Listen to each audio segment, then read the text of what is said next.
Ori, thank you so much. Ori Amir, everybody. He's on Twitter at Amir, huh? Amir? He's on Twitter, everybody. You can tweet at the man himself, ask him questions about your brain. Every tweet starts with, he said. Put your hands together for GT, everybody.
Hello, Mike. How are you?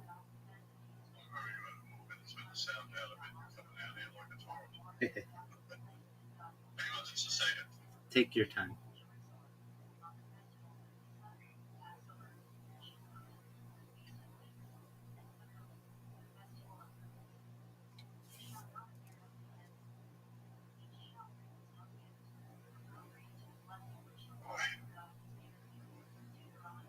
Allergies.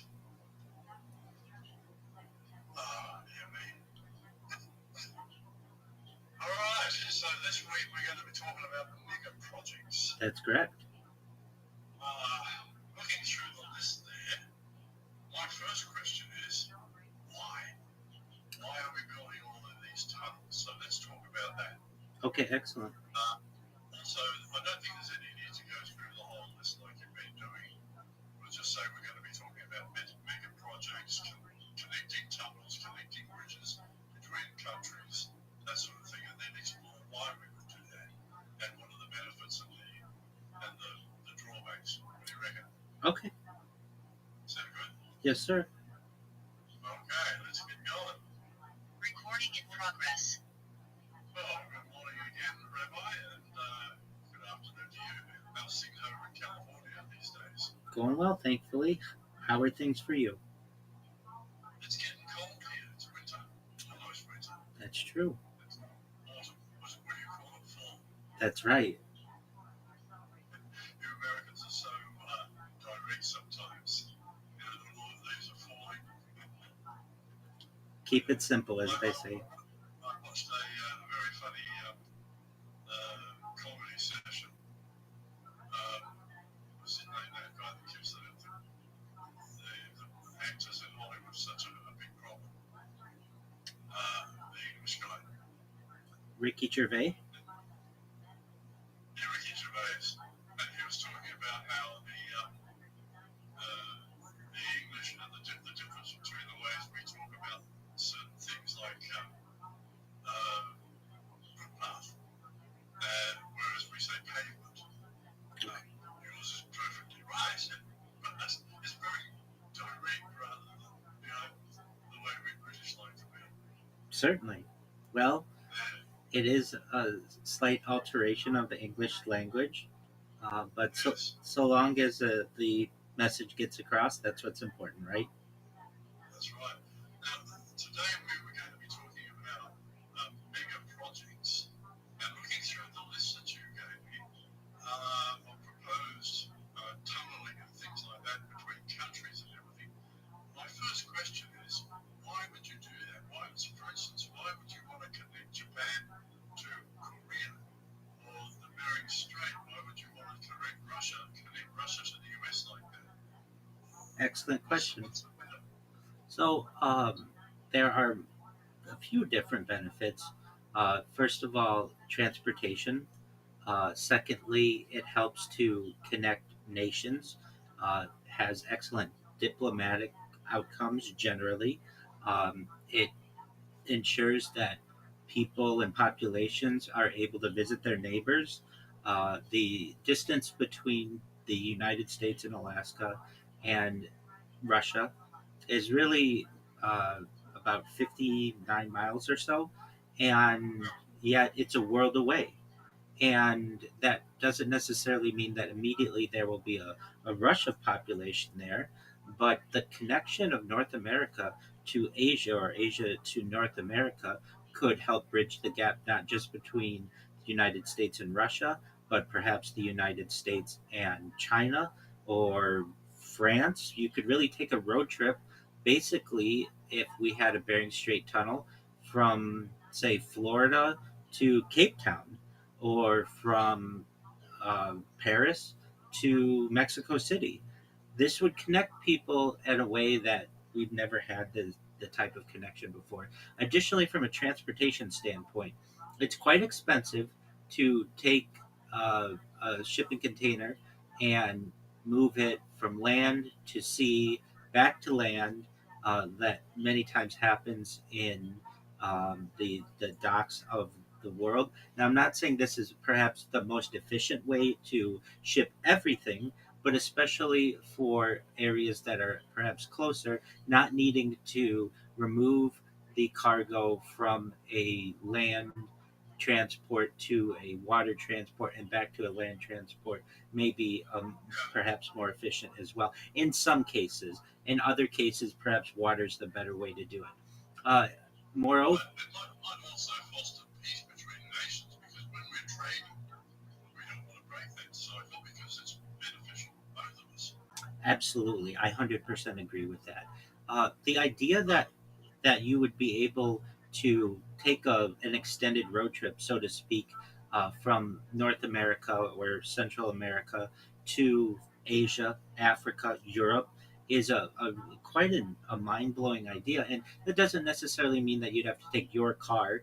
There could perhaps be shuttle services, bus services, train services. When we talk about a Bering Strait tunnel, we're talking about a big idea that could consist of certainly passenger transport, certainly train transport, certainly there may even be the opportunity at bullet trains or passenger trains. The key in that area is to perhaps avoid a bridge. Some people say, make the argument, well, why don't we just build a bridge? And that may work for only about 3 months out of the year. For 9 months out of the year, the Bering Strait is extremely treacherous from a weather perspective. You have to worry about falling ice. You have to worry about keeping the pavement dry. That's why a tunnel in that area seems to be the best option. Yeah, it depends on where you are in the world too. Now, another thing that you proposed to discussing is the just let me have a quick look here. Space elevator. Now this is something very close to my heart because I read I think it was Arthur C. Clarke wrote a book many years ago, back in the 60s, I think it was when I read it, talking about a space elevator. Basically, it was a very thin, very strong cable running up to a geosynchronous orbiting satellite, and you just got into an elevator, and up you went. I That's think that's a right. brilliant idea because it gets rid of the rocketry and all the uncertainties with that, and would make space travel jumping off points very accessible to everyone. I'm absolutely in agreement on that. The thing that's holding us back from being able to accomplish this, the main issue, is the cable. Ensuring that you have uniform tensile strength throughout, and it's like a with a chain. A chain is only as strong as its weakest link, and with the cable that is necessary for a space elevator, there could be weak points. So scientists have hypothesized that perhaps um, nano carbon fiber might be an option that's much stronger. I don't think that's a hypothesis anymore. I think they've actually achieved it. I read a report the other day, and I thought to myself, then now we can have space travel easily accessible. Most certainly, most of the energy that's required to get into low Earth orbit occurs near Earth's surface, and a space elevator would alleviate the need for rockets in many ways. Not to say it would completely eliminate, but the far majority of cargo and perhaps even travel to space could be done through a space elevator, and it's really a simple system um, a of essentially a port in space that is in geosynchronous orbit. It may be over the same area of the Earth consistently, and it's basically an opportunity to be able to get to space without the need of rocket fuel, which is exceptionally efficient. Now, also, you mentioned building a tunnel from Australia to Asia and what beyond. Guess what? I keep hearing very credible rumours that it already exists. We have a tunnel network up in Australia, um, probably built to facilitate the pedophiles, but the fact is, we keep on hearing that this does exist and it goes all the way to London. Now, I don't know, I haven't seen proof of this, but if it exists, why aren't we using it? Well, perhaps the idea of the haves and the have-nots, perhaps it may be used for clandestine organizations or perhaps the military-industrial complex. If you're aware, the nuclear borer, these large tunneling machines, have been around for 50, if not longer, more than 50 years, since at least the Cold War. So essentially, for those who may be in the audience who don't know what we're referencing, it's a nuclear borer. Essentially, it is a large disk that is able to remove um, any type of uh, surface in front of it, really, for lack of a better term, whether it's the Earth's crust or mountains, and it's powered generally using nuclear power, so you don't need to worry about fuel. And then all of the broken up rock or sediment is basically pulled out through a type of conveyor belt, and then the sides of the tunnel that it creates are smooth as glass, and they're very sturdy. So you don't need, as one may think, the same type of internal structure that you may need in some other areas under other types of tunneling, like you may have in mines. Um, I'm sure a lot of people have been to Thailand, for instance. Now, I was living in Thailand when they built the underground railway system. And I'm thinking to myself, because Thailand is built basically on clay, soft clay, wet clay. And Bangkok originally was a series of canals and swampland. And so when Ayutthaya, the capital city 250 years ago, when that was sacked by the Burmese, the king moved down to Bangkok. And so the first thing that he did was to start building roads and putting houses up. So the Bangkok roads are actually like a fish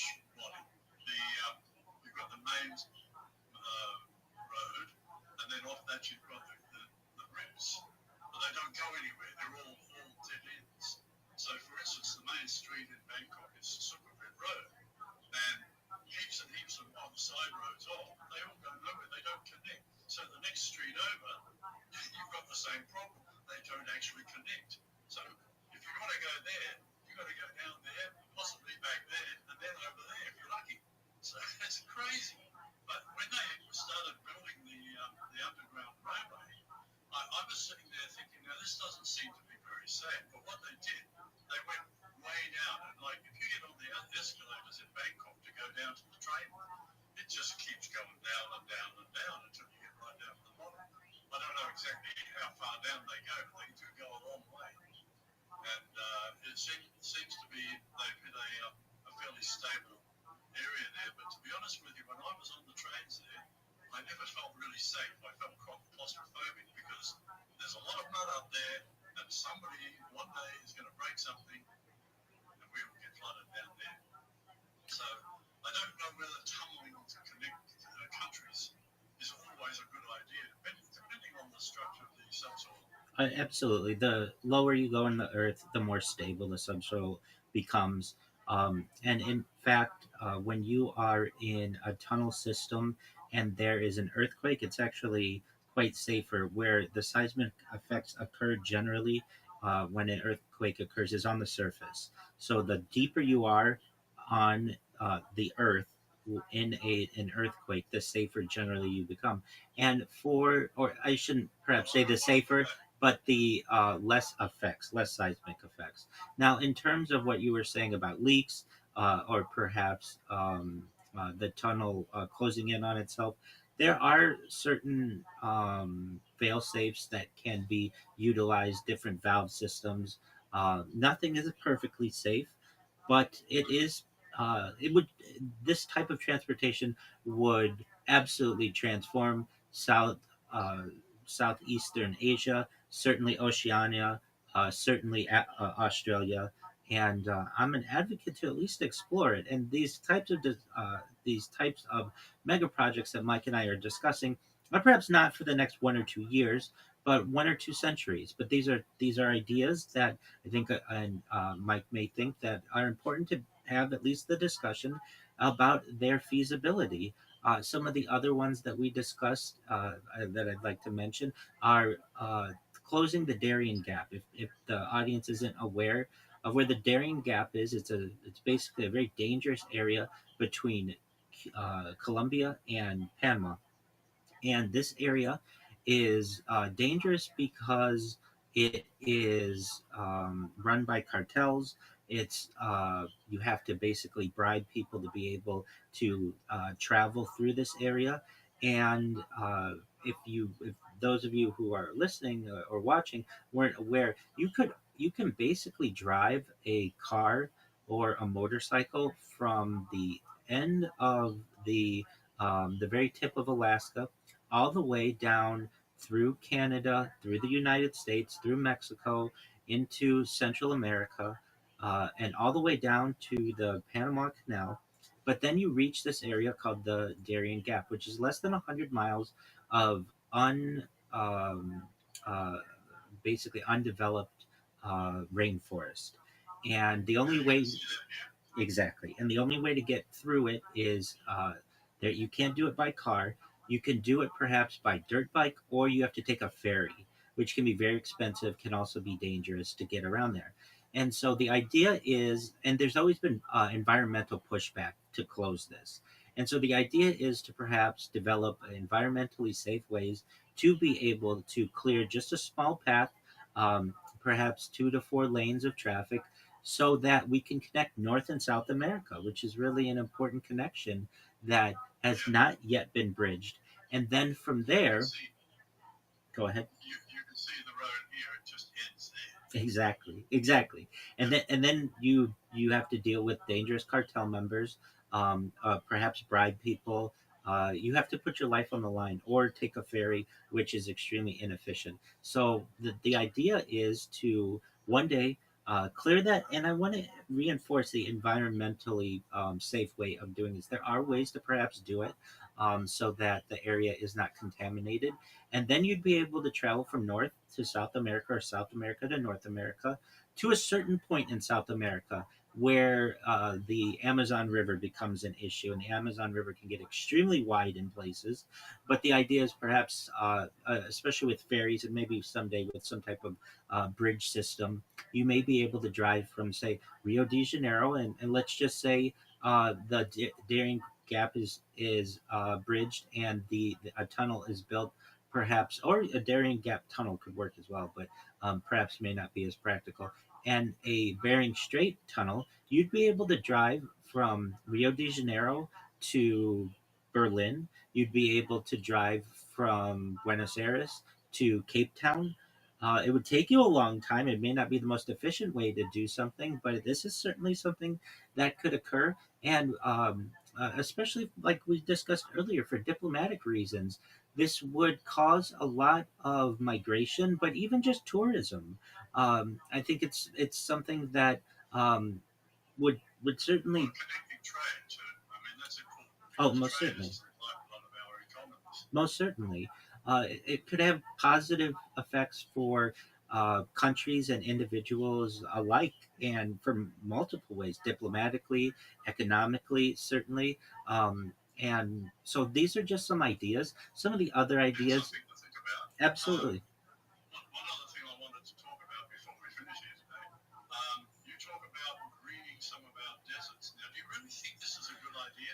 Well, Because let me give you an example. sure. For example, the Sahara Desert each year blows millions of tons of dust across the Atlantic Ocean to South America and to the Amazon forest, which then makes the forest grow better. So, and I believe that you need desert areas as well as green areas, because they complement each other.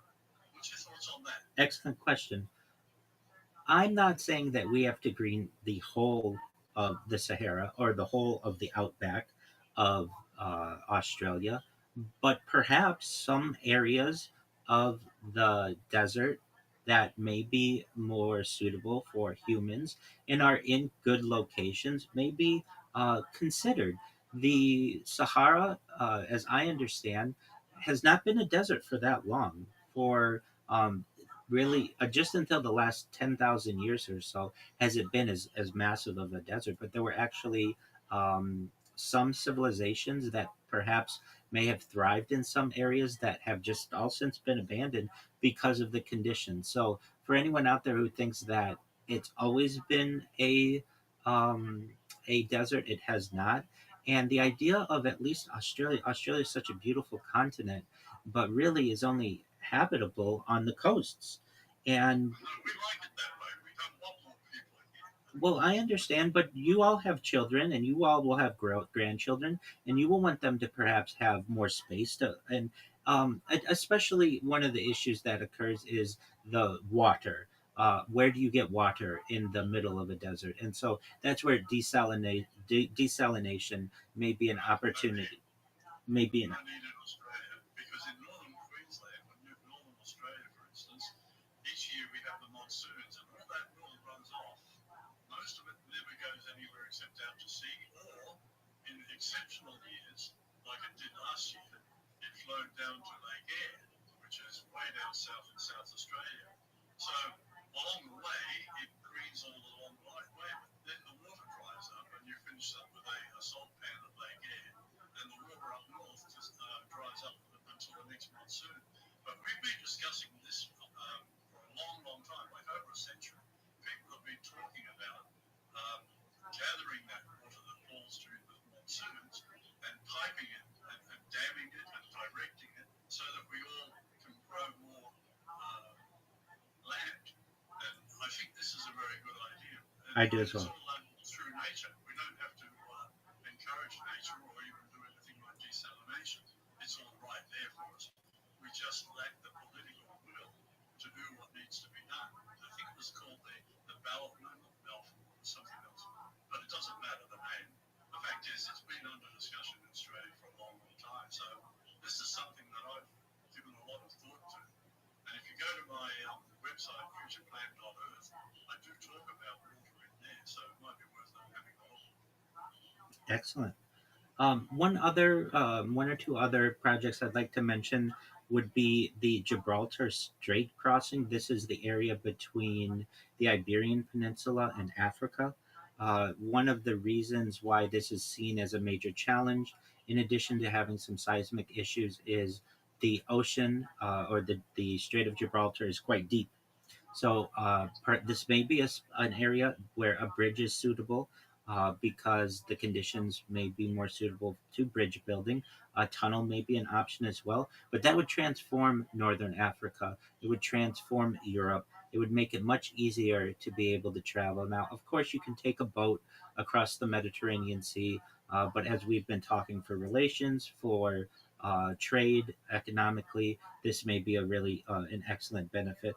Another is perhaps a Red Sea bridge that basically bridges Africa and the Middle East. Maybe another option. These are just some ideas that Mike and I, have discussed a little bit, and that we think are important for the world to be able to discuss, not just in this century, but in the coming century. With enough time, many of the projects that Mike and I discussed will become a reality, and we may perhaps be seen as futurists, people who talked about this. A century or two ago, people may have talked about major dams like the Hoover Dam, or hydroelectric plants like Niagara Falls, or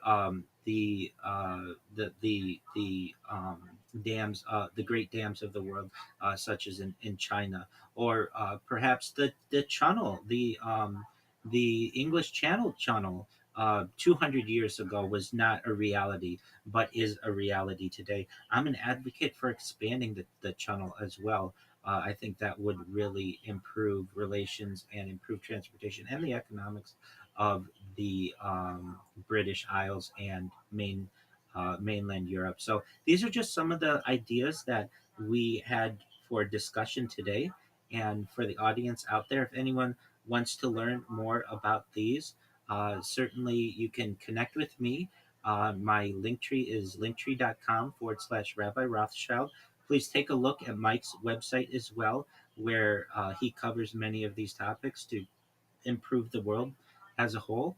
And Mike, I appreciate the opportunity to discuss some of these mega projects with you today.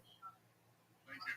There's a couple of websites that our viewers can go to. It's, as I mentioned before, futureplan.earth for a plan for the future. And I've gone into a lot of detail on various subjects, military, water, land management, all sorts of things, because I think when we're going to talk about government, we have to have an integrated plan. And the other website is My Culture, where you'll be able to watch this video and listen to the podcast. So thank you all very much, and we'll see you again next time. Excellent. And what are we going to cover next time? Next time is Humanity Beyond Earth. So for the audience out there, get ready for that. Thank you so much for the opportunity to speak again today, and I look forward to our next discussion. Thank you very much. Take See care. you again. Absolutely.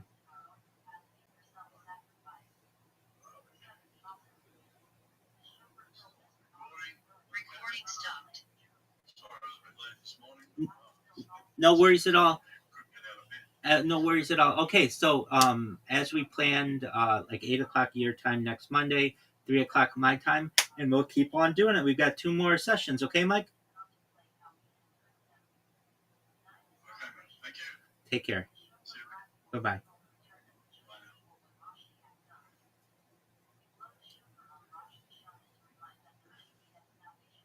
What did you think of that?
some chick the other day.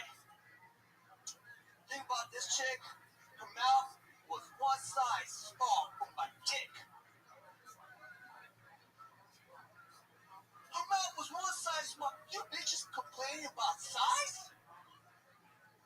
You bitch, I gotta have a 9-inch. I gotta have this. I gotta have that. What the fuck, bitch? Maybe you should worry about your mouth. Do something about that mouth. You know what I mean? I'm trying to get a blowjob. Instead you're giving me a scratch job. You're scratching me.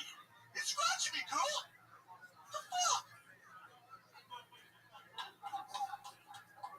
Yeah. There you go. You did it. That was your minute. So how Bless you, how old was this girl whose mouth you were fucking? She was like, she says she's 36, but I think she's 44. Oh, well, yeah. Where'd she go? She's banging. She's a Colombian pussy. She's got, Colombian. You still dating the hooker? No, I don't see her anymore. It's a different girl. Yeah. Dude, he's right out of GTA. He's He's terrifying. They kind of sound like a homeless guy running in a subway. You sound like Brian Holtzman. Holy shit, Brian Holtzman's here. I like his energy. He committed. He committed hard. It's the best I've seen you do. Yeah, he committed really well. I like him. Yeah. I don't remember a thing he said, but he meant it. He makes up a great point, man. It's fucking chick's mouth. I hated blowjobs my whole life because I have a girthy dick. I'm sorry. Oh my god. No, but you get the teeth, you get the scraping every day. You're like, oh, my poor dick, I can't fuck for a couple of days. She just like gnawed off half of it. She digested parts of my dick after I fucked her. Well, you and GT are gonna have to go out and have a good old steak and talk about this with each other and relate over the fact that you're hooking up with chicks with tiny mouths. You guys gotta stop fucking baby dolls and That's always the case. human It's beings. always the case. It's always those whistlers. So what else about this chick? What is her vagina like? What's her butthole like? What are we talking about here? Well, later on her back and start eating her pussy, right? I started eating her pussy. It's like before you know it, like she squirted in my face, bro. That's awesome. Why are you angry about that? That's awesome.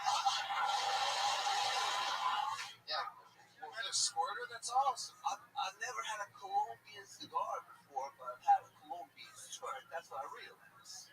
Oh well, yeah, that's it's probably worth not realizing. GT, fuck yeah, man.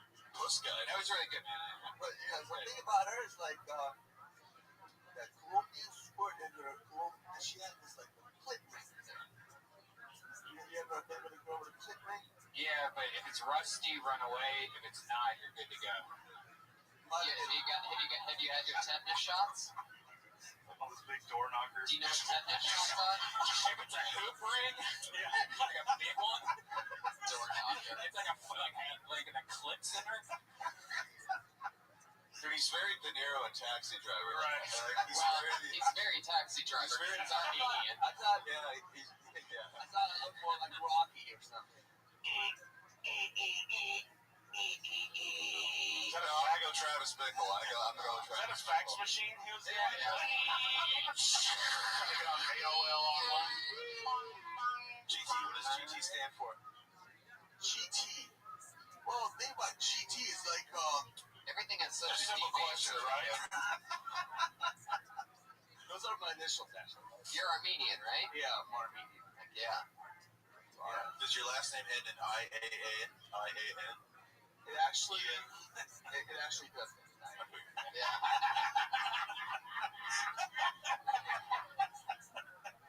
You see me on Facebook? And then the other way is Y-A-N, but I think it depends on what region you're from, Armenia, right? Or Oh, yeah. Or O-L-I. Yeah, some parts. Yes. Got any hot sisters working at the bank around here anywhere? No, I don't have to see that one there. Can I see your hair? I mean, you don't have to. I just wonder because like every Armenian guy shaves his head. I want to see Armenian guys. Wow. You look good though. I like your bald. Yeah, I like his head. I like that. He's got a good bald head. He's got a, you know what he look now? Who he looks like is Get Off My Lawn and Back to the Future. The principal. The principal. Yeah, look at him. It does, huh? It is Back to the Future. Was it scary looking? I forgot. Yeah, he's pretty tough looking. With the bow tie and the shotgun, he's pretty tough. Get off my lawn! You're a bum, McFly. Say you're a bum, McFly. Your father was a bum, and you're a bum, too. Fuck yeah, Back to the Future. This guy puts the E in DeLorean. GT, we'll see you later. Thanks, Next GT. videos. Thanks a lot, man. GT's cool. Yeah, he's a median, he likes music, he's like System of a Down syndrome. Follow him on Twitter at GT Music, everybody. There's GT. This is the part of the show where we have our two awesome regulars go on. They're on every episode. They're always doing a new minute, working it out. This week, going first, you know her from the Dysentery Podcast and Kill Tony. Put your hands together for Sarah Wineshank, everybody. Here she is.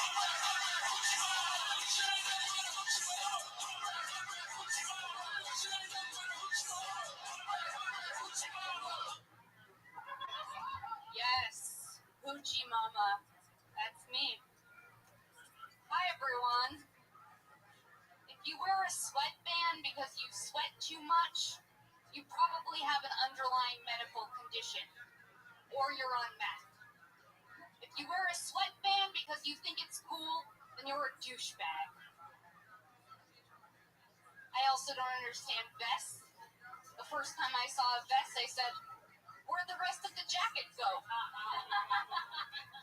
What's going on? You gotta keep your chest warm, but your arms mobile? You have an upper respiratory infection? But you're planning on kayaking later?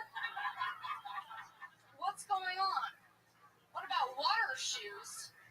Those are weird. You planning on walking on water later, bro? I'm the asshole that sits in the parking spot that you're waiting for. That's me. I'll just put on my... Okay. Finish that. What were you saying, guys? Yeah, finish it. I was I actually was curious just about gonna, like... That was just like, oh, fuck. I think I got more time. I'm gonna Okay, try you were that. just gonna keep talking until you Yeah, put me well, out. I had something else that. to You're say, but it the wasn't... asshole in the car who won't. So, like, I'm putting on my mascara while you're waiting for the spot, but I think I have the right to be there because I paid $2. So I'm gonna use my rent in that spot accordingly. Yeah, I tried to just step it up. That vest stuff is amazing. Yeah. What happened to your vest, Friday? I never wore one here. What are you talking about? Are you kidding me?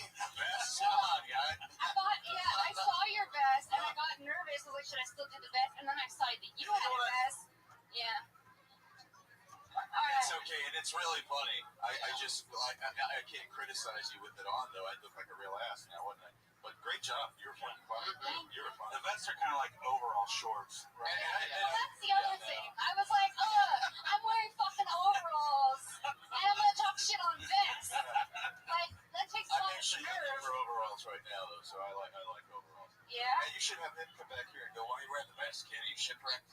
To complete the Back to the Future thing. Oh yeah, that's right. Call back. Be back to the Future. Back to the back. We're back to that. Back to it. She did great. I like her. It's funny.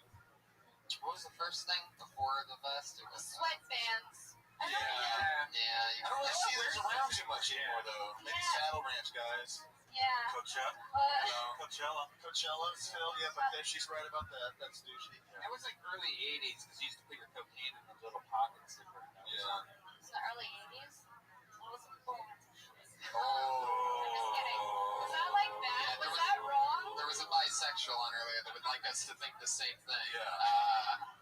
Yeah, she was 20. But your answer was very genuine. We believe it. Okay. Well, yeah, I really just wanted to go. I actually watched like all the episodes that I was on today because I didn't know if I talked about this yet.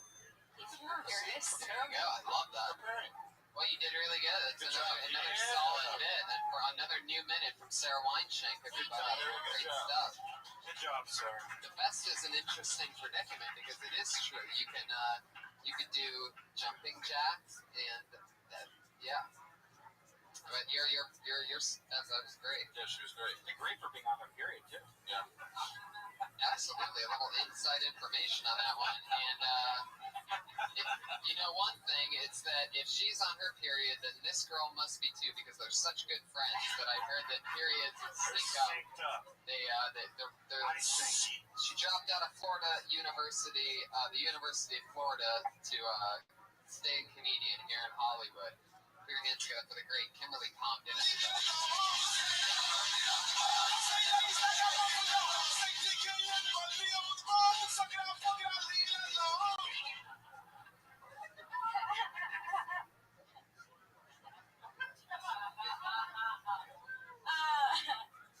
Guys, I was going to come up here and talk about the Sterling situation that's going on. Only because I think it's funny that all of my racist friends are coming out on Facebook now. You can tell which ones are racist because they use words like honky and cracker. They use that as their white defense, Like, they call us honkies, they call us crackers, but I don't know, like, when's the last time you see a black comedian on stage and he's like, man, those fucking honkies, and everyone's like, ooh. Anyways, I'm not going to talk about black people anymore. I'm trying not to be so dark on stage. But life is short, 4 letters. And I think that if you meet somebody and they put a bad taste in your mouth, that's what you get for letting a stranger in your mouth. And what else here? Oh, The cat, saved by the cat again. Saved by the cat. How do we get that sound effect to play when you saved by the cat? All right. What are we talking about there? Sterling and then crackers and honkies. Yeah, the cracky and honky thing. That's kind of like everyone has. Sterling didn't really use the N-word, did he? no, but it's He just said them. right. He just told the truth. He just kept saying like them. He just kept saying don't bring them. Don't take pictures. That was a crazy thing. Yeah, it was so crazy. much stuff It was, there. it was just a lot. He would have just gotten to the point quicker had he just said the N-word. Yeah. So true. It would have summed up everything he was saying. The craziest part of that thing was when he says, look, I don't care if you feed them. I don't care if you fuck them. That's what was Just weird. don't post pictures on the Instagram. Which immediately gives him a racist pass if you preface it with the. Yeah. It's like, oh, he's having time. I always kind of worried that he has like Alzheimer's. Yeah. He's gotten to that age. What if she's just taking advantage of me? He doesn't even know. Oh, yeah. He's just racist. This has been going a long time. LGBT accused him of this years ago when he was the coach. But back to Kim, she did good. I think she was fine. Yeah. You're Puerto Rican, right? I remember you from last time. Super cute. You dressed a little more like winter tonight. Were you expecting a blizzard? No.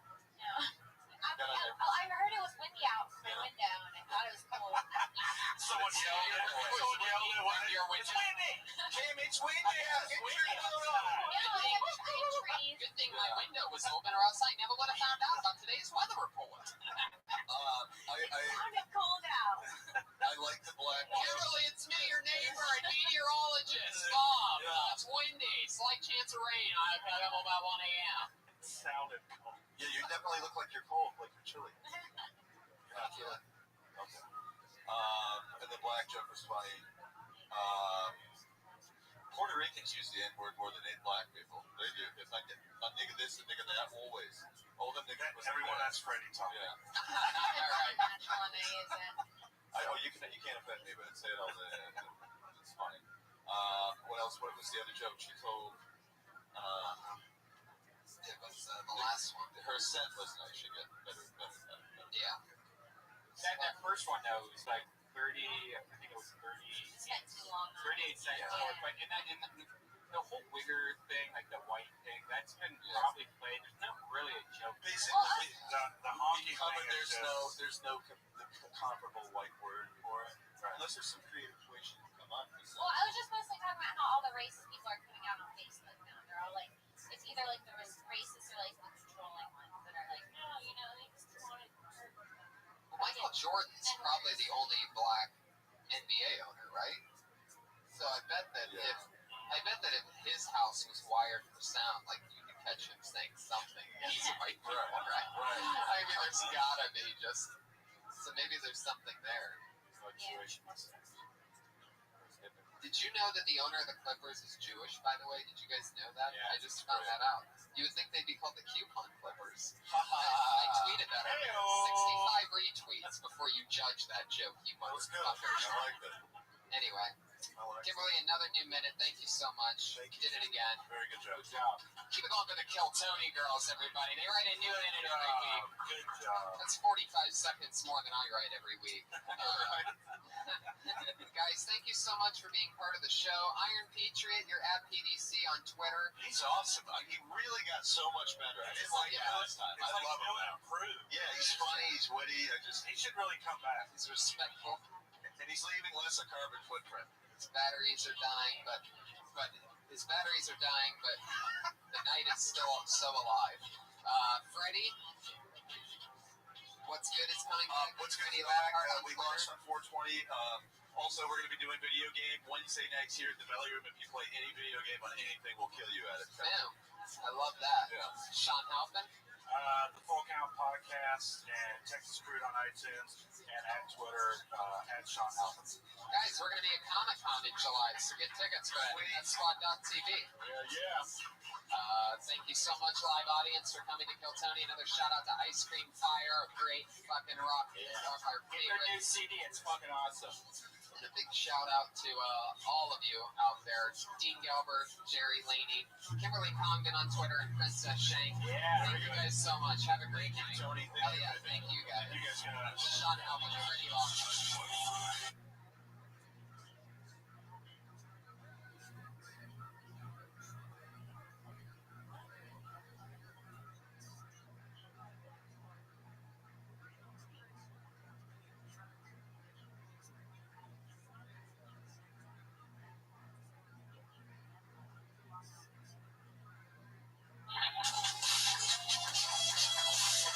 Fuck yeah, everybody. Is it Cinco de Mayo or what? Is it? Hi, everybody. How you guys doing? It's a live audience here, in a way, like one could say. Yes, they can say. Hi, guys. Very shy crowd. I love this. We have a special camera going on. What you excited about? This is the Red Band cam. This is the Cinco de Mayo. I forgot the real camera at home camera. This is what it's like to see what Brian sees when he's on Kill Tony, everybody. Hi. So that'll be fun. Yeah. What else? What's happening? It's Cinco de Mayo. You're so close to my face on that thing. It's obnoxious. Why don't we have the Australian Death Squad fan? We can film it this way. We can just look over here. That's obnoxious. All right. Hi, Tony. Hi, everybody. Guys, this is very exciting. Cinco de Mayo, Kill Tony. Shit's crazy, everybody. Am I right, people? There's nobody here. This is so exciting. You got a new dragon for the thing. Yeah, a little Cinco de Mayo dragon has been added to the mix. A piñata. Everybody, that is a real life piñata. Where did you get that? You just look for things when you're out. You always constantly shout. Always. My mind is always, how can I make this production any better? Buy dragons. This is the worst idea I've ever seen us have, by the way, for you to have that camera this close to me.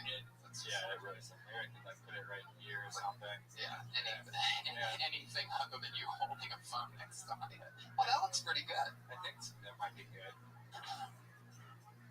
Not bad. I got a beer from the audience member. It looks like Stephen Brody Siemens Jr. is here. You know it's an awesome show when you go, I got a beer from the audience member. Yeah. We're really making history here tonight. I mean, this is awesome. And it seems like for Cinco de Mayo, you give me Mexican roofies, so thank you very much. Fuck yeah. You ever get worried about that? I know a lot of comics won't take drinks, from audience members. I wonder if there's ever been a audience member that's like, you know what, I fucked this show up. I bet there has. I bet there's been people that are like, I want to get my favorite comedian like fucked up. show them a good time in the city. I'm sure that's happened. Molly. Yeah, something. I'll start doing a show and out of That's nowhere. what I thought happened in Dallas. I thought somebody that night, because I was fucked up for no reason. It made no sense. And I thought somebody was like, yeah, we're going to show them how fucking Dallas does it. Just like sprinkled something. You guys ever get roofied? Is this a big roofie crowd? I actually took roofies once on purpose. This girl came over, and I guess the kids are now, they take a roofie pill, they put it in water in one of those 5-hour energy drinks. And they call it, you want a lid?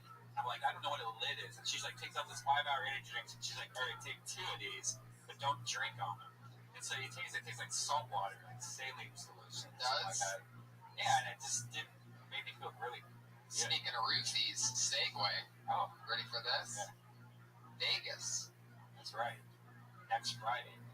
Is that when it is? Yeah. The 16th? May 16th, everybody. We're in Vegas. Yeah. Who's going to Vegas with us? Me, you, Sarah, Tiana, and there might be a surprise guest or two, or many of our friends here that just want to drive to Vegas for the night. Fuck with us. Friday night, 5/16. So if anybody's around Vegas, be there for that. What else is going on? Not much, man. We had a podcast today with the great Ian Edwards, and it's interesting. Ian was having a lot of problems with Chase Bank. I don't know if you guys have been following the news or not. But Chase. Oh, yeah. Chase. Oh, nice. Full things. There we go. And it just Then it just shuts off. keep doing it. Wow. Chase Bank pretty much decided to get into the electronics business and buy but Chase Bank is like shutting down people's like Audio on their podcast? yeah. Because it seems like as soon as Chase was making shit just went really bad. Was that you, Josh? What just happened? It's just so It's just the most important part of a comedy club. right, especially the one live podcast that happens from the place. Probably best that the audio gets out that. Anyway, fuck it. Let's just get this show on the road, shall we? Let's do it. Guys, as you know, for those of you that come quite often and listen to the show, we always have a head of security to keep us safe during our adventure every Monday, just in case shit gets crazy. And this week's no different. This is a first-time patron. Jesus fucking Christ. What are you, retarded? I mean, I just watched you half sit that down in front of us. I literally and it's fucking tequila. And it reeks. Jesus Christ. Oh my God. My entire ass is soaking wet. Josh, we're doing an audio for this fucking equipment, and the 2 guys that have to sit here, though, you just poured tequila on us. What is wrong with you? Like, it's unbelievable. I could understand, like, if it hit something and I just watched you basically just poured. Oh my God.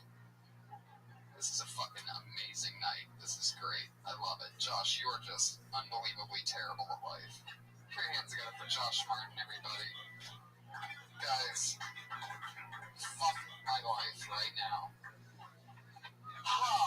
Okay. Show business, right? Is that what this is? Guys, your head of security tonight. One of my good friends. Put your hands together for Dan Madonia, the Iron Madonia, everybody. Here he is.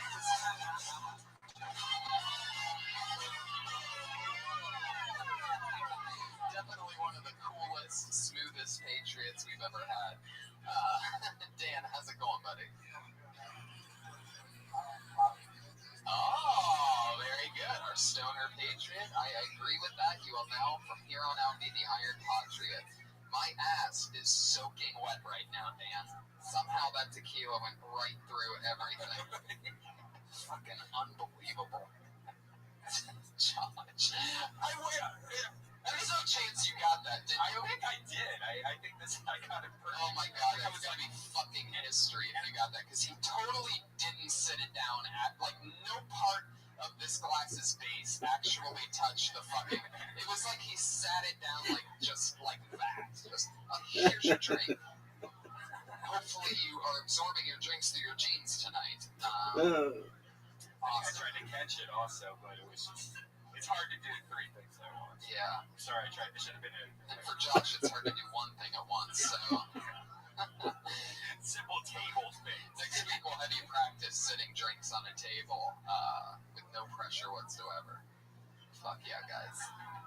We should have a part of this podcast where Josh has to do like simple challenges. Yeah, like what would we Like a Diet Coke and an iced tea. Few drinks. walk with an egg on a spoon type of thing? Josh, have you ever been a waiter before? No. No. Never been a waiter. No. Are you clumsy at all? Yes. You used to manage a McDonald's, though, correct? Yes. Which is also our sponsor, by the way, guys. I always forget to mention. We love McDonald's. We love what they do for us. Only at McDonald's, I'm loving it. Anyway, Josh, when you worked there, were you clumsy then? Did you ever drop things? Did you ever pour sodas on people when they were starting their podcast in front of a live audience? No, but I am clumsy, and that's why I decided not to be a doctor. I feel like being a doctor would not be good. Performing surgery needs to be clumsy. That's definitely correct. And probably another good reason that you wouldn't be a doctor is that you can't say the word doctor. There you go. Josh Martin, everybody. He's on Twitter at Josh Martin Comic, right? Josh Martin Comic. So be sure to tweet at him that you loved him pouring drinks on us.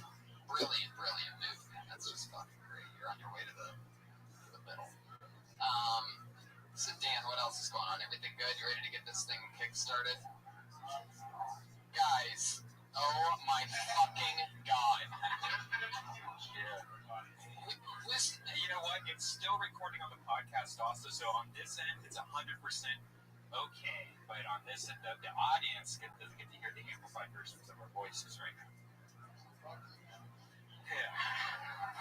This is the fucking worst everything of my everything. This is just, yes. Random audience member talking right now. This is what happens when the audio goes out. Oh, so it's just a loose connection in the power. Oh my god. Oh my god. Yeah. Well, it's back out again. So. Yeah. Is there a power outlet maybe that the plug? I am so close to canceling this shit. I cannot believe I invited the great Jesse Joyce to this. This is the shit fest that's happening right now. This is just embarrassing. Now, for Sandy Danto, he's probably used. What was it? I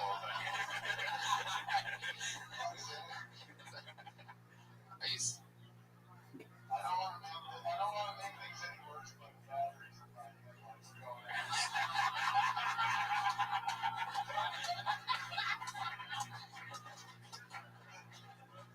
Sun. Oh, what is going on tonight? You mean to tell me it's almost worse that the podcast machine is still working? It's making me feel like it's worth going through 5% of an effort. Well, if you think about the numbers, this is not even 0.0001 of the listeners. So we should not even just ignore these people. You're right. You're right. You're right. And how weird is it that I'm filming you on this iPhone of all the episodes? Everything's way more ghetto. This is episode 49 of Kill Tony. All 48 previous episodes have been filmed with an actual camera that stands on that tripod right there. Yeah. Every episode, the audio has been fine, functional throughout, and every other episode, I have not had a wet ass. But meanwhile, I've had a wet ass all episodes, so it's mostly stuff just coming out, but I can suck it back in here and there when I stand up. fuck yes. Am I really? So this mic's plugged into that? Yeah, so, yeah. And these two mics are, and those two mics are? Everything's normal except the big speaker system. You're positive that that's picking up it? Oh my god, it is. I can see the fucking bars. It's just a nightmare. Yeah. The podcaster. Oh. Yeah. What was it that you moved? You moved something back there. I saw it right when you moved something. Josh's method is probably just to pour a glass of water on it. So.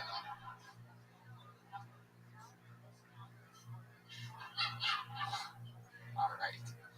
I wish I had an outlet right now, but looks like we're stuck here for the next hour. Well, we could use Medonia's ass if we really need an outlet for our anger. Look at that iron ass. Jesus, he's got a lot of stuff in his pockets. Either that or he's shitting books right now. Guys, I'm so excited to bring up tonight's guests, everybody. One of them I used to live with, I've done stand-up with for the last 7 years, and the other one I've been working with for years. We were writers together on The Burn and the Comedy Central roast of James Franco. Put your hands together for my two pals, Sandy Danto and Jesse Joyce, everybody. They are here.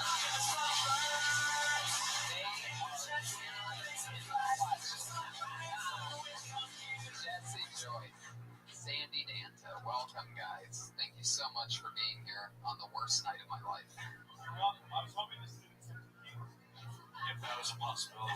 There we go. All right. Nice. Fuck yeah. Can you imagine Josh as a doctor giving somebody their, like telling somebody that they have a disease like you have osteoporosis? I have what? You have osteoporosis. When he was in the back working on the grill at McDonald's, did they call it flipping Asperger's?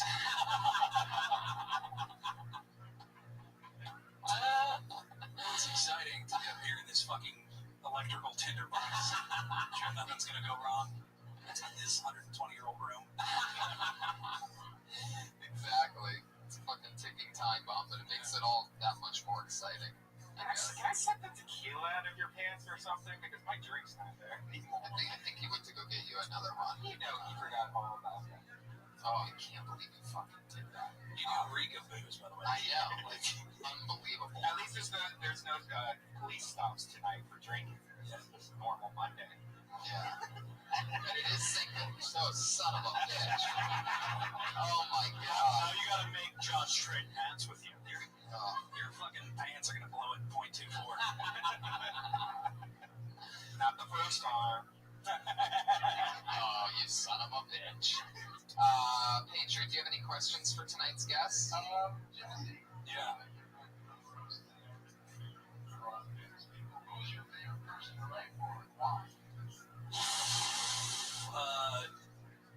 What? Seth MacFarlane for the Oscars. Am I supposed to like legitimately answer you? Yeah. Fucking, you're a grown man in a Halloween costume. Or, like, am I supposed to act like this is a legitimate conversation? Writing for Seth for the Oscars was cool, but I write for Matt Lauer, and that's a fun challenge because he's actually kind of a ballsy dude when he's not on the fucking Today Show or whatever he does. Is it Good Morning America? I don't even know.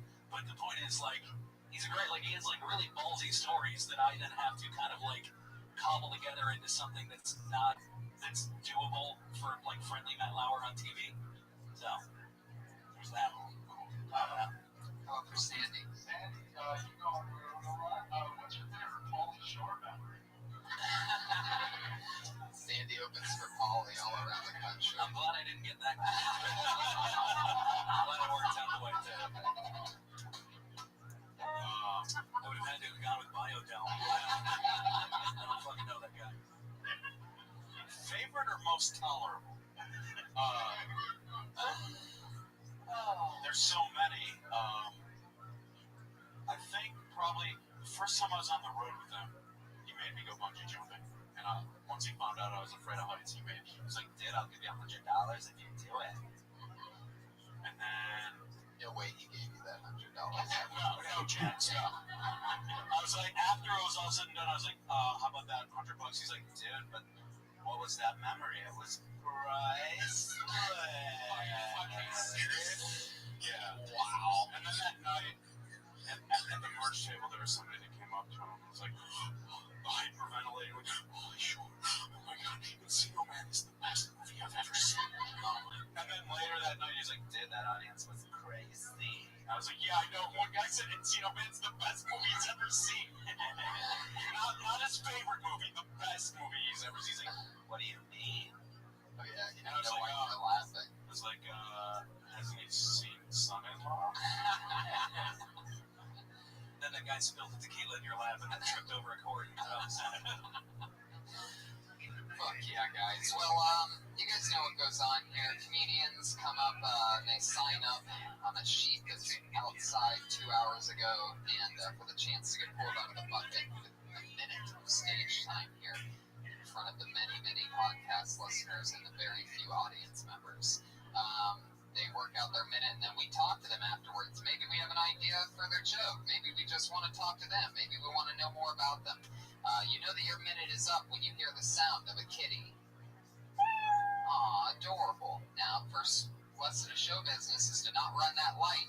So end your set there, or else you're going to bring out the angry West Hollywood bear.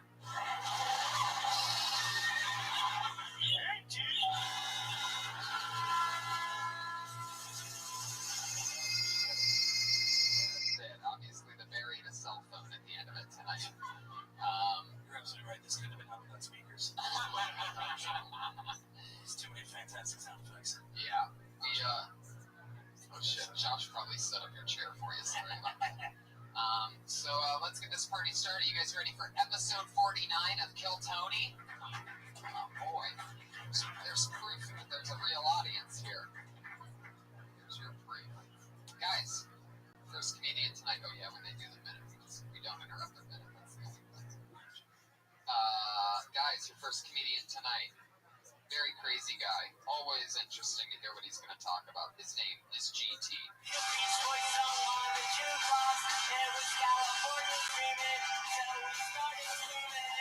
GT, guys, and you know what that means. That means he just got blacklisted. That's... It looked like that sock came out of a colostomy bag under your costume. GT will be banned from the show after not appearing. That's what happens if they miss their spot. Well, it should be suspicious. There are far more pieces of paper than there are people in this fucking room. You're next. Oh, here we go. This sounds like somebody that would actually be here. Put your hands together for Julia Farrell.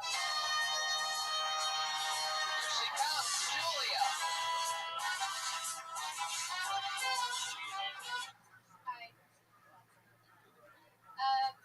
So kind of scared of feminists. But I feel like if Osama bin Laden had been a woman, most feminists would have kind of been like, for her. I mean, terrible for America, but like huge for gender equality. Like, that's hard for women in that business. It's weird to think though that Osama bin Laden used to be a baby. Like, I bet he was the cutest little nugget. Like, big brown eyes and curly black hair, and he just like did little good things. Like, probably just like knocked over his brother's locks that were ironically shaped like a tower. And his parents like had to make him eat his vegetables creatively. Like, here comes the airplane, and they had no idea what they were creating, or maybe they didn't know that's where his family worked. But you know he was gonna hide his teeth. All his friends were like, dude, you really should like make it. Fuck yeah, Julia Farrell, nailing a minute. That's a fun little premise. Is it fun? Yeah, it is. Fuck yeah. What else would terrorist babies do? I felt like there was something quite funny.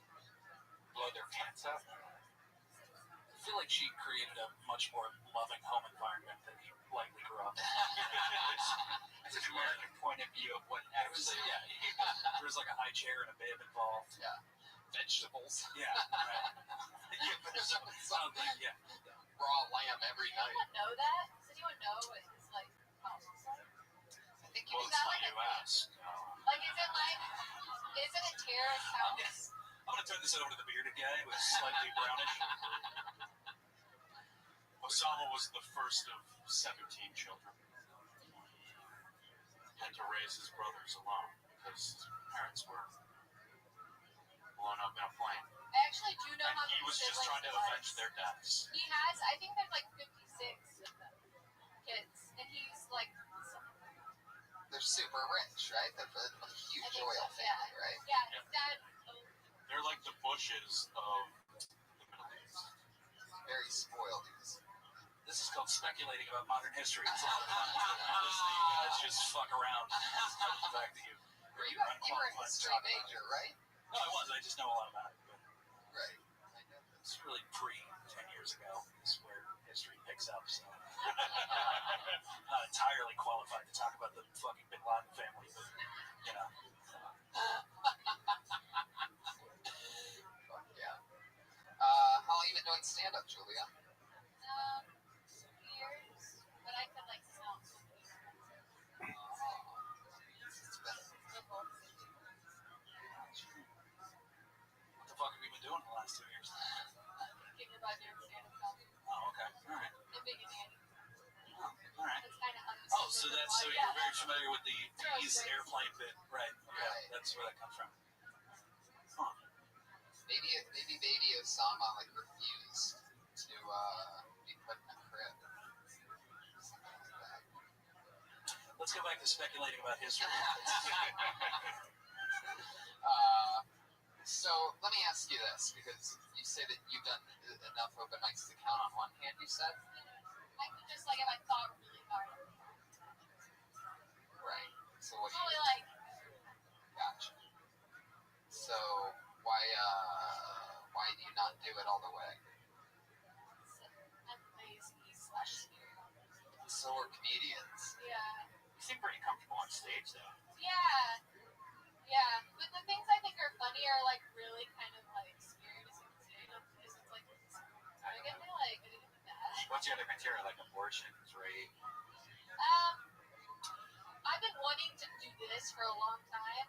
Like I was talking about how I was mascot in high school. And it was like, oh, there's one thing that I really want to talk about, but it really pisses people off, is that, so I didn't grow up, like, in the Nirvana era, and I don't think, like, Nickelback and Nirvana sound, like, all that different. I mean, I get that, like, I don't know. Please don't ever say that ever. I know. But the thing is, Just leave. It's a very But nice the way thing to turn is- a lot of people against you. I know, but, like, the thing is, like, not enough for you to, like, hate, despise one, and, like, adore the other. Like, they're in the same genre. I love how this entire fucking crowd listened to the planes crashing into the World Trade Center. But they're like, all right, I like where you're going with this. And then she's like, Nirvana and Nickelback sound the same. And everybody's like, what the fuck is going on? The most offensive thing I could ever Dude, say. that's how I feel about the Beatles and Oasis. Oh, Paulie, you really don't know a lot about music. What? Dude, I was what? I was an MTV VJ.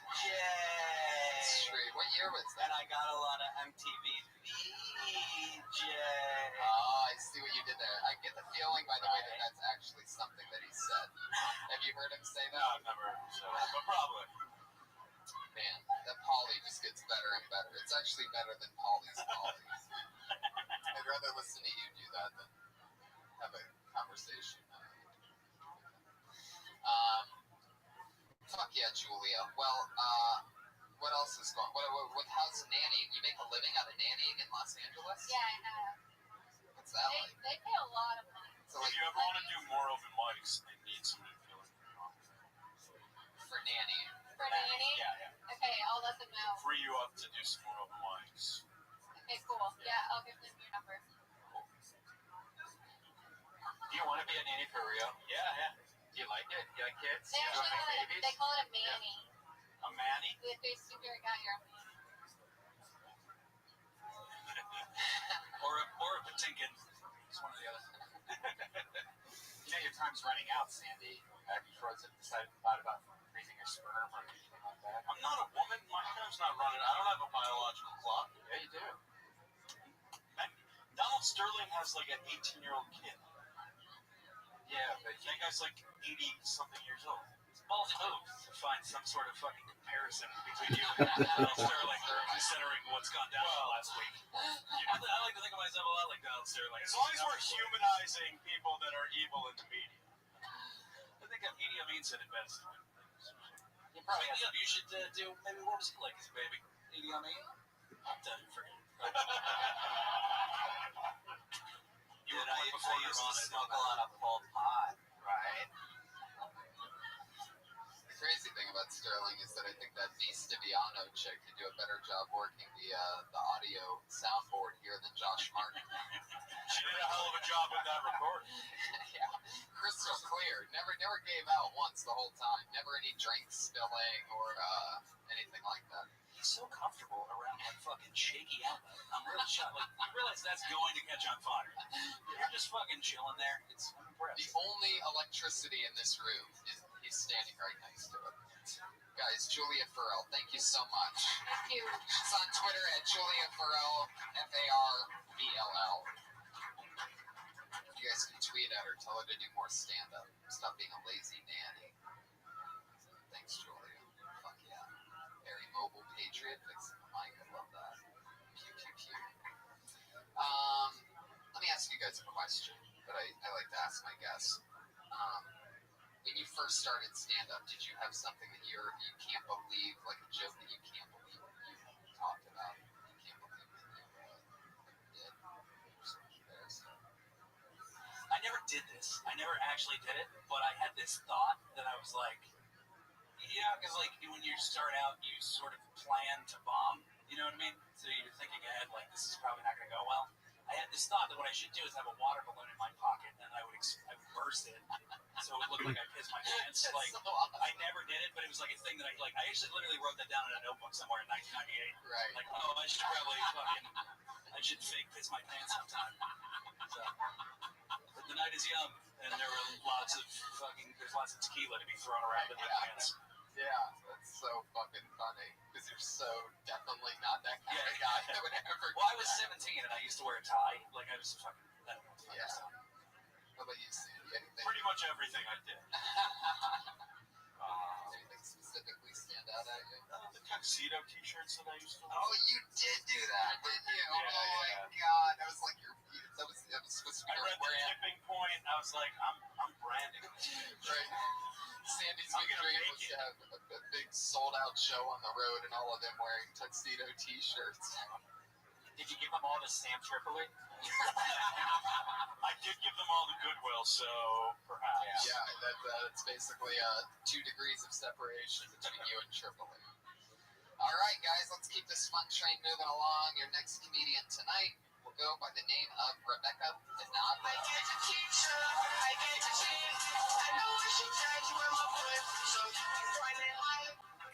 Hello, happy Cinco de Mayo. So I realized recently that I'm my worst enemy and probably capable of more torture than Osama bin Laden. Definitely a triple threat. I know the exact excuse that will fly for me to indulge my bad habits. I know what brand of whiskey I like. I buy it. I know where I am at all times, so there's no need for a sneak attack. So I sort of know where I am at all times. And also, I know almost everything that I've done, and I will draw up the past for no good reason. Purposeless torture. Yeah, that's about it. There you go, 53 seconds. Bin Laden. Bin Laden thing. What's Bin Laden?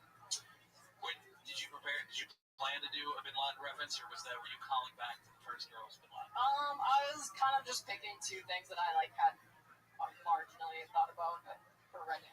So that was a new bit. Yeah.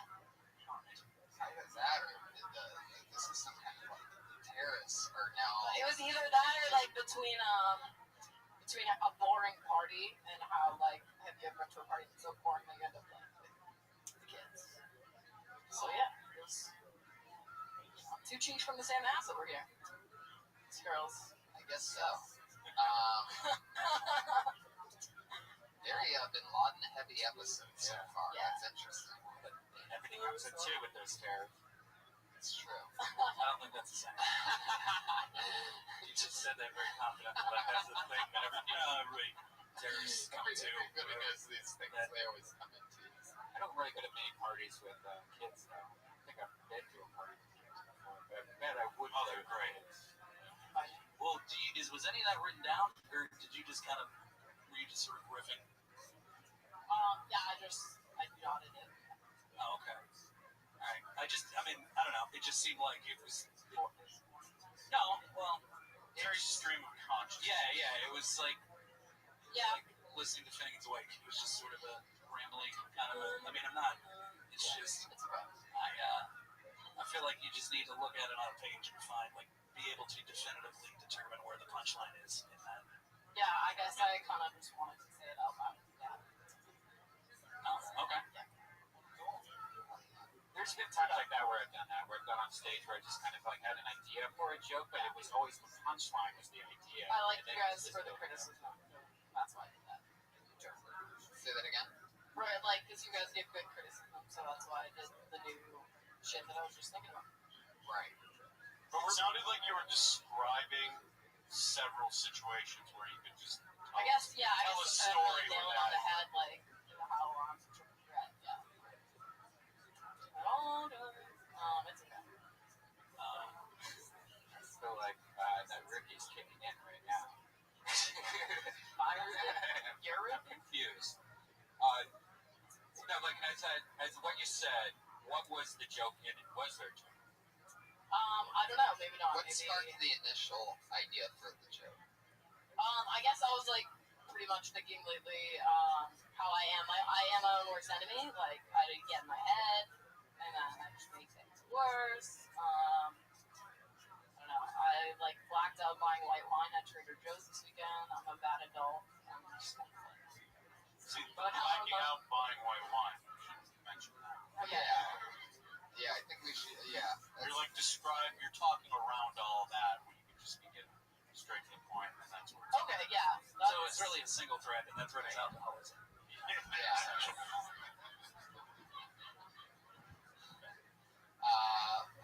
You black out. Yeah, you make a good point. I'm talking. You blacked out at the Trader Joe's or from Trader Joe's? The cookies were so good. No, I was at a barbecue and my friend needed to go there on the way back. And I had 4 shots of tequila, and it just I forgot that I bought white wine, and I was leaving her house in the morning. Wait, so confused. You were at Trader Joe's after doing the shots? Yeah, after a barbecue. And what happened? I bought some stuff, paid for it. One of those white wine, and I really fuck with white wine. It's okay. I'm not above it. We'll drink it. But yeah, I didn't remember that I bought it, and I was like, I need to get my shit together tomorrow. This was yesterday, and my friend's like, I think you need a couple days to get your shit together. She's blacked out buying white wine. It's funny. I don't think the white wine is responsible for blacking out. I think it's the multiple tequila shots, right? Oh yeah, no, sorry. No, it's fine. It's just I just think it's funny. You're like, I don't fuck with white wine. White wine is the real culprit to that scenario. No, sorry, that's not what I meant by White wine is that. a sort of opera. I'm just not a big fan of That's it. true. I mean, I would say blacking out after only tequila should really just be called browning out. Probably. Next Just joke because you have a says- fucking handful of it, doesn't mean you're capable of clever observations. It's true. Rebecca, how long have you been doing stand-up? Just a few months shy of a year. Short of a... So confused. That changed my attitude. Short of a happy I meal. grasped it 3 different ways. I was like, oh, okay, just a couple months shy of a year. I was like, what the fuck? It was so impossible for me to nail down the timeline of you doing comedy. Yeah, I'm trying to be more proactive about hitting the mics lately. I haven't not been doing stand-up for 6 months. I do things backwards. Yeah, I guess I had to think about that too long to even get a joke out of it. So I just pointed out. You should record yourself and listen back. That is excellent. And run the shit by your friends and find the beats where they laugh at what you're talking about. You know what I mean? If you are on a white wine bender with some buddies and you say something that makes them laugh, acknowledge that in the conversation as a moment that could possibly be a nugget that could turn into a bit. You know what I'm saying? Yeah, I just shit myself. I was gonna train a jazz. Yeah, like that. I'm gonna go there. That would kill. Yeah. Rebecca, Thank you very much. Rebecca Rose V on Twitter, guys. At Rebecca Rose V. Just a few months shy of a year. So she went from a few months to perhaps 9 months. One could say 9 months, right? That's a few months shy of a year. So there you go. Patriot, how you doing over there? What'd you think about these ladies so far? What do you think about double bin Laden references? You're wearing the red, white, and blue. You're a patriot. Patriot.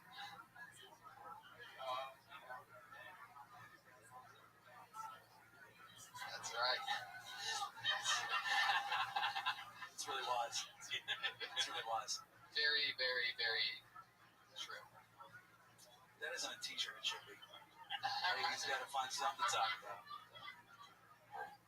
That's all I'm talking.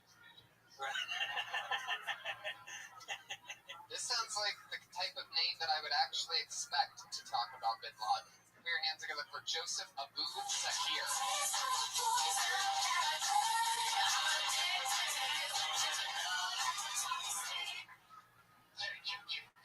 He's been blacklisted, guys. Him and GT, both there's been 2 Middle Eastern guys blacklisted and 2 women talking about Middle Eastern guys. It always comes in 2.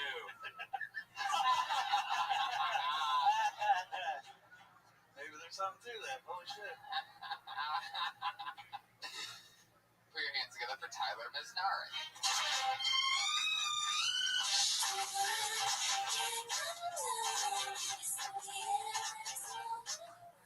Hey, everybody. Hey, have you ever been talking with somebody and then accidentally admit you're clinically depressed?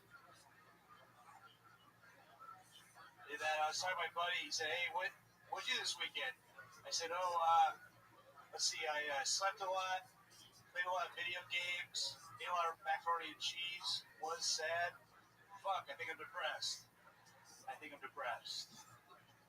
macaroni and cheese is like the saddest food because, like, on the side of the box it says it serves 4, but I know it's not going to. It's just gonna be me. They should just change it on the side. It should say, can feed an entire family or just one sad person. What it should be. Like, if you want to find out if your friends are depressed, don't look in their medicine cabinet. Just open up their trash can and count the boxes of macaroni and cheese. That'll give you a better idea. Be like, hey, I'm really worried about Tyler. He's got the blues. Crap macaroni and cheese. Fuck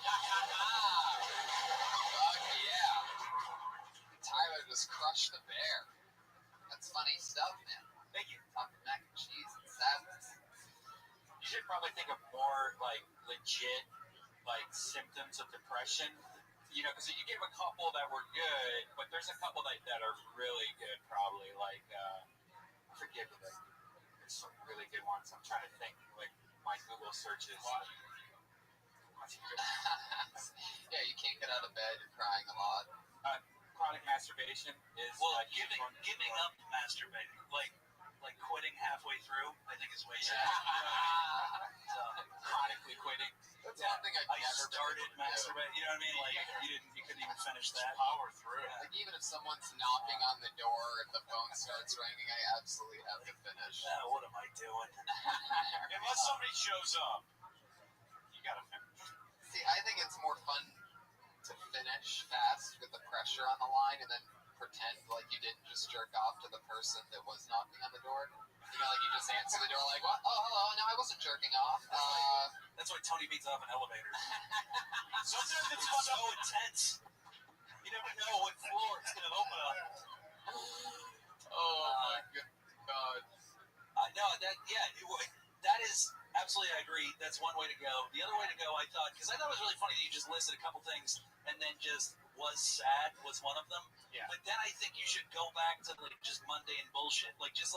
Just kind of like drop, because the way you set up the joke was that you accidentally revealed to your friend that you were depressed. You know, Yeah. So it's like whatever you did, you like did laundry, you watched TV, you played video games, like was sad, and then like a couple other just mundane bullshit things. I think it would be funny to just leave that, like, let that hang for a minute, you know? Okay. Yeah. Like, just have one other one that doesn't fit in the pattern. I don't know. It's just Maybe there's something like, you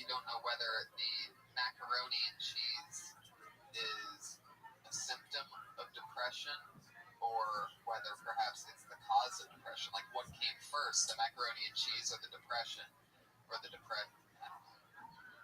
Well, it's like you can't be happy after eating the entire box to yourself. I'm just like, Well, have you noticed that they now have the little microwavable singles Yeah. like that are geared to sad people, Yeah. like that's hitting the fucking suicidal demographic Yeah. specifically. Yeah, it's faster to make those ones, right? So you just you put water in, you put it in the mic for 30 seconds. And So it's it's like, just an individual portion. yeah, so it's like it's for the sad person that can't wait to crawl back under the covers and eat their mac and cheese. For the person that doesn't have but the commercial break between Reba to, you know what I mean? Like The box should just have like the different state regulations for filing for divorce. like instead of like how cereal boxes have things, they should just have depression games and stuff. Just fill in how many tears is falling down the face right now.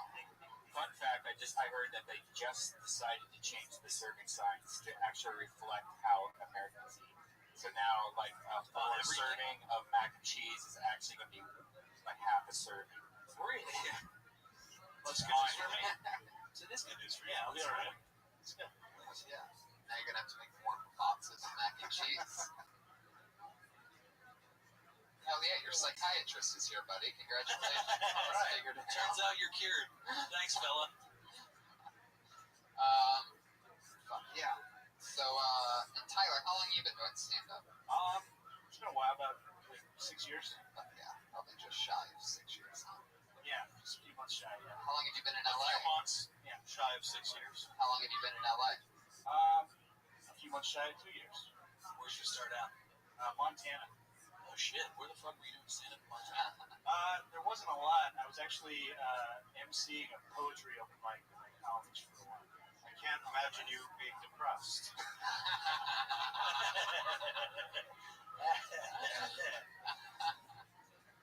What do you like about, what's your favorite thing about Montana? My favorite thing about Montana Is that where you were raised, or did you just go to college there? I was raised there. Yeah. It's you know, mountains and stuff. It's all right. I'm not big into hiking or anything, so I never really liked it that much. To be honest. Your family still lives there? They moved to Wyoming, but I still have Wow, family. made the big move to Wyoming. Retiring. It's too crowded here in Montana. Let's get away from these.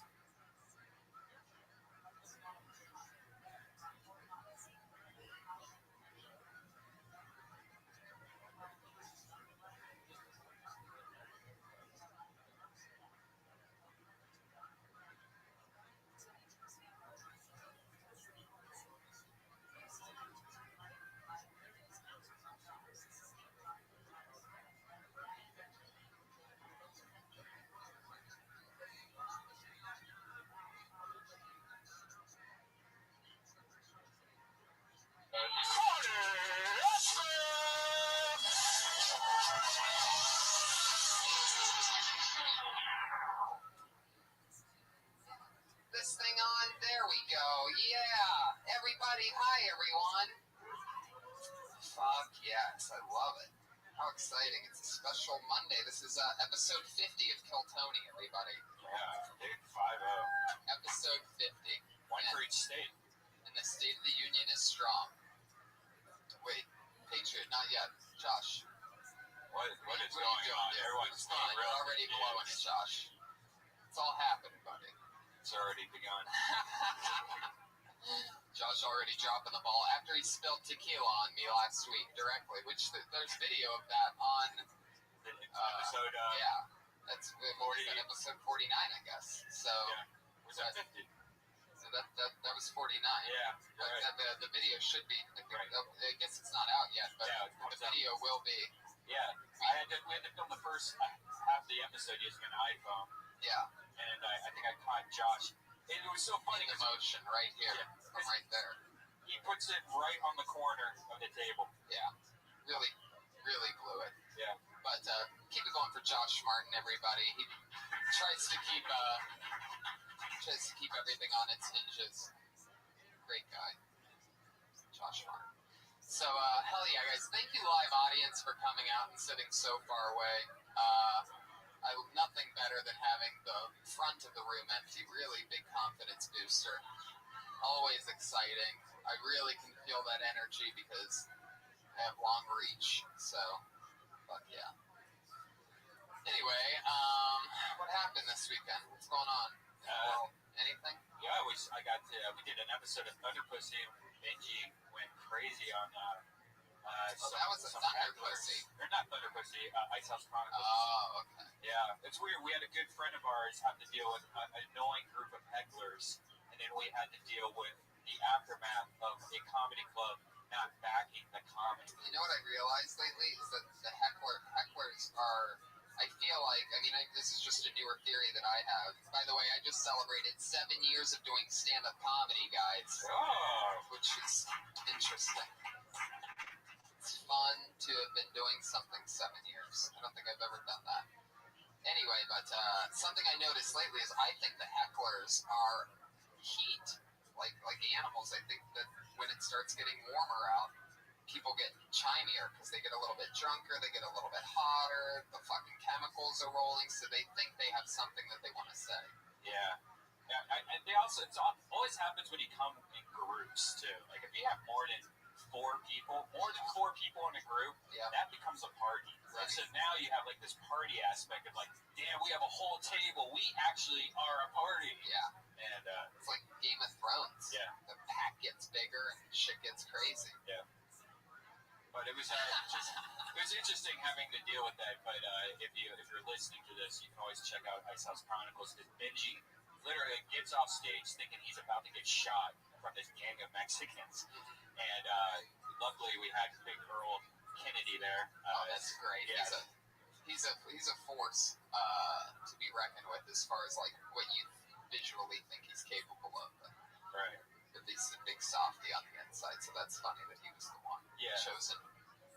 And then Benji went on the podcast and like almost just shook. You could tell I was shaking. It's a shame it wasn't a Thunder Pussy, because it would have been great to have the video of him getting heckled and him like, because Benji's great at laying into people. You know, he's on Team Evil Roast with me. Like, it's like he just sees the stuff that he holds back and doesn't say is the funniest stuff. That like he'll only say to a top, you know.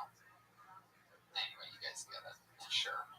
This live audience is a blast tonight, Brian. I think I know, it's great, right? We had 17 reservations tonight. Did you know that? Yeah. 17 reservations. And I'm pretty sure that there's not 17 people in here. Yeah. But it feels like 18. Maybe we're on like Malaysian taxis or something. That's it. That's one of our new sponsors, Malaysian Airlines, Crystal Geyser, and McDonald's, everybody. We still got McDonald's. I'm loving it. They make me say that part. It's so weird that you do that.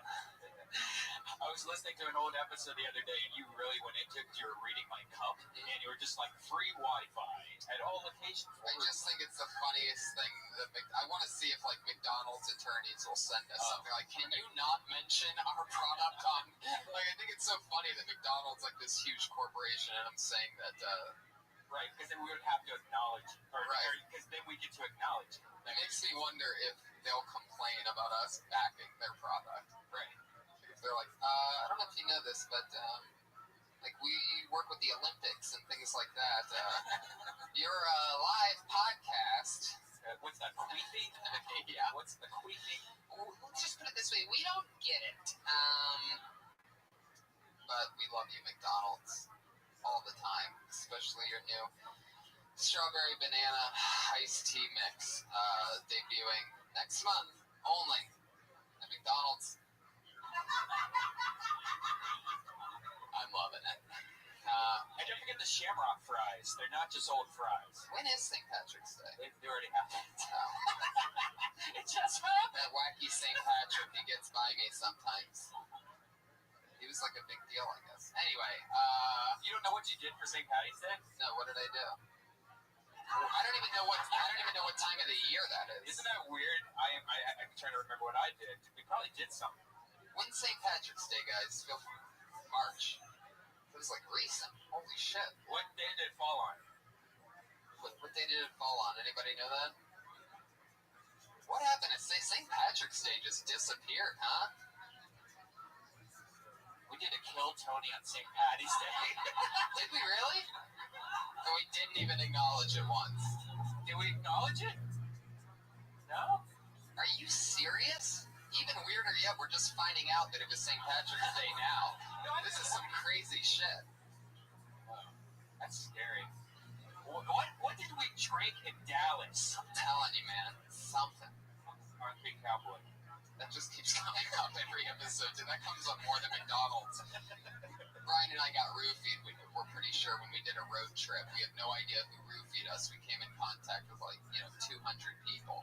And we were fucking destroyed. Something terrible happened that night. Yeah. Yeah, it was bad. It's kind of like bad when you're a kid and you got molested but you don't remember because you're regressing it. I think something really bad happened that week to us. I don't know what that's like. But what's weird is like if you take all the photos of all the people I do remember and put it on the table, it could go either two ways, like awesome or what the fuck did we do? Yeah, it was a weird one. I've never had that happen. Should probably get tested. Dallas. That place is fucked up. By round of applause, how many of you have been to Dallas? It's a lot of people. Alright, fuck it. A lot of people from Dallas, a lot of famous people, a lot of popular people. I love Dallas, and Dallas is such a great city that they even had a TV show named Dallas. Yeah. And, shame I can't think of any major people from Dallas. But anyway. Wasn't Boss Hogg from Dallas? Boss Hogg? Yeah, wasn't he? It feels like he was. The show? No, the guy from the Dukes of Hazzard. Oh. That's from Dallas. Boss Hogg. Guys, let's get this fun train moving along. That was we call that our monologue because you can catch mono while we're in the middle of it. With no further ado, every week we have a brand new patriot representing a different species of some kind, a different take on an awesome, awesome character. This week, it's very, very exciting to introduce his first time as the patriot. Put your hands together for the Iranian patriot, Hormoz Rashidi. Oh, shit. There's some blatant Middle Eastern dancing. Oh, my goodness. Very Middle Eastern.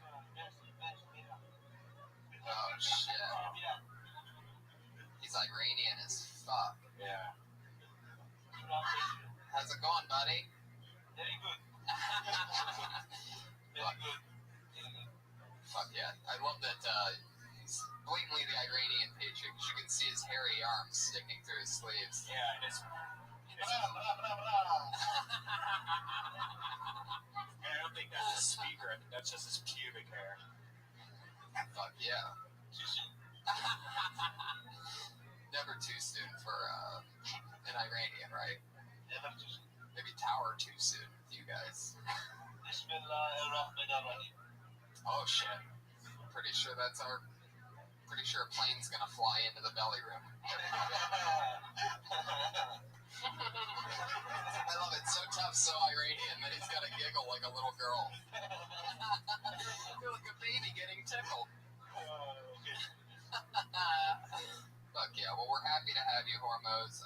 Thank you for... What's your Twitter handle? Hormoz Rashidi. Oh, yeah. Hormoz Rashidi, guys. Fucking... Oh, they don't really like him that I think they're scared. Yeah, everybody is sort of turned off by the Iranian. What's the problem with the Patriot, guys? You're not feeling it? Wow.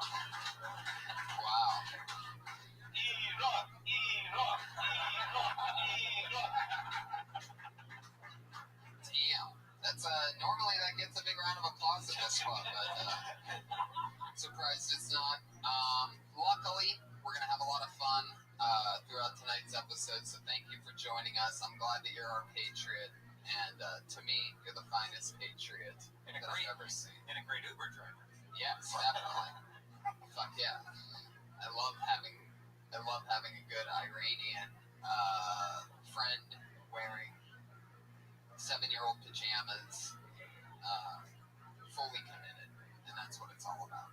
But that's not what the show's about, guys. It's about stand-up comedy, everybody. Yeah! And I'm so excited to have two of my funniest friends on tonight's show. This is very exciting. What do you say we meet them, huh, guys? Tonight's guests are two of my very best friends, everybody. It's the great Bob Oshak and Steven Glickman. It's amazing. Bob Oshak, considered by many a comics comic, a cold-blooded assassin, and Steven Glickman, a hilarious guy. Like me, used to work at the Comedy Store, and then went on to big fun things. You worked at the Comedy Store? Get the fuck out of here. You worked at the Comedy Store also? Yeah, What did you do here? I was in cover booth for 7 years. Get the fuck out of here. Oh my God. My first time, I moved out here in September of '94. I did an open mic 2 days after I moved out here. I do the open mic, finish, it goes well. I don't know. Barris was emceeing. Don Barris was emceeing. Freddie Soto working the door. I had Jason Hart's working the booth. You know, some guys. And then I went to the bathroom, and the manager comes next to me at the urinal, and he says, "Great job. Mitzi wants you to work here." Okay? I've been in town for 2 days. 2 days. The manager of the Comedy Store tells me Mitzi wants me to work there. What I didn't know is she wanted me to work in the cover booth. So basically, she wanted me to work as a ticket taker. Yeah. And I wound up working as a ticket taker for 7 years before I became a regular here. Wow. But I guess there's something about my comedy that didn't really come across as funny as much as it did trustworthy with money. Right. You know? So that's how it landed. I had to work the cover booth here for a couple of years. Yeah. Yeah. It's a compliment of sorts. Yeah. She doesn't let a lot of comics around the revenue stream. Right. So take it as a compliment. We're a select fraternity. I was not allowed anywhere near the company. Case in point. Just in case you're wondering. They were like, "How's your math skills?" And I was like, "I can't spell math. So I'm not gonna." What did you do? I worked as the phone secretary in the office, and I took where Tommy is right now, and I would take everyone's avails every week, and I actually had to. I was the one who had to call Rogan and tell Rogan he was banned because of the fight between him and. I had to do that call. What was that called like? It was fucking rough, dude. I call him up and I'm like, "Hey," so like Mitzi calls me and she's like, "Tell Rogan he can't." I don't know. I'm doing a voice. You can't tell him he can only perform here on weekdays, not the weekend. And I was like, "Okay, all right, no problem." So I call him. I'm like, "Hey, Joe," and he's like, "All right, give it to me straight. What happened?" I was like, "Mitzi said you can only perform here on the weekdays, not the weekend." And he was like, all right, no problem. And I was like, "Okay, bye." Phone rings again. I'm like, "Comedy Store," and it's Paulie. And he's like, "Hey, bro, call Rogan and tell him he's banned for life from the club." And I'm like, "Paulie, I can't do that because I just called him because Mitzi, your mom, just called to say he's only banned on the weekends." And Paulie was like, heard this story before? I This is like, have heard of that's her. amazing. You're like the middleman in this amazing moment in stand-up history. yeah, so Paulie was like, "You gotta call him, bro. He's like, "You got him, the boss, bro. Call him and tell him he's fucking bad, bro." So I called Rogan and I was like, "You're banned for life." That's what Paulie just told me to tell you. And Rogan goes like this: "What's about to happen to you is gonna be rough." And I was like, "To me?" And he was like, "I'm really sorry." And he took all the phone numbers from the phone list, because there's like 5 lines that call into here, and he gave all the information out to all of his fans and told them to call in and tell us that we were pieces of shit. So I'd answer them and be like, "Comedy Store," be like, "Fire it!" You're like, "Oh, really? Really?" And hang up. "Hello? So good." It's one after another. For like 2 weeks, that's how it was. It was fucking gnarly. That is amazing. I also had to ban Michael Richards for life from the club. I had to call him too. Mitzi made me call him, and he was like, "Whoa." And I was like, "Hey, Michael, Mitzi told me to tell you that you're banned for life." And he's like, and then just, it's like, I really liked you. I was like, "Hello?" It was just over. Yeah, actually, he was here and he did a set before he did the famous set over there. It's the other rough one here, huh? Yeah, and I watched that set and I talked to him a little bit out back. He was with this girl, and it was just, he just seemed very out of it. That's what I was saying, out of it.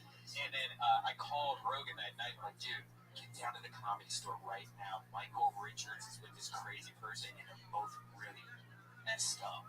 You know, like, I fucked up. They're fucked up. Both of them are really fucked up. And then he's like, no way, or whatever. And then Michael Richards got in a car or whatever, went down to the Laugh Factory and did the N-Ring thing. So it was just like, I knew something was happening that night with him because he was that fucked up. That's amazing.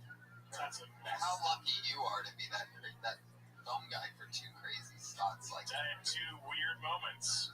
Those were my two weirdest moments, I think. Also, there was a moment where I'll never forget when I first started working here. Tommy, I said to Tommy, "Hey, I don't want to be like a tattletale or something, but PJ Stansberry was smoking marijuana in the hallway," and Tommy goes, "We're just happy he's not doing cocaine anymore."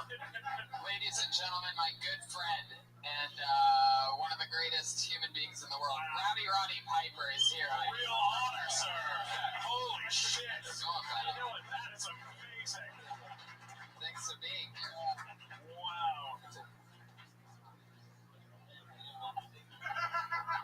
Phenomenal. Hell no. Hi, Roddy. How's everybody doing? Good. Well, been on the road. How's that going? In this silly series called Legend House. Yeah, I'm obsessed with it right now. I've been telling everybody about it. Has anybody seen this show, Legends House, on the new WWE network, guys? Big show, huh? You're so fucking missing out. Okay, well, I did White Swap the week before. Celebrity. Yeah. And, you know, they don't talk. And so I'm trying to figure out the lady, but they fly one way, the other way. You're supposed to make more, I suppose. How else are you going to get in there, Rod? And you tell them, no, stick with me now. You got to give me a little bit, wrestler. When Andre the Giant comes, you'll appreciate my ass.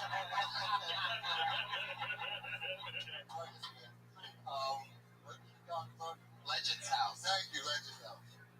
Well, it was really hard. They locked me up for a month with 7 other guys. Sounds like a kind of a warren, doesn't it?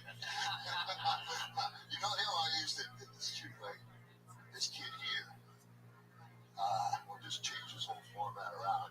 Watch out, make like one of the most beautiful stories you've ever heard. And it's this kid here. So they put me here, Jimmy Kimmel has a sense of humor and put me in here to get me ready for a one-man show on Broadway. I ended up, like, I don't drink anymore or nothing. That's all you do here is drink. So I taught myself the piano. I can't do fucking stand-up comedy worth shit, though. And this kid used to park cars and working his way up. And so he's very shy. And he brought me over one time. And he says, I gotta tell you. I've tried. And, Bruce. And he called. Well, he's a little boy. He had just given his mom. And they were very poor. And what he would do is he would have his bill.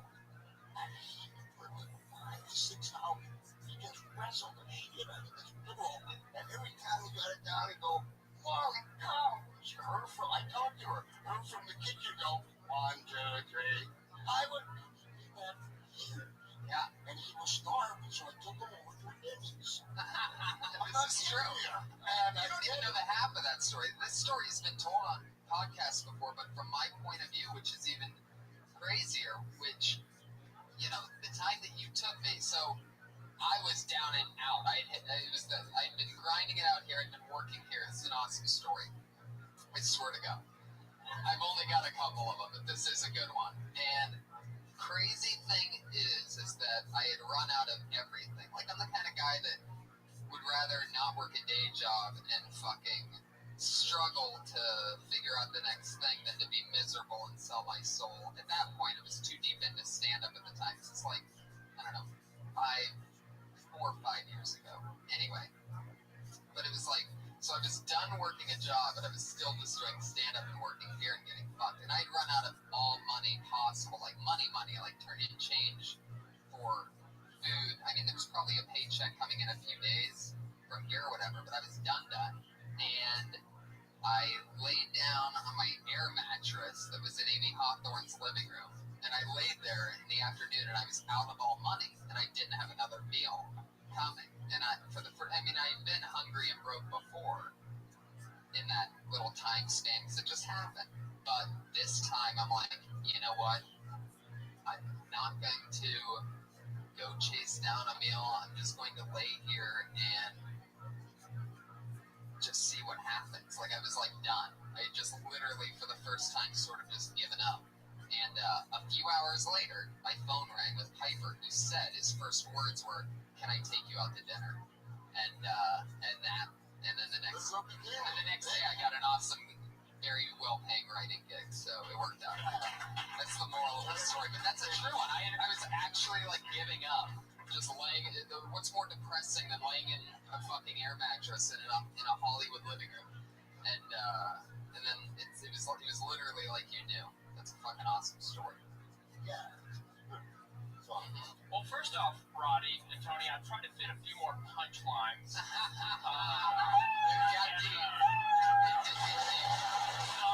try to go like 20, 25 seconds between laughs. So, but it was like, had hard. It was really good stuff. Like, I'm saying a lot, man. Good luck with everything. Yeah, like a great like drop would help. That'd be awesome. That's what we're supposed to do. That's right. I love it. That's what we're supposed to do. All right. Cool. I don't think. Now what am I going to do? Piper, you want to watch some stand-up comedians with us? You want to show over? Are you trying to? You are kicking me. No, here's what we're going to do. I love the stand-up comedians. You know, don't walk me out. Just take my check. Give him a chair. Why don't we just squeeze in? How's Yeah, that? can we get extra chairs? Will you help out comedians with some advice? Do you have a few minutes? Come on, Roddy. Please, come sit here. Come here. Here's what happens, Piper. Get on the road there, big guy. Hey, wow. This is really happening. This is the greatest. I feel really good Ladies and about it. gentlemen, Roddy Piper is in the room, everybody. I don't know. If you guys are half as excited as I am right now, then you have come running down your leg at the thought of Roddy Piper being here. I just watched They Live like 3 days ago for the 5,000th time. And I was like, I did not know he was going to be here, so I immediately... Me neither. This is the greatest surprise ever. This is episode 50 of my show, Piper. I'm sorry? This is episode 50 of this show. 50! Yeah. 50, baby! Bitch. Piper, here's how it works. This is the format. So in this bucket, a bunch of comedians who were signing up for the open mic downstairs also signed up for this show. Now, downstairs, if they get picked, they get put on a list and they do 3 minutes in front of that room. On this show, if they get picked out of this bucket, they come from wherever they are in the room. They do 1 minute of stage time with that mic and mic stand right there. And they do stand up for just a minute. We don't interrupt during that 60 seconds. They know their 60 seconds is up when they hear the sound of a kitten. Did you hear that? That's 60 seconds. You're a sick puppy, you are. And then if they run the light after that, they bring out the angry West Hollywood bear.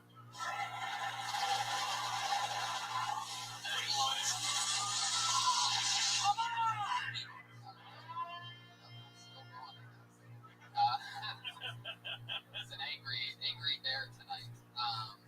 And then after that minute's up, we talk to them about how we felt about their minute. Like we just, with any constructive criticism. And no, it's not about. There's no winner or loser. It's not a contest. It's just constructive criticism in any way. Anything you liked about them, anything you want to find out about them, anything you would add or take away or anything. It's just throw it out there and they can take and leave whatever they want. And then we pull another name out of the bucket. You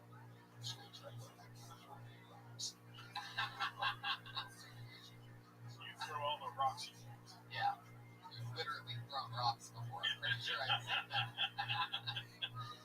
All right, so what do you say? We're gonna get it started. You'll help out some young stars tonight with us. Awesome, ladies and gentlemen. This is episode 50 of Kill Tony. featuring Roddy Piper, Stephen Glickman, and Bob Osha. And the Iranian Patriot Hormuz Rashid. Your first comedian doing a minute tonight goes by the name of Jared Levis. Jared Levis just missed his spot, which means he's blacklisted. That's what happened.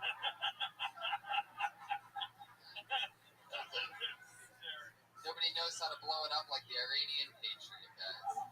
Put your hands together for your next first comedian, David Bass, everybody. David Bass. Awesome, here he comes. David Bass. Hello. Hey, David Bass, how you doing tonight? Great. Let's see, it's Bass, like a fish, Bass, like the eel. Last name, Lance Bass. I just found out we're related. His ancestors are my ancestors, slave owners. So waiting for that check. Just flew back from Alabama, Mobile, Alabama. Boy, my arm's tired of black people. My whole family's from there, all the black people from where they should be, am I right, white people? I'm kidding. I love white people. Do you prefer to be called Caucasians? Yeah. So what's all that? A Caucasian is like an Asian, but like with a bigger package. It's convoluted, really. Except for the Asians, maybe Asians here. It's a good thing. Let's see, what should I start with this?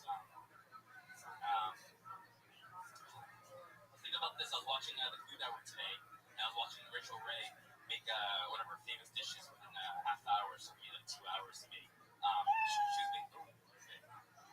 Fuck yeah, David Bass, everybody. Thank you very much. Thank you. How long have you been in LA? A few weeks now. How long have you been doing stand-up for? On and off, a few years. Lethargically, terribly. You know, one day at a time. Were you doing it Mobile or? No, I was doing it in Boston, Massachusetts. Okay. How long? A few years on and off, about 5 years. I've been counting. Now sometimes I take breaks and work at a restaurant until I get fired. Super comedy. It's multitasking. So you look for comedy, you write some jokes, you write some resumes. Do you ever talk about job history or It's funny that you guys. I was writing this book called it's called The Resume. Thank you. It's an 8x11 memoir of Bostonians' past failures. It's not selling well. I'm just giving it away. They're constantly being accepted, but I love it. what do you want to do? Do you want to be a stand-up comic or not? yeah, I mean, I've always wanted. At first, I wanted to write. I was like writing these little chronicles, little like gay chronicles about these boys, and I was drawing doodles for it. And then I ended up judging for stand-up comedians, judging comics at a sushi bar in Boston, on Boston Street. And ended up doing stand-up. That's pretty good at it, on and off. And so So you do want to be in it to win it. Yeah, I mean, how often are you going up on stage? not a lot here. I've been a little bashful, a little shy. Okay. You guys are hustlers here, guys. It's hard to get in. Yeah, but if you make it here, you can make it anywhere, right? I heard that in New York one time. Like this one time in New York, I heard that one time. But yeah. Just be in it. I would just say you kind of you're very likable. Play towards that. Do you agree with me? Yeah, you're a likable guy, a likable thing. Yeah, and you got a likable face. I don't know if I like your face. Thanks. Piper, what do you think of David Bass? Shoulders, Sort of like a shoulders are nice. I just started working out. Wow. So yeah. So far. Let's check out the hair. Let's see the hair. I'm doing this thing where sort of like a Virgil, right? I'm shaving. Oh yeah. I'm shaving off hair right here, so it looks like I'm balding. But later on, I'm just gonna shave the whole thing, and I'll be hot. That's a good solid move.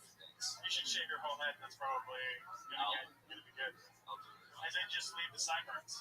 Yeah, like little chops. Yeah, that's the move, man. I like Then you can look just like me. You guys have any like comedy advice? Yeah.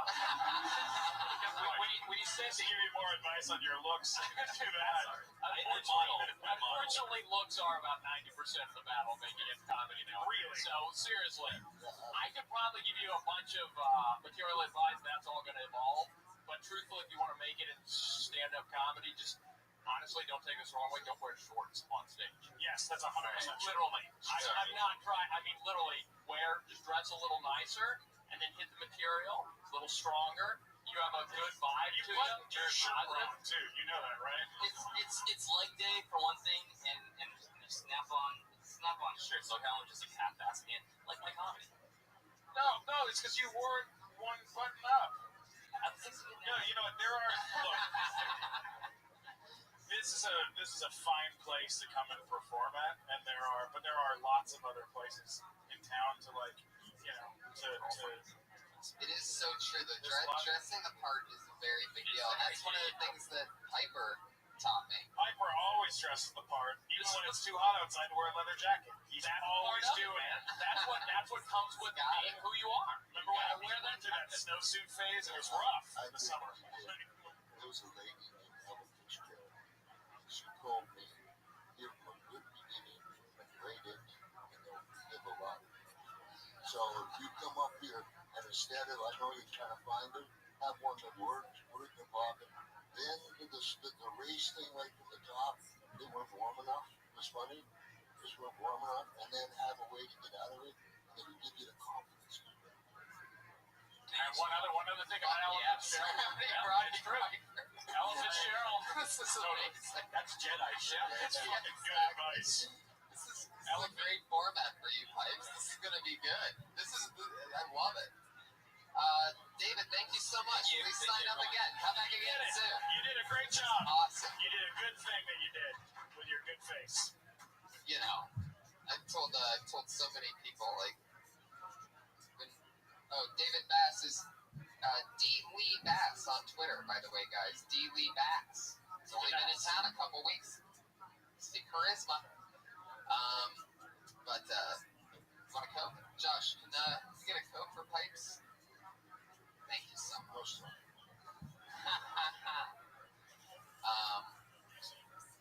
I've been full deposition. Yes, no, I do not recall. Allegedly. For those of you that don't know, on top of being one of the greatest professional wrestlers of all time, sorry to mention this, Piper, I'm sure you get annoyed everywhere you go, but also, he was the first wrestler to establish an improvisational show from within the mainframe of pro wrestling, which is called Piper's Pit, where he would interview other wrestlers, and you improvised most of that, right? Oh, especially the screaming, the hyping. They were killing. The high pitch. Yeah, it became very competitive because the first guy I had on, there were some rules you're not supposed to say one of the guys. I'll give you one. If you're fighting some guy, you're young, he's a little older, every time you pass the cemetery, two guys chasing the shovels. Don't say that about him. He does nothing for business, and you get the dog knocked out of you for it. But thank you, sir. But so on this Piper's Pit, I didn't know what to say. But I just didn't know.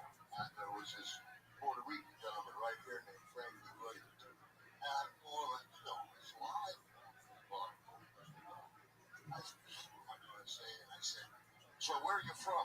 Frankie Williams, the only Puerto Rican I know has got freckles. The thickest Puerto Rican accent. He said, I'm from Columbus, Ohio. We're rolling. You Donovan just suck as a wrestler. You should have been a shoemaker. And he fought me.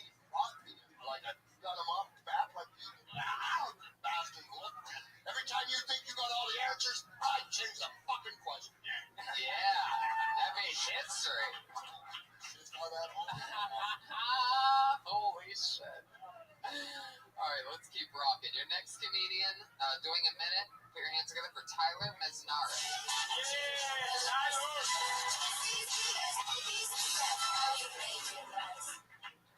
Thank you. I'm from Montana, and I moved here to LA, which, as you can imagine, it's a hard transition. Going from a place that always survives movie apocalypses to a place it never does. Stuff. Like I lived in such a flyover state. Like the aliens from that movie Independence Day, they flew over us. You know, they could just cruise by and turn on their little city blaster and probably got us. We're like the alien in charge, just like no, don't even waste the alien gas. We gotta go to Houston. Houston, they blew up Houston in that movie. I had no idea the stakes were so high until I moved to Los Angeles.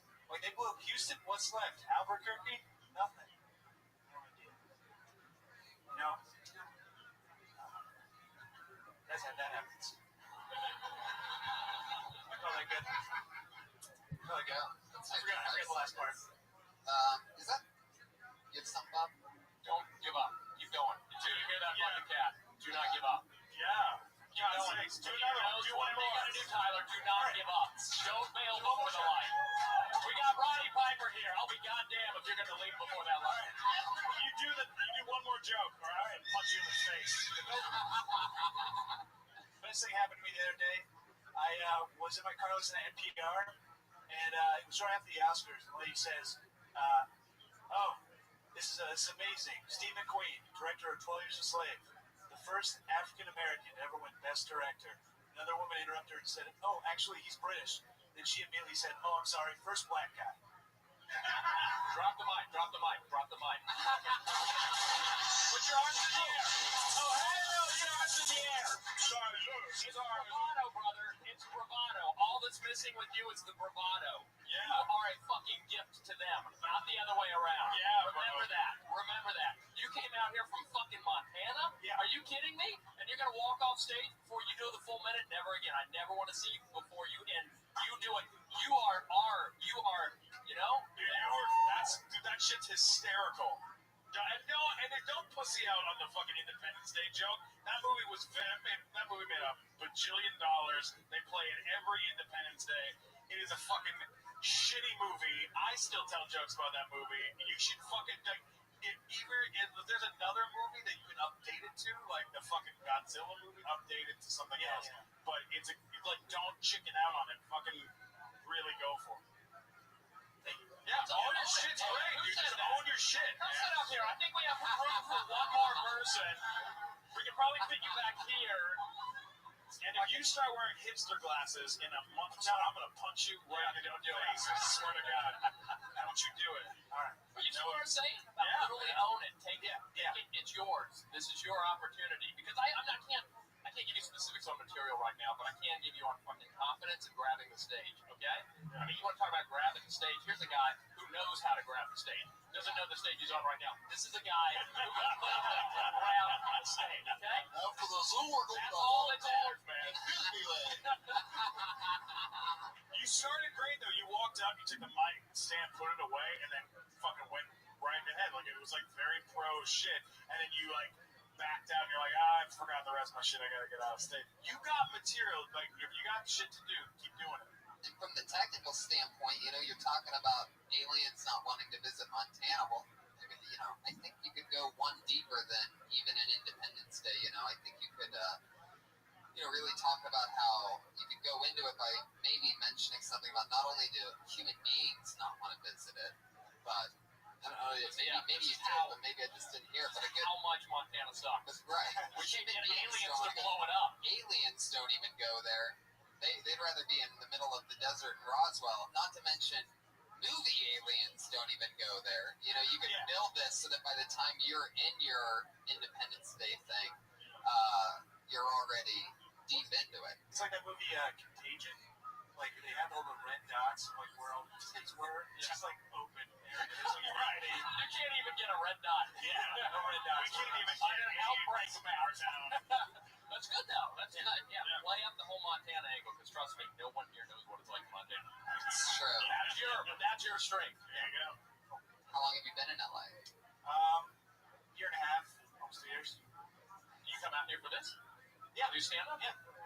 Was there any stage time whatsoever in Montana? Stagecoach. Not really.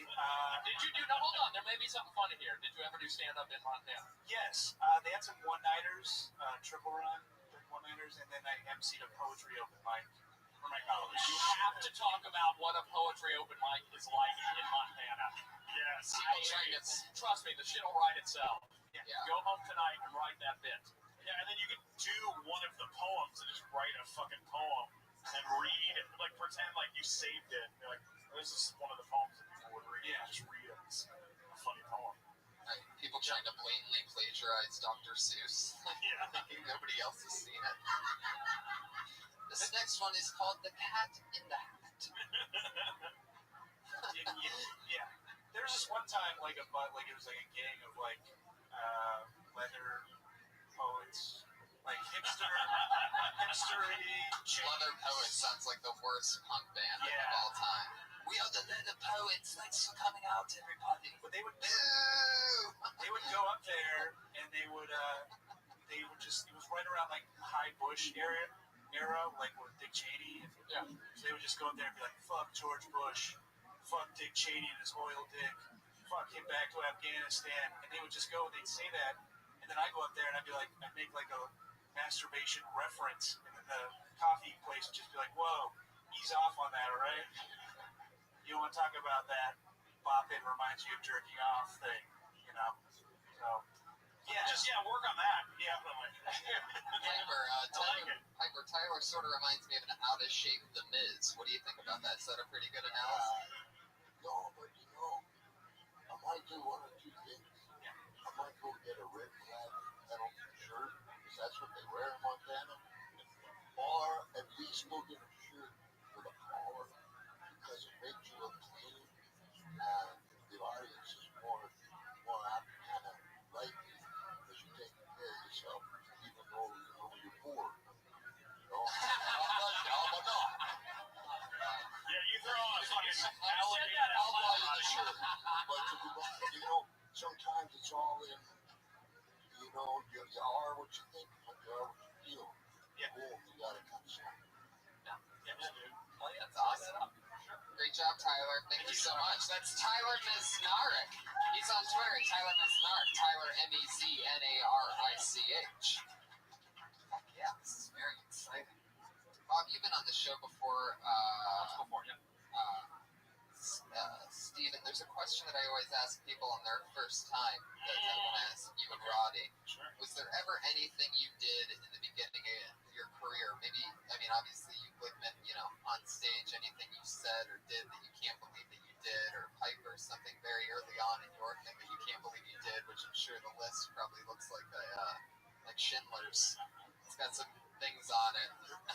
I'm just trying to think of a long list. Schindler had a pretty long list, right? I don't think that was written on a post-it note or anything, but anything you can't believe that you did? In the beginning of when I first started doing stand-up, everything I wrote was like sex jokes. That's all, that's kind of how most comics start. They write lots of sex type of jokes. Or if you're like a dirty kind of person, that's what you write. And that's the kind of shit I would write. And then my mom came to see me do stand-up 3 months into doing stand-up. And I did a joke about retard porn.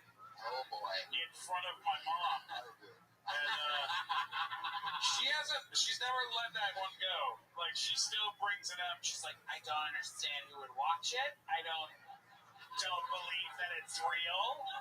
And I think it's offensive that your mind would come up with that. And I was like, no, it's fucking real. I have one. I'll play it for you. So, yeah, that's an early screw up, I guess, in some ways. That's awesome. Piper, how about you? What do you got? Speak of anything.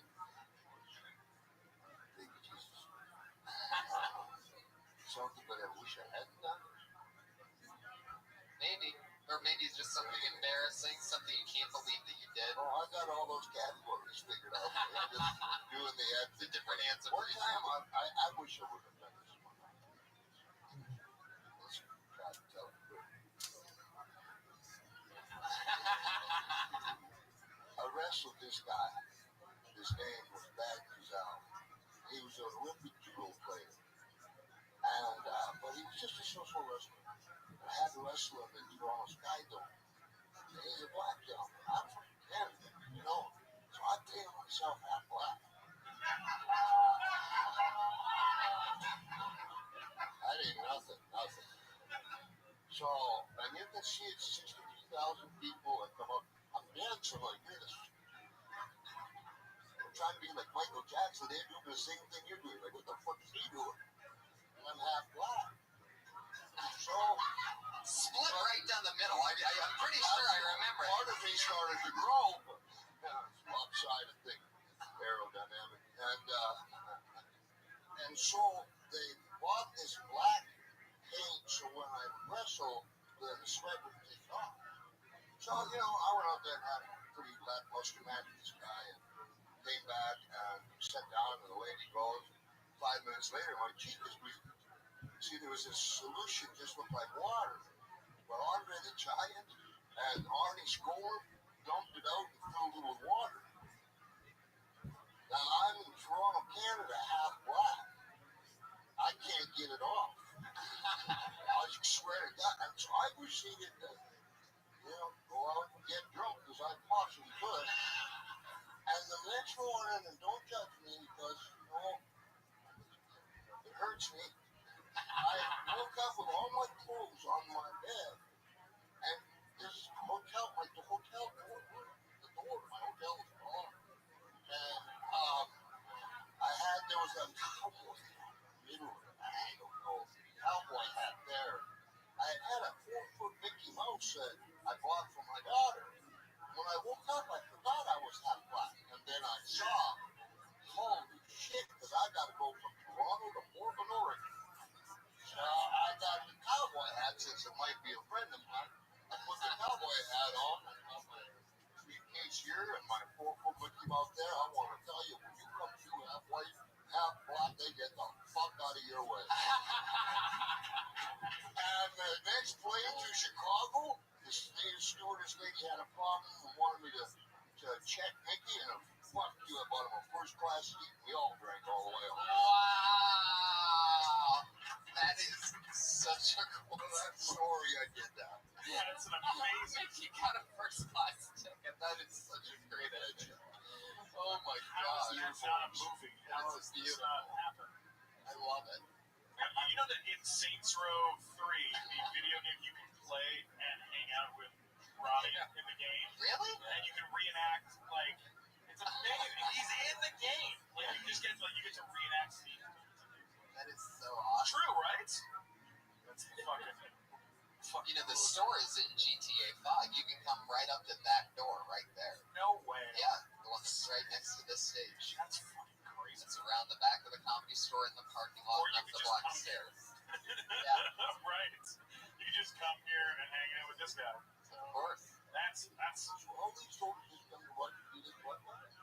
Some of them do. We have some regulars there. There's Jerry and Laney over there. Hi, Jerry and Laney. Howdy. Is Jamie smoking? Lady's already dropping names over there. Little Miss Royalty. I love it. This is so How are you doing over there, Iron Pig?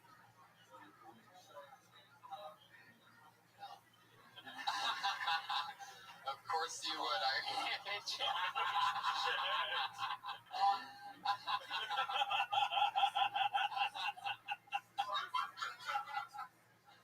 Fuck Oh yeah. my God, it's amazing. This is so much fun. All right, are you guys ready for your next comedian or what? Let's do it. He goes by the name of Charlie Talbert. There he is. Albert. Oh, wow. God, I haven't seen you guys since I roofied you in Texas. How's it going? Mr. Letterman, evil me. I always wanted to be you growing up. I still wear skirts to this day. You remember the Two Towers? Good to see you again, you fuck. No, just kidding. Good to see you. How are you? God, you're gorgeous. What's your name? Sarah, Jesus, you're amazingly beautiful. God, I saw you sitting here alone. Excuse me, sir. You ever just look at a chick and think, God, I could overpower her? As a friend who desperately wants to have sex with you. No, I'm kidding. I do want to have sex with you. I'm just getting into the dating scene, guys. I'm getting out there. I tried this thing, Tinder. You guys have all heard of Tinder. Every comedian talks about it. If you haven't heard about it, it's this app where you grab the screen, you see her face, and you swipe right if you like her. If you don't like her, you swipe left. Well, I did that like 70 times, and nobody got back to me except for my cousin who showed me how to use the app. So I got a date next Friday. I'm very excited. But I'm going to do this the old-fashioned way. I went out to the real world. I met a chick. She started talking to me. And she's like, I really like you. And I was like, I really like you.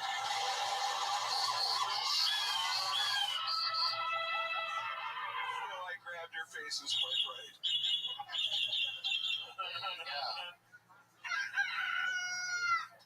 Thank you. Sweet. Charlie. What was right before the Tinder one? What was the joke right before? It was just Overpowering the woman. talking to Yeah. Overpowering the woman. That really just made the whole room uncomfortable. And it's really hard. It's really pretty much like showing your dick and having like a big open wound. Like I need to get this fixed, and then putting it away, and then trying to do a bunch of jokes. You know, you pretty much put a big bomb in the room, and then tried to like climb back on the hill. It's like an Ari Shaffir move. Yeah. Yeah, the rape. I mean, you pretty much said you wanted to rape her. Yeah. Well, that's a friend. I know, but the joke was rape, and she's right there. You're a lot bigger. Here's my beef with that thing. Is that you went for that. You played that angle, and then when it got weird, you pulled out. You pulled back. You could play it one of two ways. You could obviously be a comedian just joking about wanting to rape her, or you can not mention raping her. But you can't. Don't do things halfway, whether it's rape or whether it's painting yourself black. Right. You know what I mean? Fucking awesome. Go all the Just way with rape her it. fully. Yeah. Gotcha. Or Yeah, don't sure. rape at all. No, okay, no. Go black or just stay white and enjoy the first class ticket. But you know what I mean? There's a lot of weight on those comments. Like, You know what I mean? when you put this outfit together today, right? You committed to this situation. You went red shoes, red tie, red hat, dress shirt. This is great. I think it's fine. All right, like you might not be doing this in 4 years from now, but maybe like in the beginning, you do a little shtick thing to like have a thing. I did the same fucking thing when I started out. Bob will let you know, I'm fucking Friars Club when I was doing stand-up. I'd show up in three-piece suits and look like a fucking asshole, And but then people knew who I was. And then you do 20 minutes of retard porn. Exactly. Well, the thing is I actually slowly went away, and that became this is just like I've got 14 of these shirts, and I literally have 14 of these ties. I started out doing film and television, now I'm doing stand-up. I fucked up, I know. So I switched it up to try this style. This is like my 8th month. What do you mean you fucked up? Wait, I want to get a little more. What do you mean you fucked up? What did you start out doing? I've done about 34 films, about 20 television shows, and then Mid I rolls? just fell out. Yeah. Have you ever heard of the movie Angus? That was me. Okay, Angus, what's that? Wait, tell me what Angus was. Tell me what you do. It was Jan Vanderbeek's first big movie. Mine. It was about a big kid who falls in love with a girl, and he can't have her. So he rapes her. And he rapes her. No.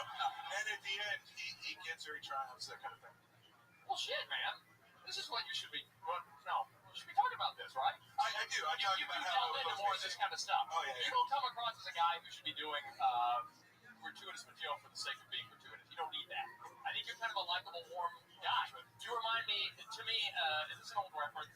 Norm from Cheers? Yeah. Do you know what I mean? You're like a Norm from Cheers, and the last thing. Oh, wow. Well, fuck, there you are. Holy shit. Look at, hey, Ronnie.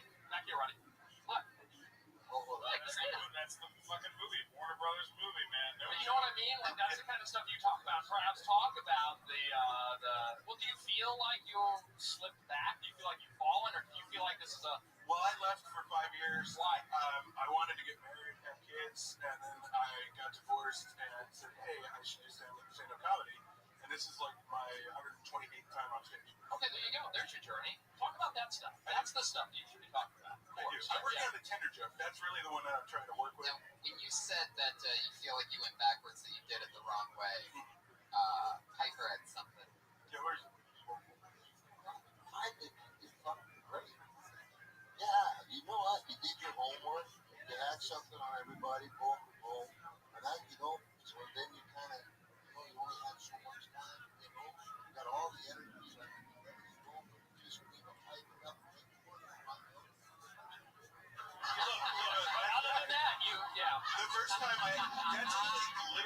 first time that joke's ever bombed. But it's like staying in that moment, right, is what I should do. It's just like go with that moment and call myself out on it. Yeah, well, here's the thing. Here's the tricky thing about rape. All right, because I've got material on rape. I think everyone at this table has some rape material.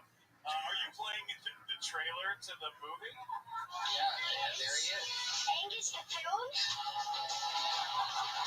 I can't dance. Is that you? You're the I kid? can't talk to girls. You're Angus, right? Charlie Talbot. Sure, No Angus. joke. Yeah, he's Angus, man. Then I can't smash Rick Sanford's face in.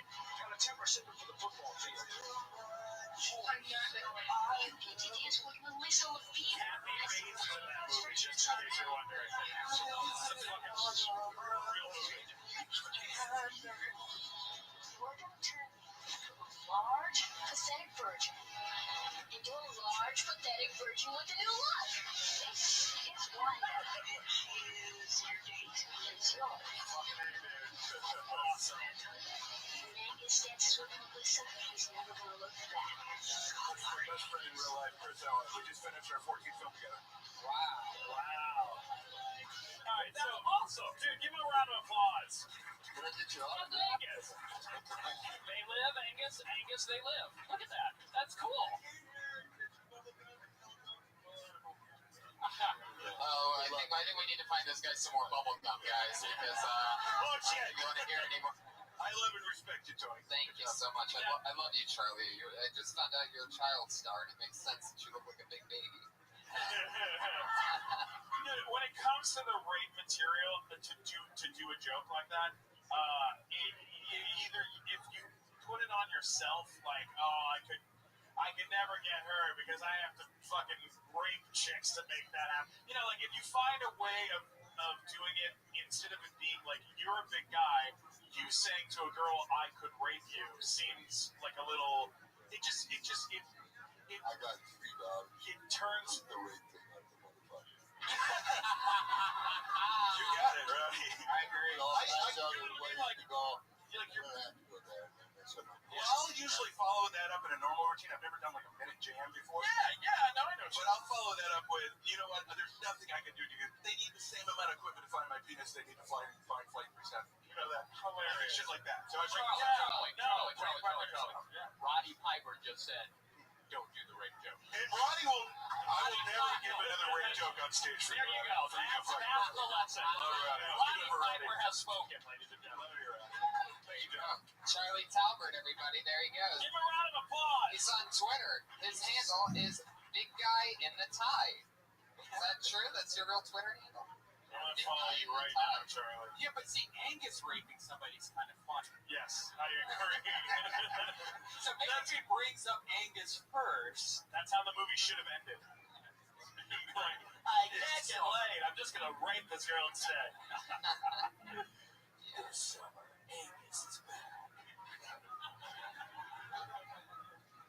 Let's get another comedian up here, shall we, guys?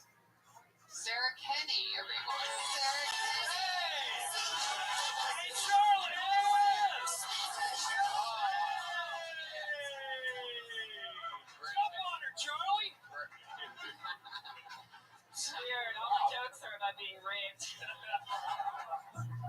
So, I went down to the dumpster to throw out my baby.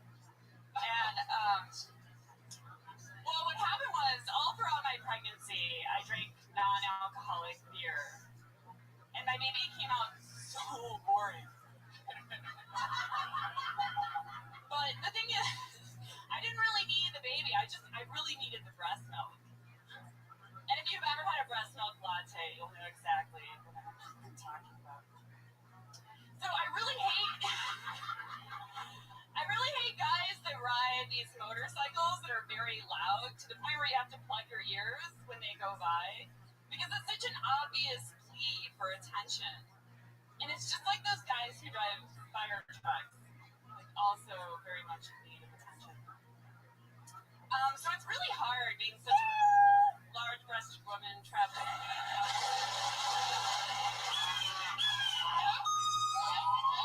It's so funny to think that you thought talking about being a large-breasted woman would stop the angry West Hollywood mayor. Angry West Hollywood Bears do not care at all No, about breasts. they don't. 100% true. That's why they make the best enforcers at times. Seriously. All right. The dead baby thing. Let's just all pretend like that never happened. She kind of saved it, I thought. Really? When she said it was, from drinking non-alcoholic beer and it came out boring. I thought that was That's a funny joke. It actually saved it for me. I just get right to that then. If that's worth it, then I would go, I'd keep it short so that it doesn't seem so real and dark and creepy. It also doesn't make sense. You're that opening threw it out You could the just baby. say, I don't want to I don't want to get pregnant because if I did, I've done the non-alcoholic hard by itself before. That joke's great. That's a great joke. I could totally stand alone. I was so creeped out from the other stuff that going into that I sort of was numb to. If that makes sense. Did you really have a baby or no? Is that a joke? Okay. Have you ever really had a breast milk latte? Because it is pretty disgusting. It's really sour. No, you've had one? Yeah. Really? Seriously? This is a real thing. Yeah. Oh wait, so I'm sorry to interrupt. I got a real solid question here. Why are you doing material about having a baby and being pregnant if you not have a baby? And we're not pregnant. I'm just asking out of curiosity. Is there a reason for that, or do you know someone who's pregnant? I had some. Yeah, I feel like it comes up too often, but I've been on here before, and I did a joke about getting pregnant and then having a miscarriage, and that did happen. So then that kind of spurred some other material in my head. Yeah. Got it. Oh well, then that makes sense. I love that there's two people in the doorway right now pondering whether this is the show they want to be in or not, and that's the part that they just walked in on. Guys, stick around. He's about to rape her. Come on in. It's all happening. Everything's gonna be fine. We're about to make another miscarriage, everybody. I'm sorry, Sarah. It's definitely too soon for that. She's laughing. Oh, they laughed. Fuck yeah. Oh, thank you guys. They did. They came in. The two newest audience members. We're drawing people in with Sarah's amazing. By telling them I was. Let's talk about the motorcycle thing, shall we? Sure. It ended in firemen, right? So what's that about? Well, I actually never told that one before, but yeah, it was just I feel like motorcycles are guys who want to get attention, but fire trucks go by and they're equally as loud. They're clearly not trying to get attention, but Yeah, I see the idea, and it needs to be fleshed out. Yeah, it's maybe start with the ambulance, maybe backwards or no. It's interesting. It's You a know, lot. you know what I'm going for. It's new. I haven't really worked on it too much. So. Talk about something that's really hard, emotionally hard to talk about, like a miscarriage on stage, and making it funny and doing it for yourself, and getting some good material in there for it. That could be great. Just don't trap yourself in the thinking that you have to do that forever because it's your, it's good. It's that particular joke is really funny. Just Sarah, do lots of material on it. Just do one joke about pregnancy and just fucking hop shit, move on to something else. Motorcycles and whatnot. this is something I just real quick. How long have you been doing? About a year and a half.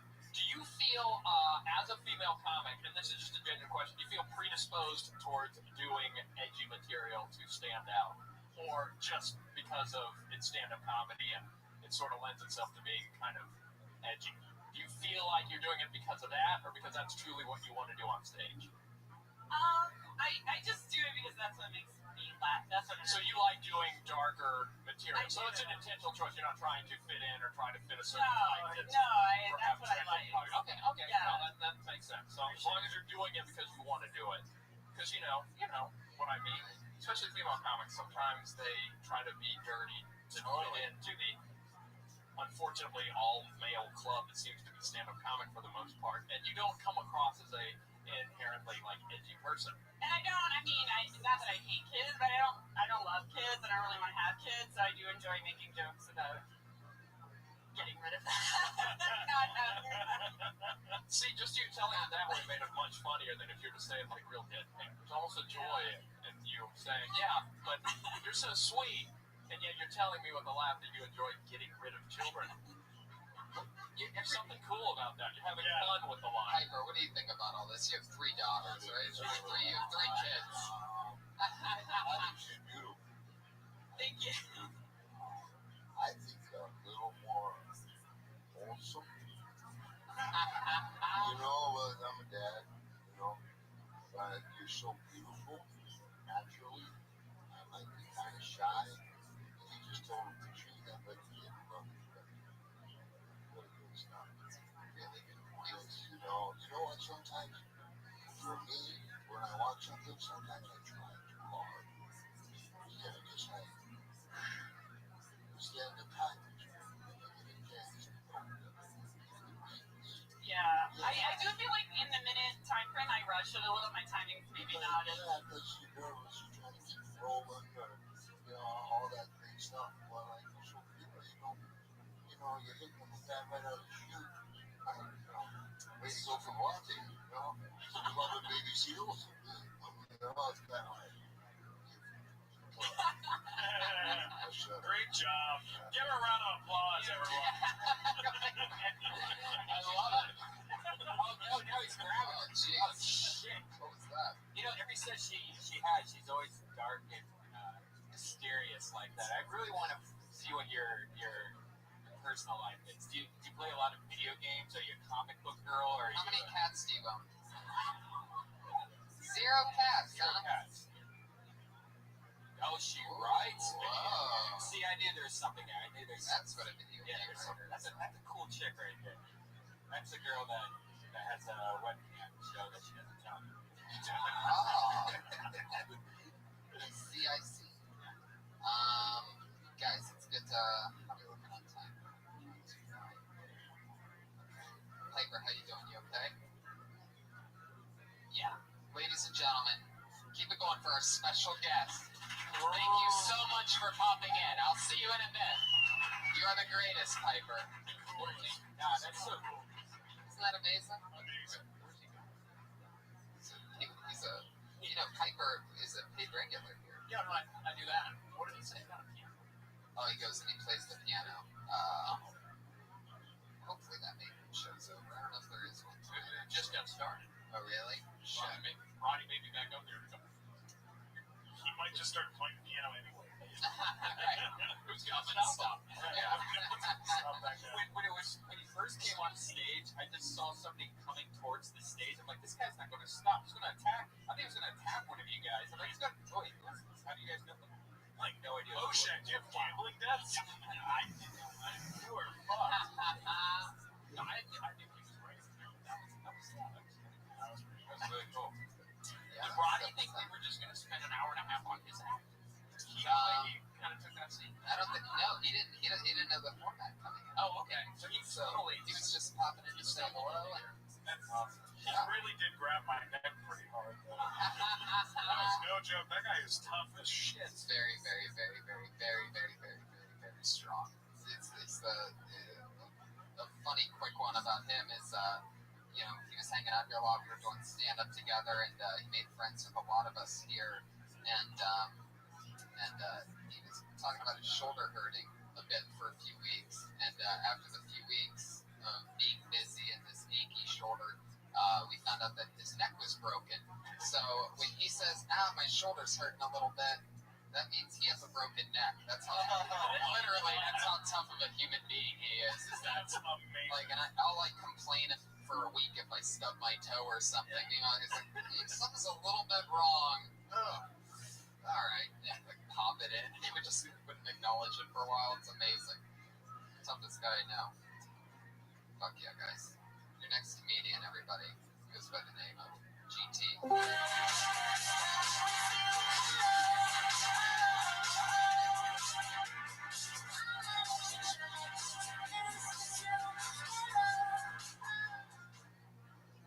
Why do comedians adopt dogs?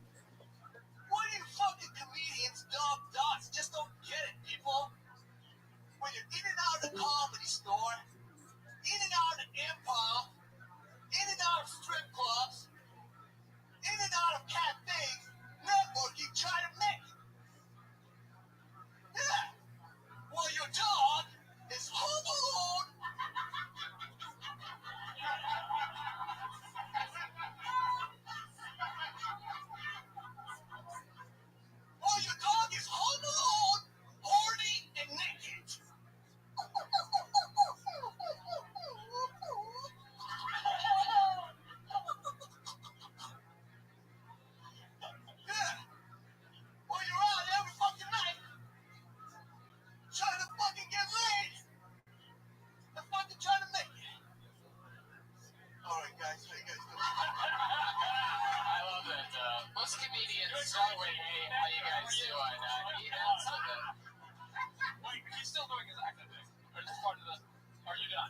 Holy shit, that was terrifying. You can't believe Roddy left before he came up. Yeah.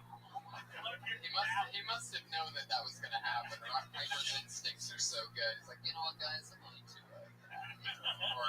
It was a weird journey. That was a weird minute-long journey. I felt like most people were scared and/or just had no clue where you were going. Then suddenly we all thought we knew where you were going, and then all of a sudden we were scared and confused again. All in the period of about 45 to 50 seconds. There was a big laugh there that happened at one point, but it was off of her laugh. Everybody heard somebody laugh, and it made them laugh that anybody would laugh at that. So then all of a sudden everybody was cracking up, and you took a beat. You probably thought it was your laugh. It wasn't. It was just a random laugh. Were you laughing at me or were you laughing at my joke? That's good. Is that a character that you're doing, or is this real, like a real thing? You know what? I'm confused myself. Sometimes That's true. He goes in and out of it. I've seen it. I've been watching GT for years. You know, I used to host downstairs, and he's done this a couple times. So he comes in and out to where like he'll be like this guy that wants to do comedy that writes jokes and this and that, and then he just fucking like will just like turn into this. I can't even describe the other thing. So Tony was one of those guys who's, I really wasn't quite sure if he liked my stuff. Is he the same motto as the Patriot? No, he's not. He's not your audience. Oh, wow. Like, obviously very defensive patriot over there. He does not want to be lined up with that. Iranians and Armenians don't really see Oh, shit. Settle down, GT. That's a joke. Jesus Christ. You get a couple Middle Eastern people next to each other. Next thing you know, it's fucking... Yeah.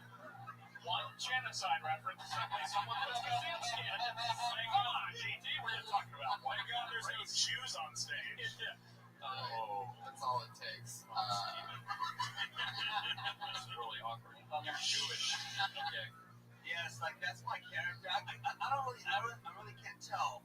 Sometimes I'll be like, is that really me? It's not really me. I'm videotaping myself. I think you yelling about dogs is kind of hilarious. Like, I think it's terrifying and weird that you're doing it, and I kind of like it. I want to do a special version of Kill Tony with you one episode where we have you come on and my guests are just two psychiatrists instead of comedian, and I want to see like what their actual feedback is. Like, well, I can tell from That's what your father like. the fact that you went back to the jerking off dog for a moment. I do believe you're bipolar.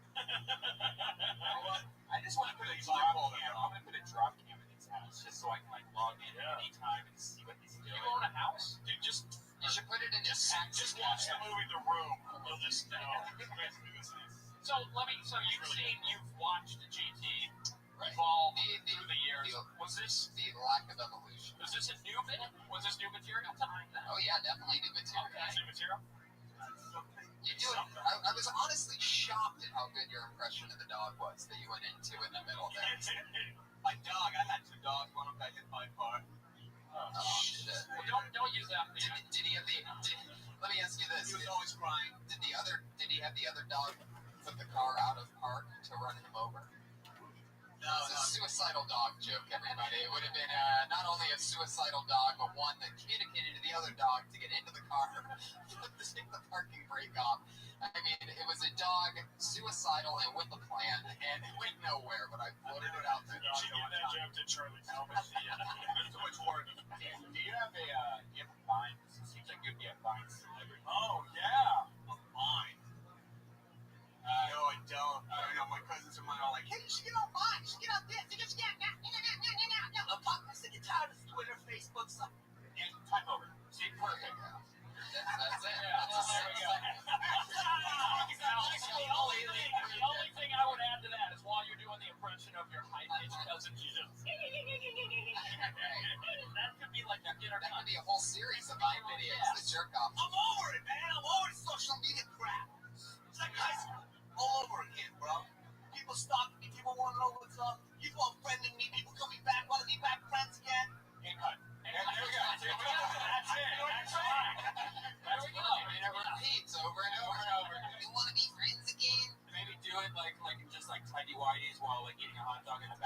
or something, but you could like totally become a fine celebrity. These people are making fucking killer. Yeah. And then you can go do your comedy wherever the fuck you want, and you're based on 6 seconds. Yeah. And you're sick of I'm everything. going to log on to Vine. It's true. Yeah. There you go, GT. Remember, you're sick of everything. That's your angle. You're sick of everything. Steal an Just try it out. Try it out. Do it. I'm What do you sick think? of it, bro.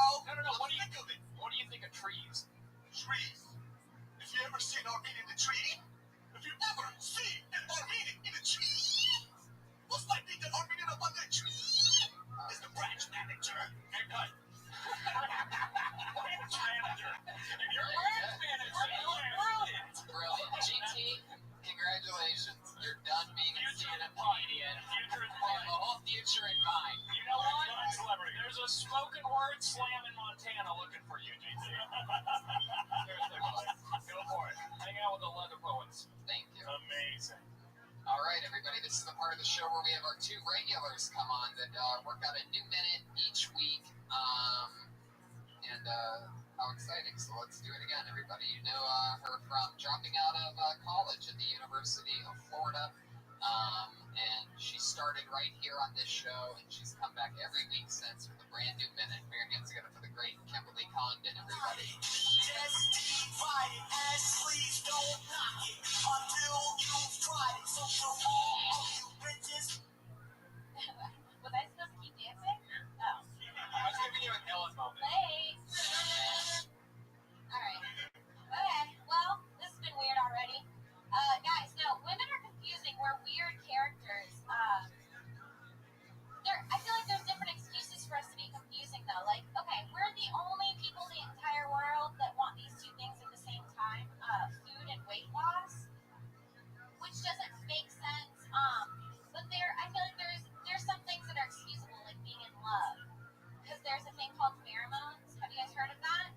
It's basically your body telling you it wants to be with somebody. Mine are really in tune. I matched with my pheromone partner July of 2012. And man, did those pigs smell good.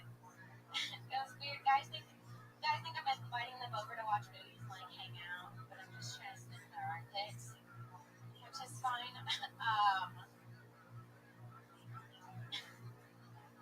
What about armpits, guys? Those are weird and smelly.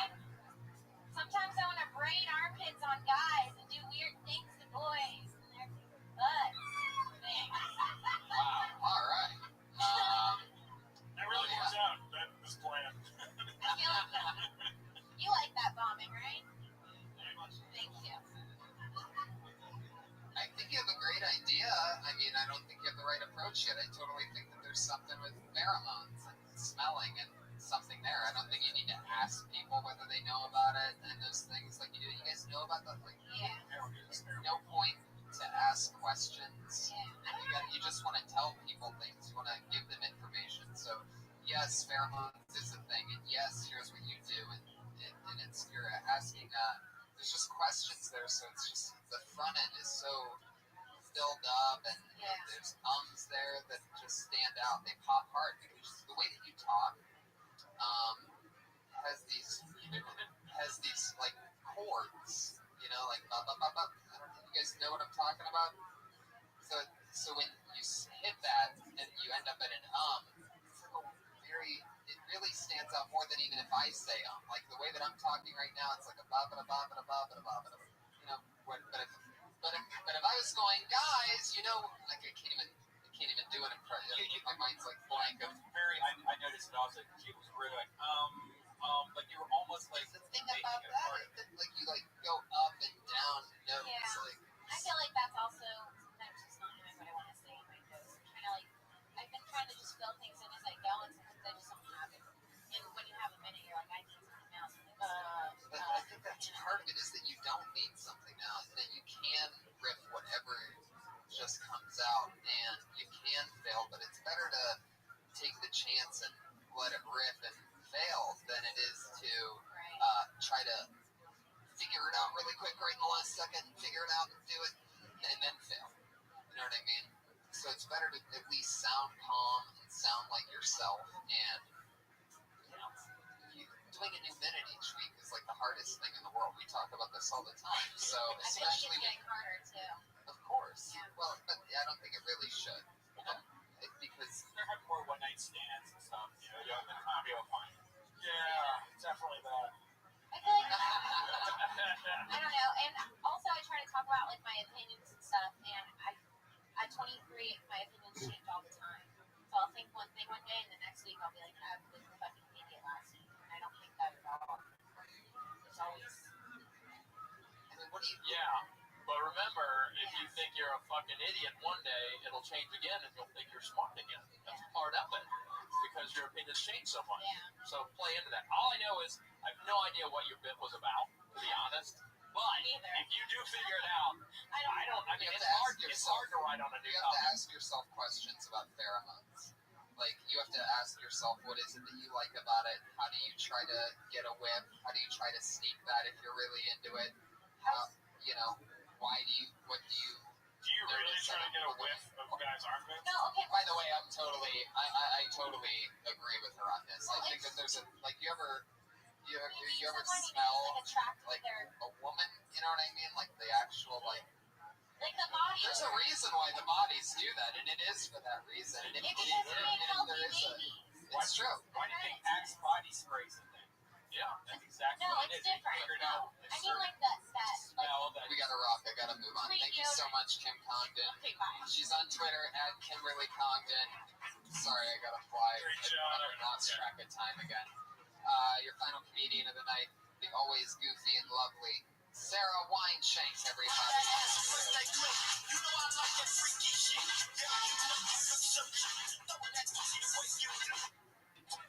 Oh, what's up? Guys, do you think married couples stay together because they both love the bed so much?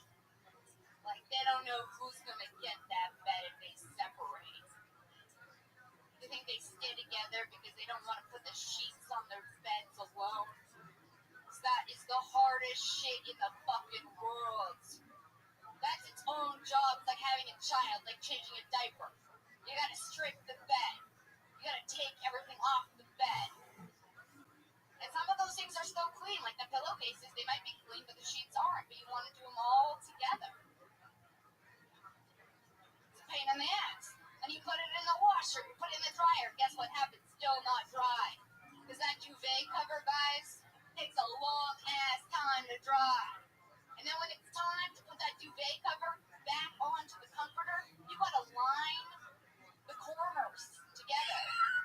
And that's when... Keep going. Sarah Wineshank, everybody. Unfortunately, we've run out of time, so this is going to be a special thing that we do where we'll update you on the something or other next week. Okay. I'll save a few extra minutes at say the end. something real quick. We have a hard out. I have no idea what. It's like a broke-ass Natasha Leggero. I like it. That's very funny. It was very instructional. It was very instructional. Yeah. Yes. How about we talk to her after the show, Sure. and then at the next week we'll talk about this again. I Bring just it back up learned what again. a duvet cover was recently, so you I can't just saw be throwing that. out I was like, duvet there's going to be covers. the guy that doesn't know what a duvet cover I'm so is. sorry we ran out of time. But We're out of time. Sweet. Follow Bob Oshak on Twitter at Shaq Knife. So sorry, guys. Blankman? At Stephen Blickman on Twitter and Funny Guy from TV on YouTube. How about that for Watch Big Time Rush. What are you, season 6? Workaholics season finale. Workaholics. Hormoz Rashidi. Oh, that's awesome. Hormoz Rashidi is on Twitter at Hormoz Rashidi. Thank you guys so much for listening. Thank you so much, live audience, for coming out to episode 50 of Kill Tony. Thank you so much, everyone. Stick around for the Ding Dong Show.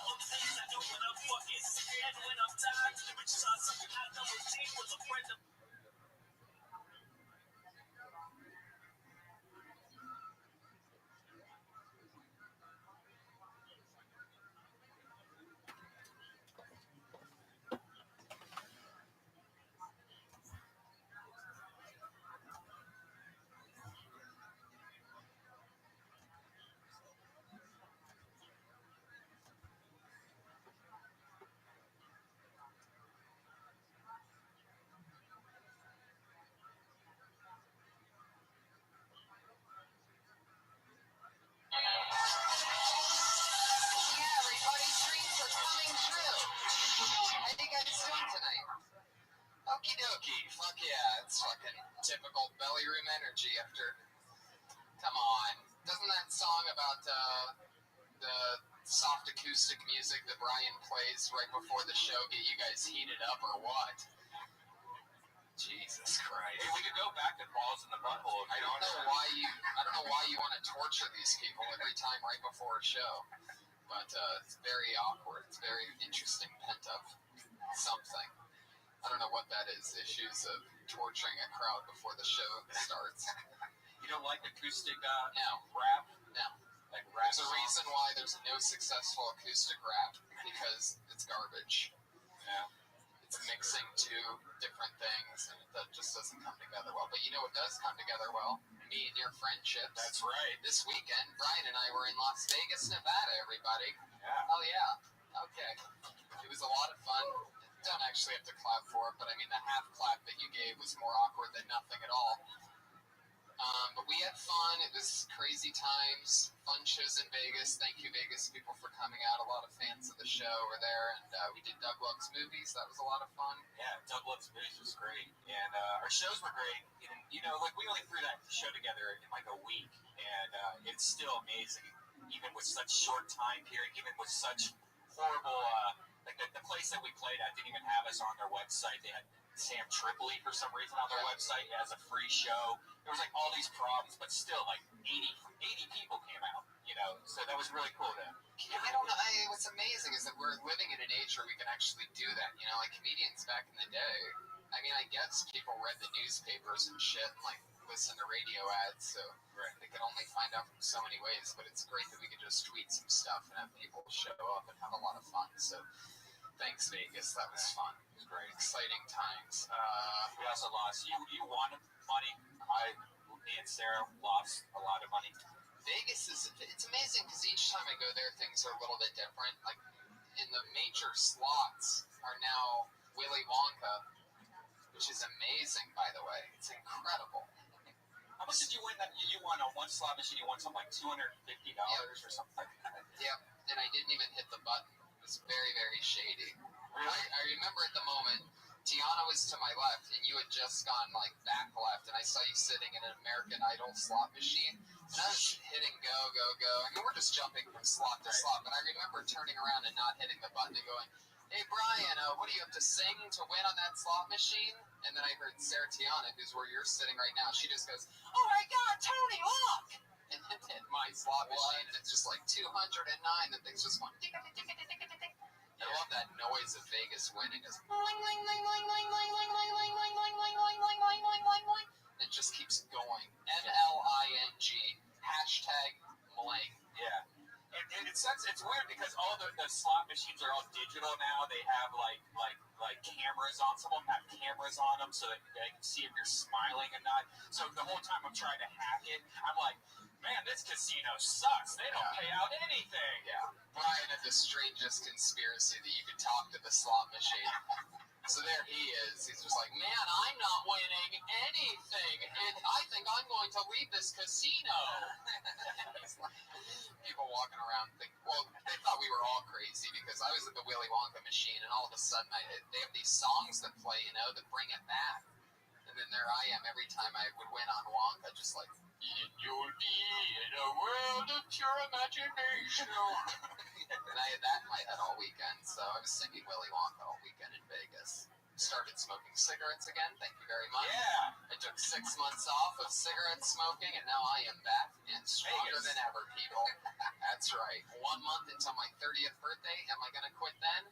Probably not. I'm back, and I'm a mean, badass motherfucker smoking cigarettes, just like the villain I've always been told that I could be. And it's mostly because of the Golden Nugget. We stayed in old downtown Vegas. First time I ever really stayed there. Which is basically like staying in a pack of Marlboro Yeah, Lights. the smoking rooms there, it's crazy. Yeah. That was pure smoke. That was like the room was smoking a cigarette. That's where people from all around the country that are good at smoking cigarettes go to smoke cigarettes. It's like the Comic-Con of cigarettes downtown Las Vegas. I tell you, it's great smoking in bed though, like half asleep, drunk with a fucking I cigarette. couldn't bring myself to do that on opening weekend. That's like being on a first date with a chick and just like going down on her ass during a movie. No, guys, you haven't done that before? All right. Yes. These chicks love that one. They fucking can't even look at me after that. Oh my god, that's my dream. Everybody loves having their butt eaten out, people. So until you can admit that to yourself, Do you? Really?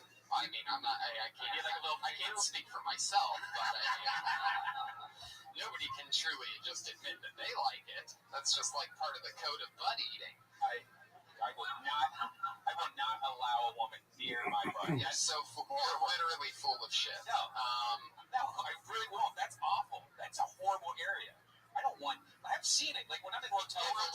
But if a woman snuck it on you, it's not like she's gonna be like, "I'm going to eat your ass out now." Warning, warning, ass eating taking place. I would throw her head against the wall and run away. Well, that's domestic violence, Brian. And that, after throwing a girl's head against the wall, is the best time to eat her ass because I'll eat her ass. I just never my ass. I mean, have you ever like the best part is like if you stay at a hotel, you can lay on the counter and just like open up your butt and look because the mirror's so big and just look at it. It's the only place to look at. Your oh my butthole. god, Jeez, I almost fell. that's God telling you shouldn't have talked about that. No, I haven't done that. I don't spread my cheeks and lay on a counter. Did you say? The counter in the bathroom. You know, the bathrooms in hotels are really big mirrors with really long counters. And it's super bright. And they sometimes even have that second mirror that you can really freak your ass out. And like you just lay there, open up a cheek, and you look at it. It's so perfect. It's like the best butthole. Let's rebuild to where we were a few seconds ago, and everybody was able to pay attention to what was happening. This is a very eccentric crowd tonight. I'm very glad to have you guys here. I could tell some of us may have smoked pot before this. As people's... Fuck yeah. Anyway, I'm very excited. Last week was so much fun. We had Rowdy Piper swing in for a moment and give some amazing advice. That was history. And I'm very excited about this week as well. Our Patriot this week is a returning Patriot, considered by many to be one of the best heads of security we ever had. Worst producers. One of the worst producers in podcast history, without a doubt, and one of our favorites here at the Comedy Store overall as a human being. But the last time he was a Patriot was in our fun La Jolla episode, and he is back in Hollywood to do it again. Put your hands together for the one and only Iron Josh, everybody. Wow. Got a drink. You look good? I look good. I feel horrible. Why do you feel horrible, Josh? Because I feel like I'm still being needed. It's true. I just made you blind. That's about it. It's true. And I have a broken arm. Wow. I have a broken voice and a broken leg. The robot voice actually helps your speech impediment. You can barely tell that you can't say R's or L's. Well, maybe I should just wear the helmet all the time. It's true. You should wear a helmet all the time. It'd probably be good for you. Iron Josh, do you ever let a girl eat your ass out before? Have you ever get an ass play? No, but I like being a person. How much do you like it? You know. No, I don't know. That's why I just asked you, you dumb fuck. You know, that's not an answer to a question.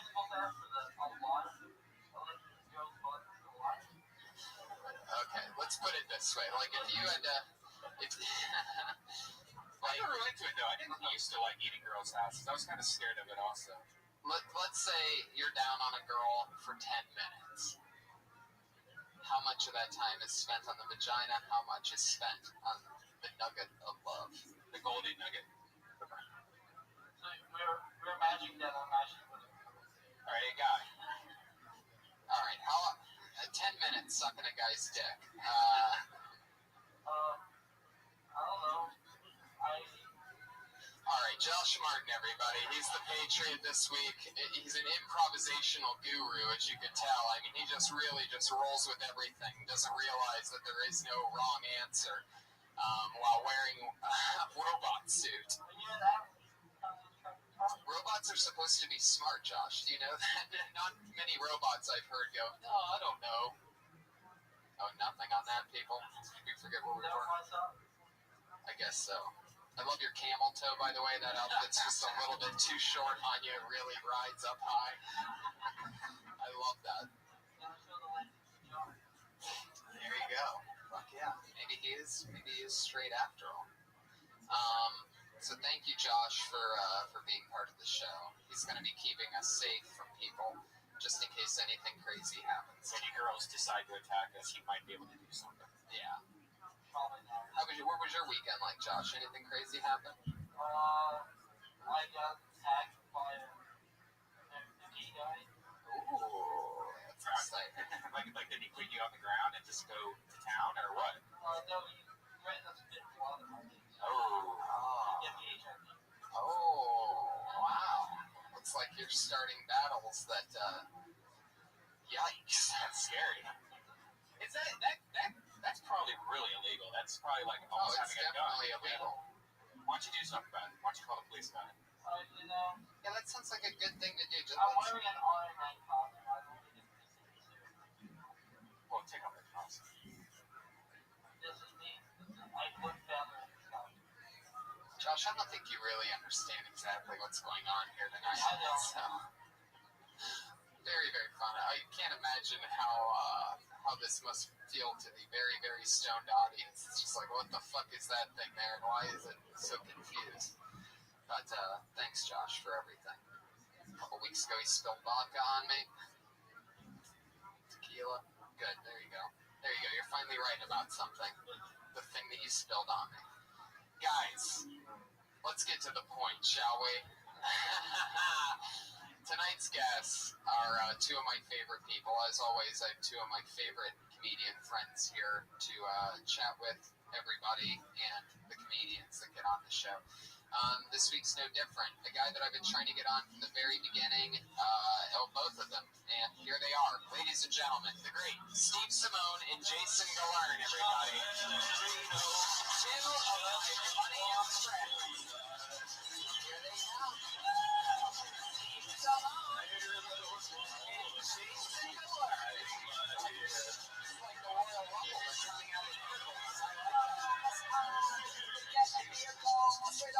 two of my funniest friends. How you guys doing? Good. Thanks for coming on. It's good to have you. Very excited to be on. Last week, Roddy Piper was here, and you're friends with Roddy Piper, Steve. Yeah, it's the best thing ever. Yeah, we get to live out our childhoods at nighttime when every time he comes here. It's the craziest thing in life. So much fun. Yes. Like, you ever have that moment where you're like, how did this happen? Every single time I see him, I can't believe that I'm friends with him. It's the best. It's insane. It's like being friends with a pro wrestler that you watch when you're a kid. It's like making friends with like Mickey Mouse or something like that in real life. Or like a member of the X-Men or something. Yeah. We're both huge pro wrestling fans. Jason Galern. What's up, buddy? How you doing? I also like Roddy Piper. I mean, before you, I remember him hitting that dude with the fucking coconut. Jimmy Superfly Snuka, bro. Yes. They became a man. Yeah. Do you remember that? Because he must have been Like 10. Yeah. Yeah, nobody came to help. Yeah, That's that where was the great. world sucks. Yeah. He knocked Snuka out with that coconut. Yeah, you fucked his ass up. In real life. Yeah, like, totally he was real. That was unconscious. racist. That was racist. If you did that today, shit would go down. I missed it. What was racist? When he hit him with a coconut. Oh, yeah. That's totally, very much so. But, so yeah, that's fun times. How's things been going? Good? Yeah, life's awesome. Jason? I was just telling Steve-O, it's like, yeah, it's all good. I think maybe, like, you should have mixed him and me up, because aren't we supposed to be a fucking dick or something? No. Okay, that's like Steve-O's so fucking nice, and I'm not as nice as Steve-O, but I can be nice. Well, you guys are very nice. You So don't now have you to did text it. at all. Yeah. At 3:30 today. Of course. Improv. All right. Good cops, bad cop. All right. I like it. These are all your fans here, T? Love it. Hey, Are these the Daily Comics out front? What's happening? You gonna play me in here? I'm not I can't really tell who's who exactly. It's hard to tell. Sometimes I'll think that they're fans of the show, and then I pull a name out, and they start running up on These the stage. fucking comics I'm retarded on. So. Well, some of them, yeah. It's all a thing. All right. Fun fact: I actually lost my virginity to WrestleMania. No way. Yeah, it was on in my friend's basement, and he was watching it upstairs, and I was watching it downstairs. We both had dates. And I just remember there was one part like, "This is awesome." Then looking over and seeing like Hulk Hogan, going, "Oh my god!" There she is. It was whatever one that was in like 90. Can you hear? Rabbi, Can you hear me? Rabbi, Can you hear me? yeah, I can hear you. Excellent. How many days do you have? He still can't hear me. It's been deafened all day, huh, Rabbi? Yeah, he came in for a second, or he was unmuted for a second earlier, but No one to say hey. Oh well, I can message him. Alright, I'm ready. There we go. I'm still riding on your 119. That was amazing. And you too, Rabbi. You done did more than 119 though. You had a high score. Not that. I had 118. That's my best. You never had 119? Oh wow. I remember. Okay. I do remember 118. Yes, I do.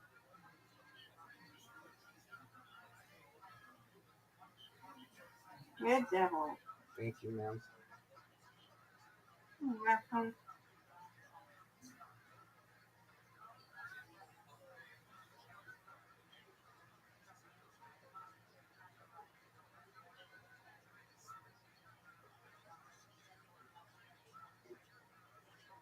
Get it. Nice, you. Threaded the Thank needle, you. you. Come on, Rabbi Spike.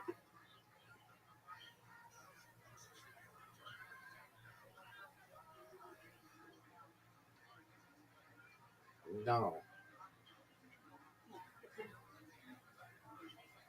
I got to cut this thing on.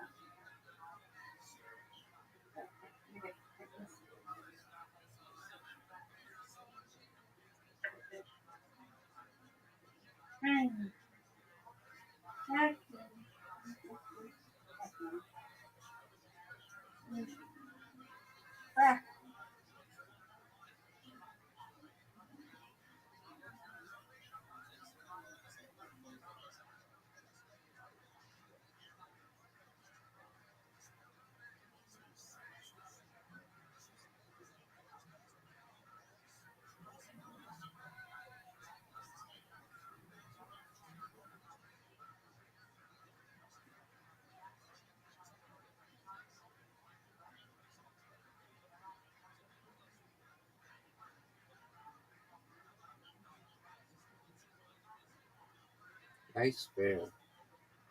Thank you. You're welcome.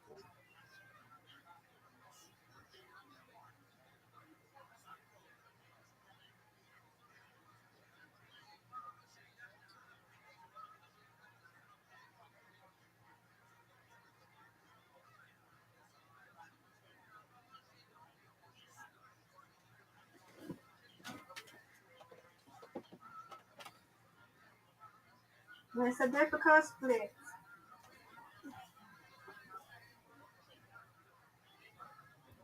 Yes, ma'am.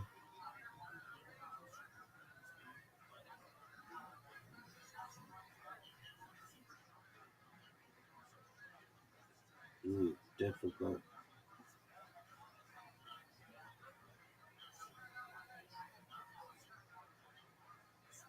Nice win was the first. You win, I win. I win, you win. Yep. Undefeated Yay. in bowling. Reload. Reload.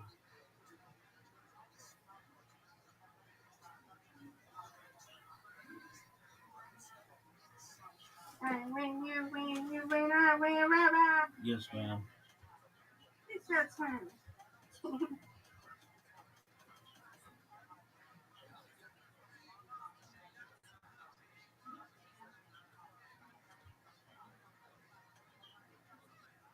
No. It's okay. Come on, Rabbi. Strike. Strike. Strike. Ooh.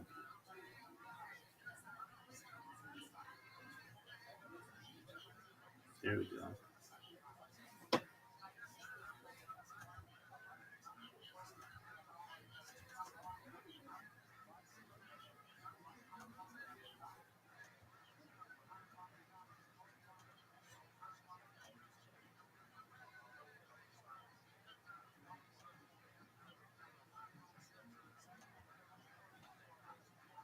Nice bear. Thank you. You're welcome.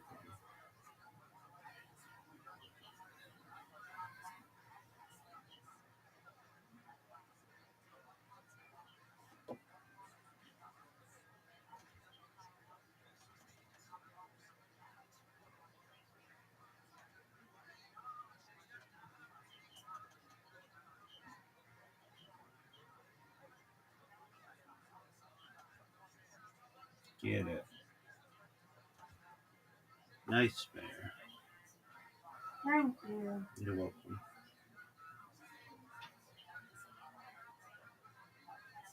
There we go.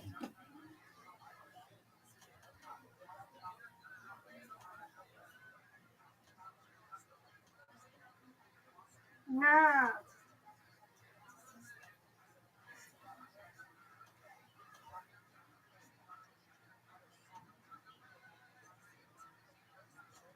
Good. Phenomenal spin. Excellent. Come on, Rabbi. Come on, Rabbi. You got this now. Come on. Get. No, not what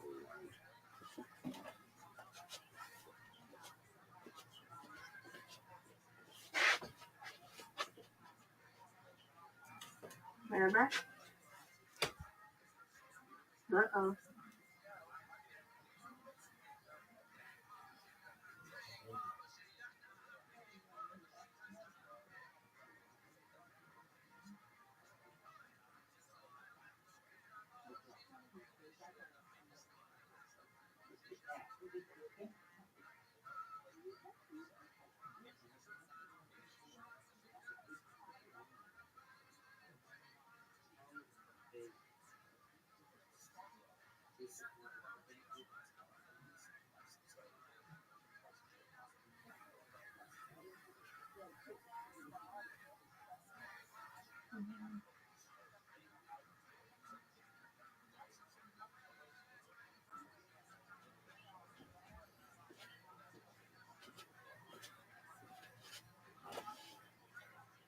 Rabbi, you mess.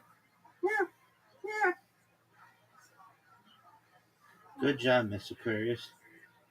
It's okay. I won for you. It's okay. Yes, Okay? ma'am. I You win. win, you win, you win, I You win. win, I win, I win, you win.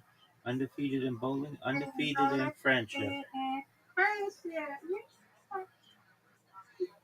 Good job, Miss I'd be Aquarius. happy to play with you. I'd be sad when I don't play with you, but I'd be happy.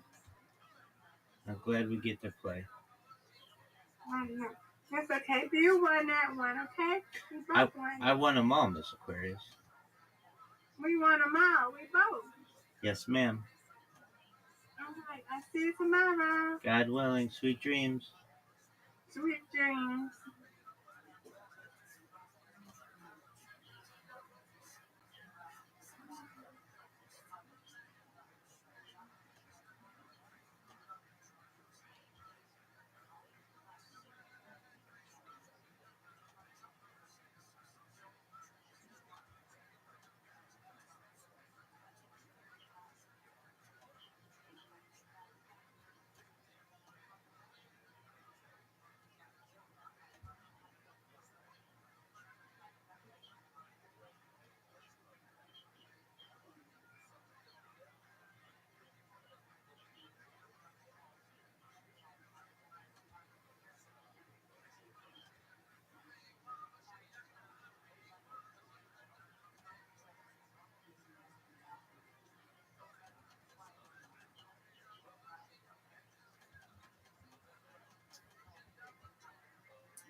I just love the fact that you and your buddy were so selfish that you double dated and watched WrestleMania during like ordered a $70 pay-per-view and had some chicks come over. Yeah.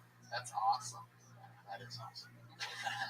What better time than WrestleMania to lose your virginity? Now, Jason, you're a teacher. I am. And you're in session right now, right? Like it's like in session.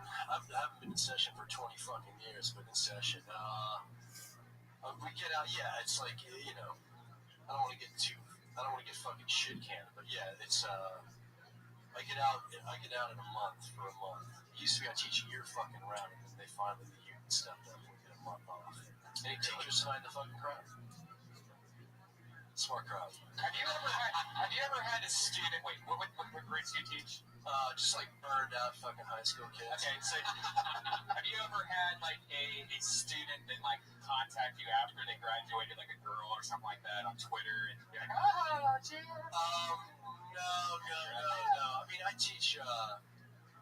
Actually, I did. I taught all pregnant Latinas for about a year and a half. But so they were already knocked up, so I had to get the fuck out of there, though. So now I teach all boys. So. Absolutely not. I love pussy. Round of applause for pussy, everybody. Jason definitely loves pussy. Love to eat pussy. I think we all love pussy. So it's a pro-pussy panel. Yeah, it truly is. Truly is. I mean, Ryan even fucks during WrestleMania. That's amazing. The time that all guys take a few hours off from fucking. Yeah. You guys both have two hot Latina girlfriends, man. That's about as hot as it fucking gets. Colombia, Mexico. Nice work there. It's very fun. We're trying to get green cards. We started up a second business. Yeah. Love it. Josh, do you have any questions for our guest tonight? In the theme of the show, I'd say same question for both of you. Do you like to eat apples? Is this for both of you? Yeah. So in any order, you guys Yes, I'm sorry. We went over this shit too. Yes, I love to eat ass. I love to eat pussy. And I normally eat a girl's pussy than her ass, but I won't go back to her pussy because I don't want to give my wife an infection. So I'm well versed in all that. Love to eat ass, finger ass, suck on the clit, all that. Man, I've never told that to a retarded superhero before, but it's the first time for everything. Yeah. You know what's funny is that's so true, but sometimes, man, it's just fun doing like that slip and slide thing where you just grab them and Yeah. up, down, they go south. Sure. It's so great because It it's covering all the feels bases. very good too for a chick, yeah. So just the fact that we tried to keep her from a fucking. I love the fact that Steve has to follow this. And just being here, I feel like I'm doing something wrong. The nicest, most gentle man that I know is about to have to follow slip and slide. Pussy ass, pussy ass, pussy ass. Dude, I remember when I was in high school, Dice had this great album. It's called The Day the Laughter Died. And I was like 15 years old, and I just remember going, ass eating? An art form? I think so. I was like, oh my god, this guy's the best. Dice is the fucking. You still haven't answered the fucking. Yes, sure, why not? She's hot enough. But not like any random shit. Right. It's not your first move. That's not first base to you. No.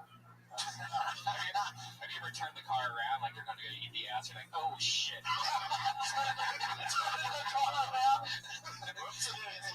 Why? You mean because there's shit? Ass is gnarly or not what? right. You know? It's kind of like, What's not right? it's like when you go out to your car and you notice that there's glass tumbling around. And it takes you a couple seconds to realize your car got broken into. It's kind of like one of those things. Not Well, really. I've been married for fucking 16 years, so the answer is absolutely. She doesn't watch podcasts. No, it's all good. Eat ass, eat pussy, come. I love that. You should run for president on that platform. Pussy eaters of America. Yeah. You guys have been doing stand-up a long time, right? Long fucking time. So long, in fact, that I don't even know what's funny anymore, so probably another reason I should be doing this right now. It happens. Another 6 years, you'll fucking. How long have you been doing stand-up? 95 is when I started, so it's coming up on 20 fucking years. Yeah, that is 20 sweet. years. I've eaten ass before that, too, so It's a whole theme. Yeah, I've been married a long time, teaching a long time, gigging a long time. Just gonna ride it out. You have such a young spirit. Get the fuck off the planet. You're barely ever wearing a shirt. Yeah, I not dressed up tonight. No, I mean, I fucking have young kids. I teach young kids. I love young comics. I love old comics. It's just one long fucking road, man. It's one long fucking trip. It's all good. How about you, Steve? How long have you been doing stand-up? Really doing it since about 2000. But I did some more open mics before that. 2000, I said, fuck everything. This is what I want to do. Fuck yeah, I really do. Well, I love it. So we're locked and loaded. Guys, I'm so excited to be doing this with you guys. I love it. Thank you, T. This is fucking Thank you for having me. Thanks for telling everybody. What a great idea for a fucking podcast. Great. What did I think of this? Yeah, we're going to have fun, guys. Comedians sign up, and many did tonight, for the opportunity to get 1 minute on stage. You know that 1 minute is up, and you hear that sound of a kitty. How cute. You better wrap it up then, because if you go over your time, you're going to bring out the angry West Hollywood bear.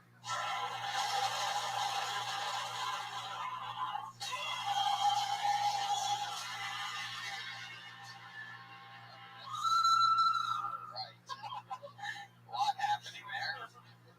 Bear is furious tonight, people, so don't bring him out. And when you hear the cat, we'll all be safe, because Brian is very quick on that button. He cannot wait to release the bear. He is the key master. So let's get this thing started, shall we? This is episode 51 of Kill Tony. Your first comedian tonight will go by the name of Jason Van Glass.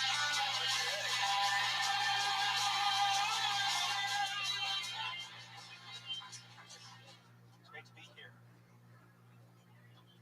I love your enthusiasm. I've actually been having a pretty good week. I don't want to brag. I was actually just named one of LA's top 10 comedians to watch, according to an article I wrote for my blog. I was number 7, which is pretty good. Yeah. I don't have much time left. Maybe you guys can help me out something before I go. How can I tell my girlfriend she needs to lose weight? If she listens to this podcast, this can't be the best way of telling her. I'm just kidding. She doesn't listen to this podcast. You can play that cat noise now. That's thank you. Alright. Fuck yeah, Jason Van Glass. That's very fun. How long you been doing stand-up? 3 years. Nice. All in LA?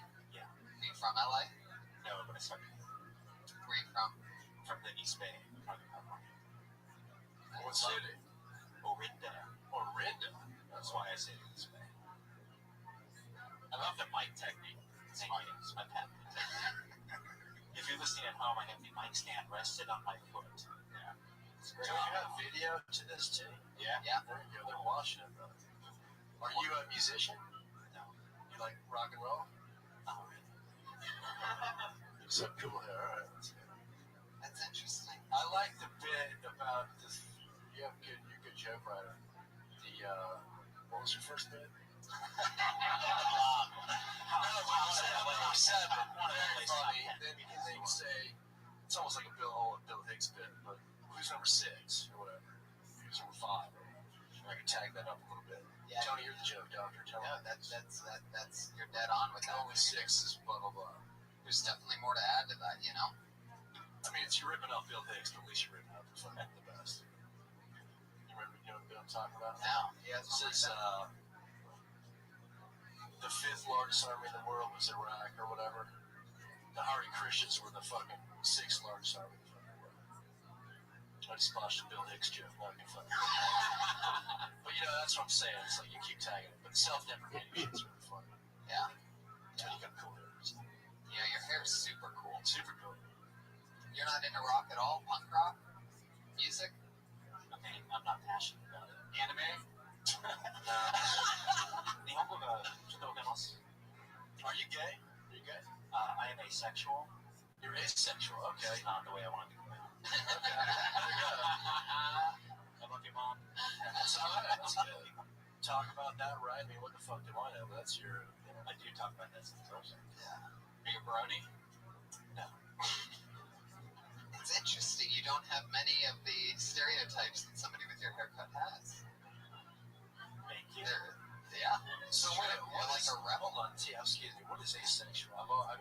course he loved the Smiths. I don't understand. I mean, when you beat off, who do you think about? You must beat off. I'm just not DTF. Not that into it. DTF? No, he's not down to fuck. He's into guys. So confused. You like men. You think about men, though. You thought about. No, I don't. You thought about women, though. I would say I'm oriented towards women, but just not into it. Interesting. So, You don't blow loads much? Certainly not into men or women. No. incredible. How old are you? That's a secret. This is Los Angeles. Let's get rid of it. Well, you're gonna have to start sucking dick to make it. So you better pick it up quick, Captain. That's interesting. No, that's probably like low. You have a low sex drive, probably. Or really interesting. No, I'm not interested. A lot of soy in your diet? A fair amount, but There is? I was born this way. Oh, he's a monster. Yeah. That's cool as shit. That's cool. I love your style, man. There's something very like Elvis Costello, except with a different haircut, about you. You seem like an executive, comedy executive or something. You ever thought about getting on that route? You love comedy. No, I'd rather do it. Well, you're funny. You're fucking great joke writer. Try pussy though, man. You love that shit for sure. Something. Try something.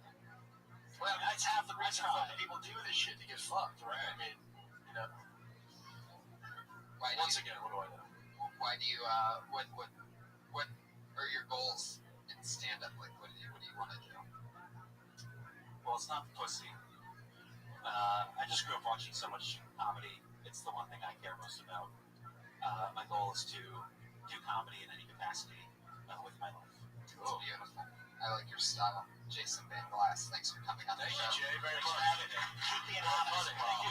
Yeah, that's it. He's very honest. It's true. Don't lose that honesty, dude.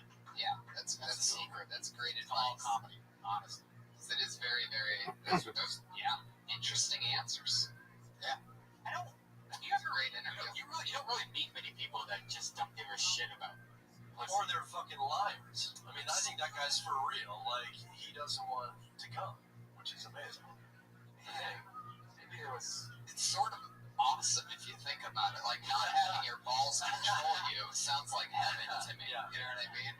Like, balls control the fuck out of a brain. So if you don't have that, it just seems like a bonus. Seems like an edge. You have all that time to load, and then you can clear your fucking. So he's clear all the time. Very sad. No cum.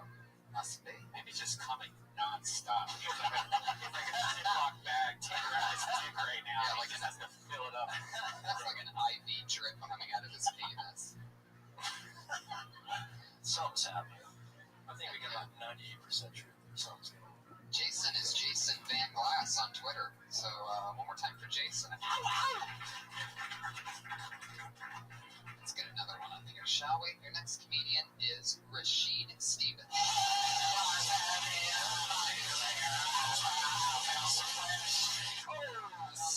I don't see Rashid, so that means he just got blacklisted. Or Jason's sucking his dick right now.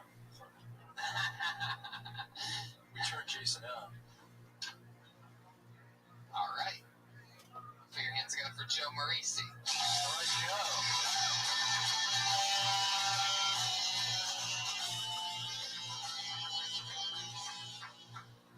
Thanks, guys.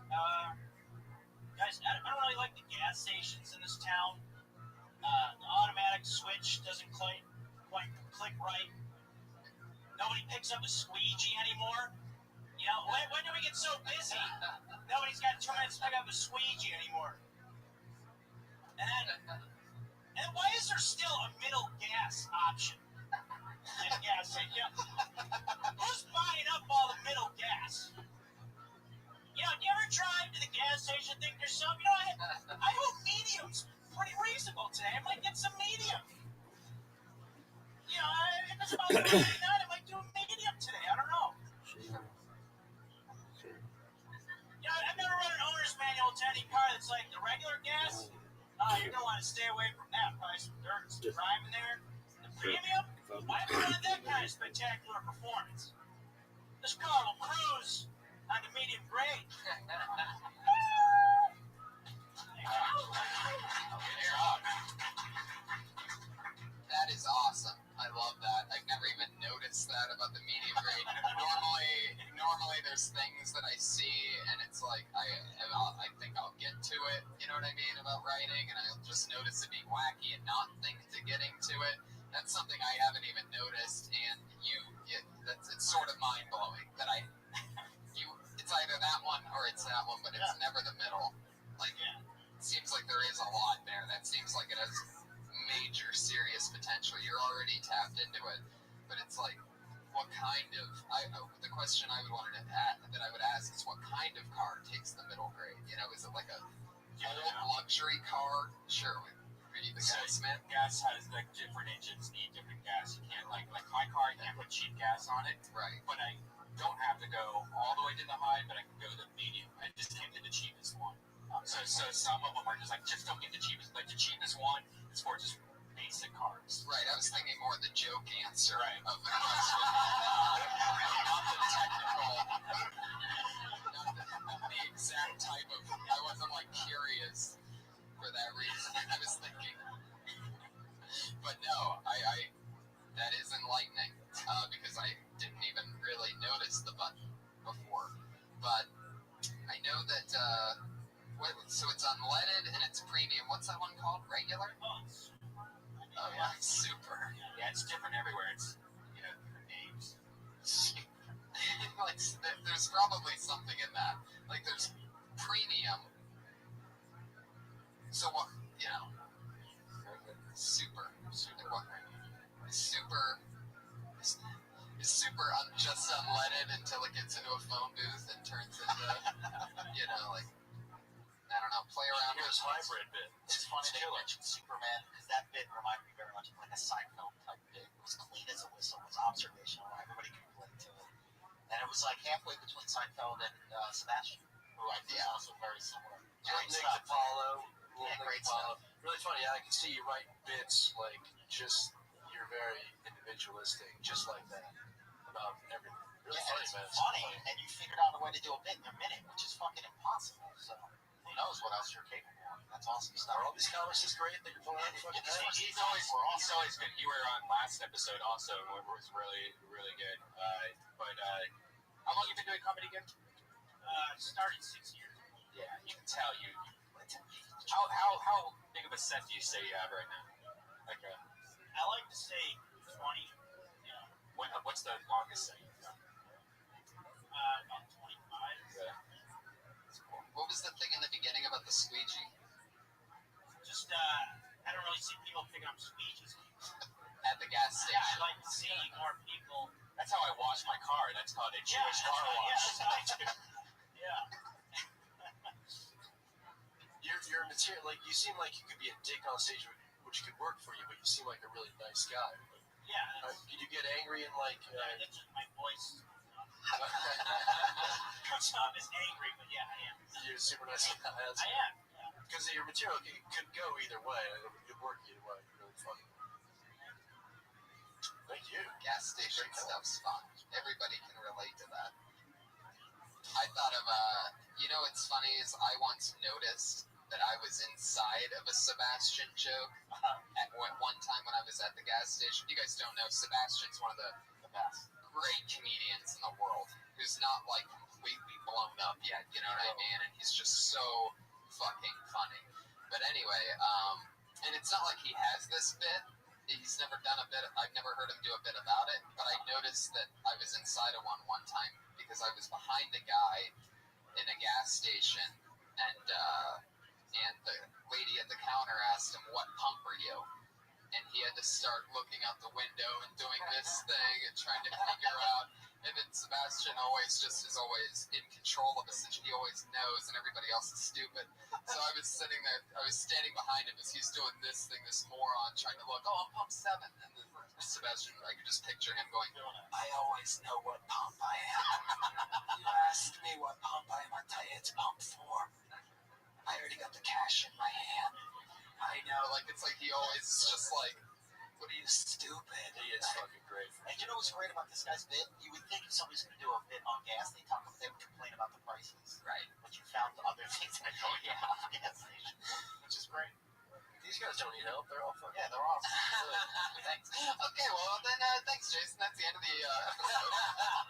Thank you so much, Joe Maurice. Joe, thank you so much. Joe Maurice. Yeah, Joe. It's great. Bringing the thunder. Once again, that's Joe Maurice on Twitter at Joe Marrese. Can you pick a no talent here? He noticed that middle gas pump. Squeegee's a funny word. Yeah, squeegee is a funny word. I always use it. It's one of my favorite things to do is to clean my windows at the gas station, or else I'll stand there annoyingly just waiting. So I just put the clip on. Like, I don't even pay attention to how much gas I put in. I never make it all the way to full. I'm just so impatient that I'll put that in, lock it in, squeegee the windows, and by the time I make it back, that's how much gas I end up getting. So it's like I'll always have 3/4 of a tank, but I love squeegeeing my windows. It's like a shower. It's like a refreshing view on the Juice. Easy, Sebastian. Who cleans the squeegee juice? How do you even tell your parents you do that? Aren't you embarrassed? This is a new name, I do believe. Put your hands together for Zach Teagan.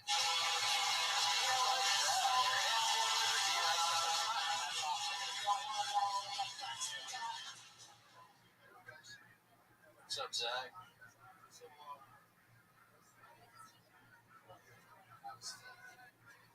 I'm upset.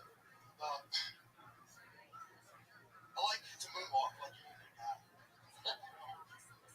I just don't like Michael Jackson music.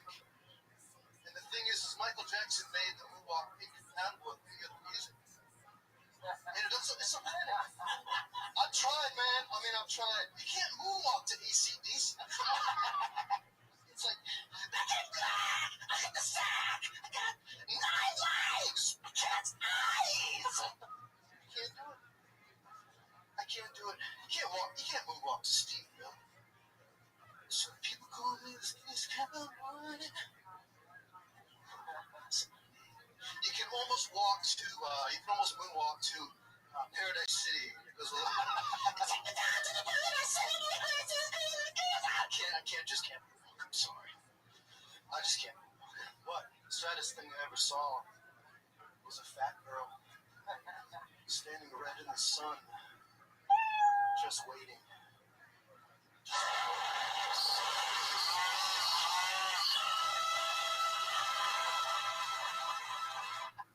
All right.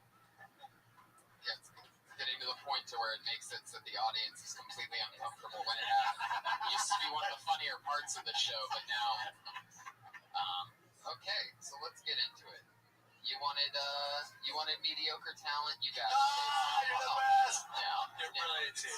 No, is that a real? Is that the? Did you hit a button or was that the? That sounded like a button. That's so fun. Oh. I thought the set was. The premise is fucking great. I Right. just read through the shit. And your commitment is amazing. Yeah, well, take down the commitment because you said you can't moonwalk in these 2 tracks, and then you proceeded to fucking moonwalk in 2 tracks. So it's like, just do the bit. So you can't do it, whatever. But, I'm not a huge fan of physical comedy. You could just write jokes about that all fucking day. Really funny. It's a great premise. Thank you. I'm gonna steal it. Thanks. It's my first time. I've never done No way. It's your first time on stage? Wow. Zach Teagan, everybody. We popped another cherry. Wow. In that case, it's amazing. Big time. It just went from a 2 to a 10 immediately. Just one piece of baby advice. Move the mic stand. And send it out of your way. The microphone should be about that far from your mouth at all times. For sure. Just fundamental. Yeah. I just had to bring my cherry. Yeah, That's hard. hard. for sure. 15 years in my head when I do it. Wow. That's awesome. That's amazing. That That's is amazing. so fucking cool. Great. And he probably loves pussy too. Oh, yeah. You can You're tell. a 2-time winner. When you know how to moonwalk, you love pussy. No, stay here, Zach. We're going to talk with you. Yeah, to do that your first time, to have the balls to do a physical bit, I can see. I still can't do it. It's amazing. Why did he say that? You're gonna suck. Doesn't matter. Yeah.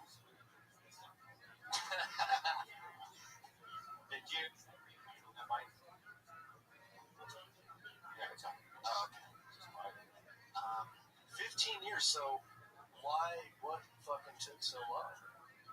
was abused as a kid, and I think it caused me judgment a little bit.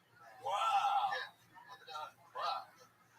Well, That was good. See, I don't know, man. Half the comics here have been molested. They started early, so I don't know if that's an excuse. Yeah.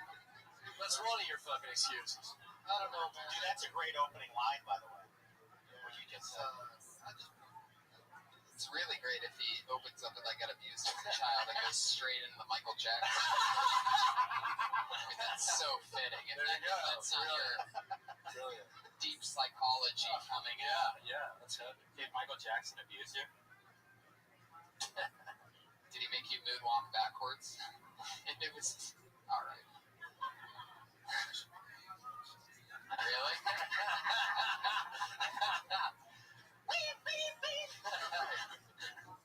So really, that's got to be another reason. 15 years, you work and stuff, family. Yeah, that's cool. That's cool.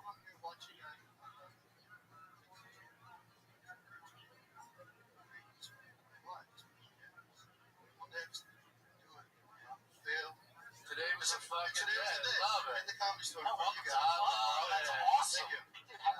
It's amazing. So, what's your life like? Do you have a girlfriend? Do you have a wife? Were you married? Normally when you want to do stand-up for 15 years and you don't get to it, normally that's part of the problem. I've got a girlfriend and I'm doing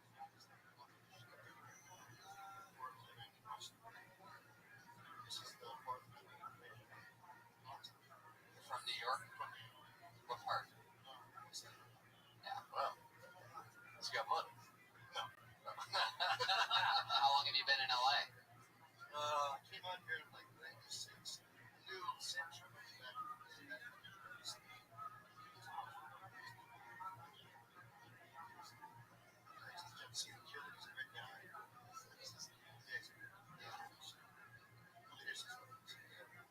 Tripoli, man, I was, my kid had a polo tournament in La Jolla a couple weeks ago, popped in, did a guest spot in La Jolla, and I hadn't seen, Tripoli I loved, like a brother, and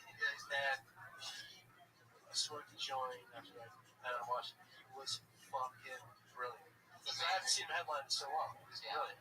Yeah. I was parted. Oh, He yeah. is. I was thinking about So this the other day. funny. So funny. So funny. He's one of the guys. I was thinking about We it. started together. We get the coconut teaser and shit. It's just like, it's great to watch. Sam Tripoli, I'll say this because I thought about this to myself and I haven't gotten to share it with anybody. Now's the perfect time. Sam Tripoli is so amazing. It hit me the other day that you know how some comics are so entertaining for 10 minutes? Yeah. And then you have some comics that, are so entertaining for a half hour. Perfect example is like a Steve Simone here who's just getting cooking in 5 minutes. So like if I were to watch you do a 5 minute set, that'd be great and I'd love it. But I know you. So I know with your style, you're getting better as the time goes on. And that's exactly how a Tripoli is. Like a Tripoli I could watch do an hour. Whereas if there's a guy that's maybe just firing off just one joke after the other and changing topics a lot, like it gets hard to watch somebody do a long set. Like the Tripoli, just the time just He talks in punchlines. I mean, Yeah. he's fucking. He's got money all Yeah. Right. There's certain people that can stay in the pocket on a subject for a while. Great with the crowd, too. Just Fun fun. with the crowd. The Yeah. whole bit was great. Yeah. So besides something, what else? Well, definitely, like he said, don't act it out. Try to write out the idea. Like maybe you can't talk about imagine back in black. There's a way to probably write out, but maybe even just start off with. Do you have any other material that you wrote? Maybe start off about whatever happened to you as a kid first, and build off from that. Because Michael Jackson would be a perfect segue into. You get your ass licked by Bobo. You're the man. I love it. Another 15 years, bro. Don't stop. Triple take you out of the fucking road. Now you got to go up every night, or else you're gonna lose it all. Yeah, go up a lot. There's Sal's Comedy Hole. That's a good place that, I don't know if they still do open mic to start off, just to get used to the actual microphone and stand not too much of the crowd. But I used to do Sal's for a good year straight every single day, and it wasn't to actually have an audience listen to me. It was just getting used to the microphone single shitty open mic you can find, you should be doing now. Oh yeah, for sure. Yeah. Or just stick to film and make some real fucking money. Yeah, don't be miserable, but anyway. Zach is Z Teigen on Twitter, ZTIEGN. So give him a shout out. He just Yeah, rock and roll, love it. It's like smoking pot. Like I never smoked pot before. It's fun to do that. It's brilliant. Right. And funny, man. Love it. Definitely. So that leads me to a question I always ask my guests that come on the show, which is the first time when you started stand-up comedy, is there anything that you remember that you did that you completely regret? Like you can't believe that you talked about that or did that first set or first month or whatever.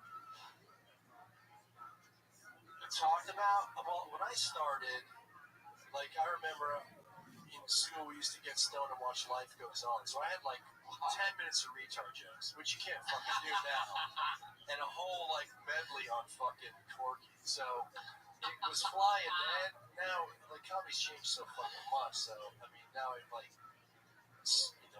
do a sporadic fucking retard joke now and again, but I mean you're never supposed to make you just gotta do your shit. You opened up Guns Ablaze and there was a built-up fire I inside remember, you that had to now talk that you're about. saying that, like, starting out, I always had a few jokes to go to, but I loved when these guys were starting and shit, because then you really watch, I haven't said that I watched for micros in a long time, but I love it. I love it. So that's the best part. I remember watching the Buddies bomb so fucking hard. Do you remember Don Bolin? Don Bolin used to, and he started, he used to bomb, he was, comes from regular work and shit, but he used to bomb so fucking hard.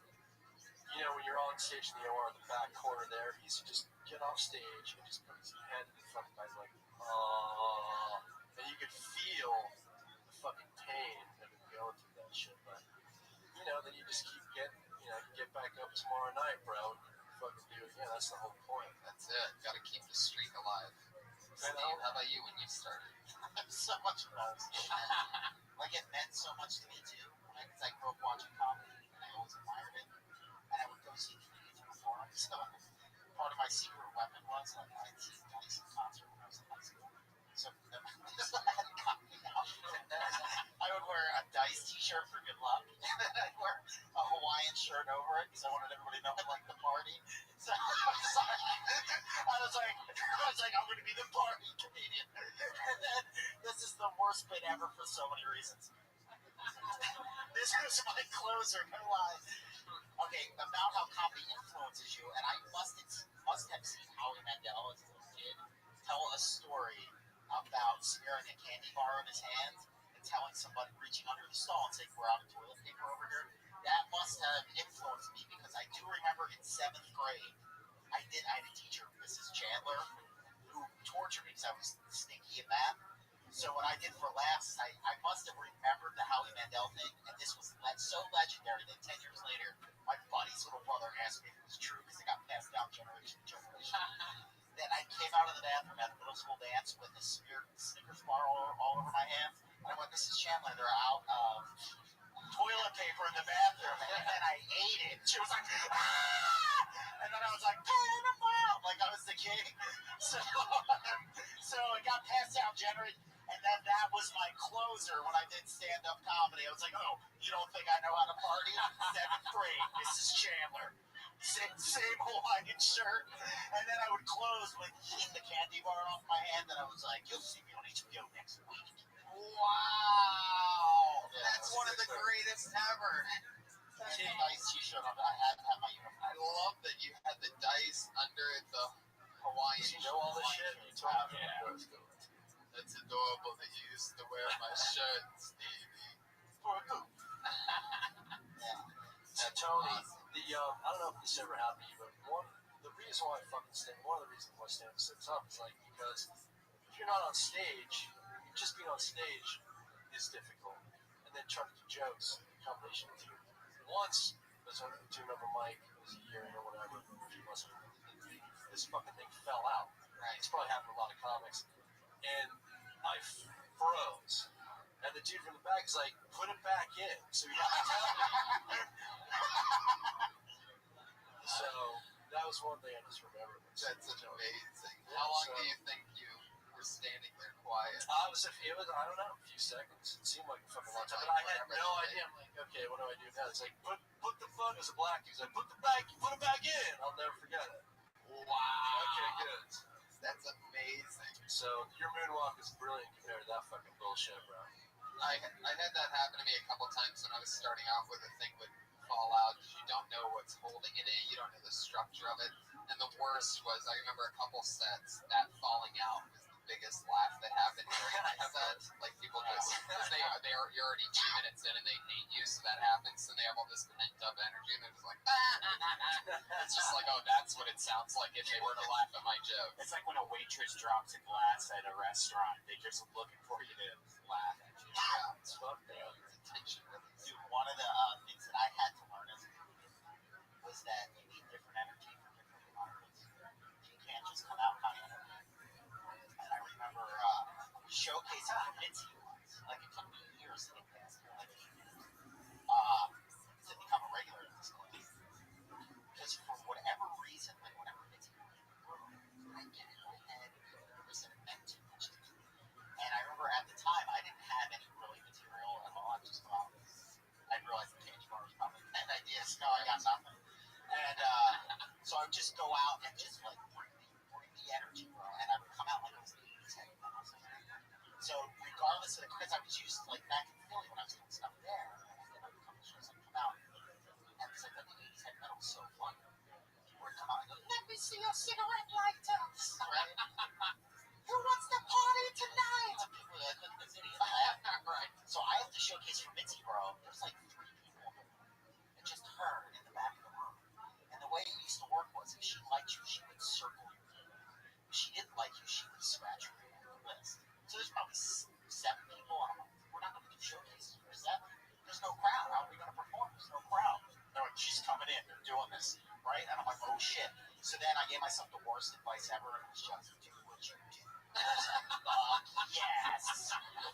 So I walk out on stage, Hawaiian shirt, and I go, let me see your cigarette lighters! It was so quiet in the room, I literally heard her scratching my nail. I literally heard. I had 3 more minutes to go. None of my dreams were coming true. It was the worst. That is awesome. It was so bad, it was great. When did you take off the shirt? Become more you. Because now your sets are usually very, very you. Like it's like, oh, I almost cried once watching you at one point. I mean, with a Thunder Pussy or something like that. But you almost have a vulnerability to yourself on stage now. I just tried to be not mommy. Yeah. You know? And I had bombed so bad very early on. I had a gig in Vegas. MC was like $1,000, and I'm in Vegas, and I'm like, this is awesome. This is gonna be easy. I'm here in the comedy. This is happening. And I bombed every fucking show so bad, where I must have that vulnerable thing. People were giving me advice afterwards. That's what you know.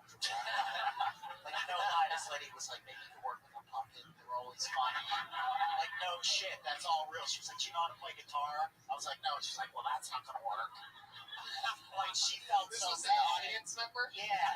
She just felt so bad for me. So then I remember coming back to LA, and I went, my life sucks. I'm sacrificing all the happiness of my life for this 3 minutes on stage.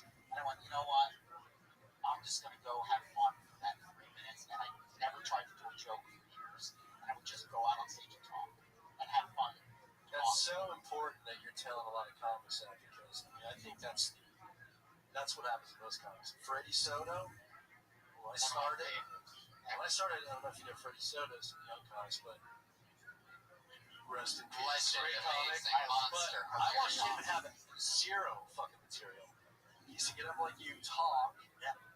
What's up? Nothing. Tank, flatline, and then over time, he became a fucking monster. I've seen a lot of comics do that. Just get up, door guy, talk, touch the moment, man. Nothing. And then it comes, you know what I mean? So it's very important to fucking people to know that it's fucking possible. Who knows? The next thing we pull out could be the next big comic. Put your hands together for Joe Carl, everybody.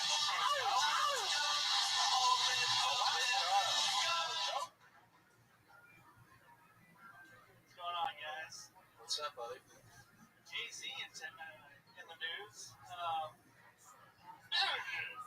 Jay-Z's in the news. Still on, still in, Steven's ass.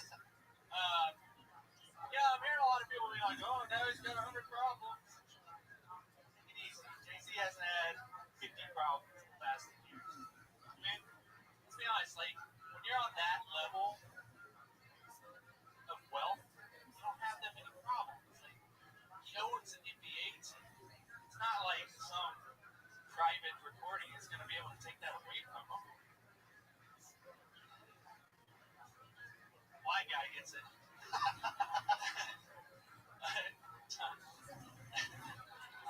Donald Silvertongue, Sterling Silvertongue. But yeah, can I just say I love your shirt? I was gonna do a bit about this shirt, but then like I was gonna have to explain it. All right, Joe. All right. What I love the most about that set is that you said the black guy gets it, but it was one of the whitest people I know, Scott Kidd, that was laughing at that joke. There he is, everybody. That's his big white hand waving in the I would never start off with, so Jay-Z's in the news unless you have a job like the TV show or something like that. Or Felt like something. a monologue, Yeah, I right? felt like you were Johnny doing a Carson. Yeah. So Jay-Z's in the news? Yeah, you just got to find a different way in. And as far as the joke, you sort of have something, but he didn't do anything enough to lose his team. You know what I mean? And it's sort of like a real thinker.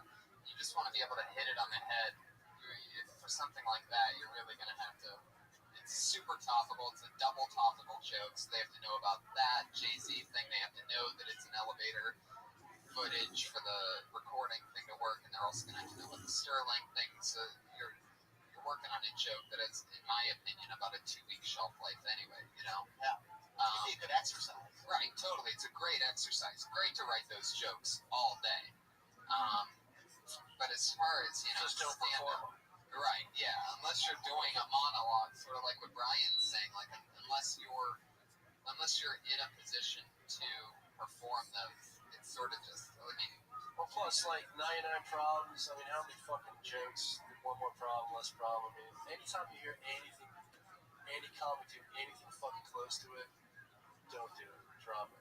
even though your way in was to be the flip on that, when we hear it, it's like, were we supposed to laugh at that? Was that an attempt? Like, it's sort of like, I can see what you were saying by the 100 problems doesn't have 50 with the money.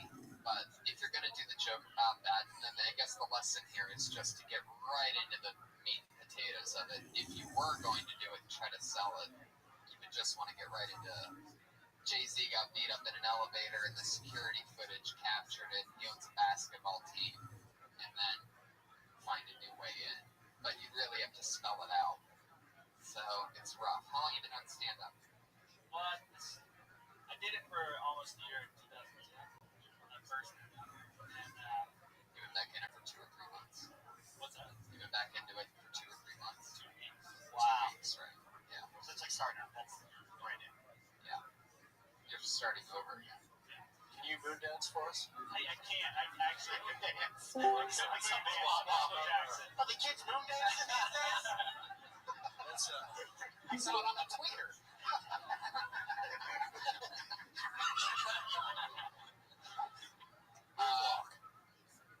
What made you stop after doing it for a year in 2010? Well, actually, it's funny. Like I started in 2010 when I first moved out here. I used to come visit all the time. I was like 17, 18, sneaking in here to like watch all the time. And then I moved out here, and then I did it full time. Like people were working here. I remember that. Like, my first time on stage downstairs was, I think you were hosting. It went really well, and like. Did I make fun of you afterwards? No, it actually went well enough to where you didn't have to make fun of me. Wow. And Are like, you surprised? yes, I was very surprised. And like, I like went full force for a year. Like, it was a Maxim meeting that it took me, and I was like working with them a lot. And my dad died in 2011. I just stopped for a little while. Like, I wasn't gonna stop full time, but I just never. And this whole time I've been working. I was a PA when I first got out of it. Kind of like moved my way up to a point where I was working full time, and then I had to get back into it.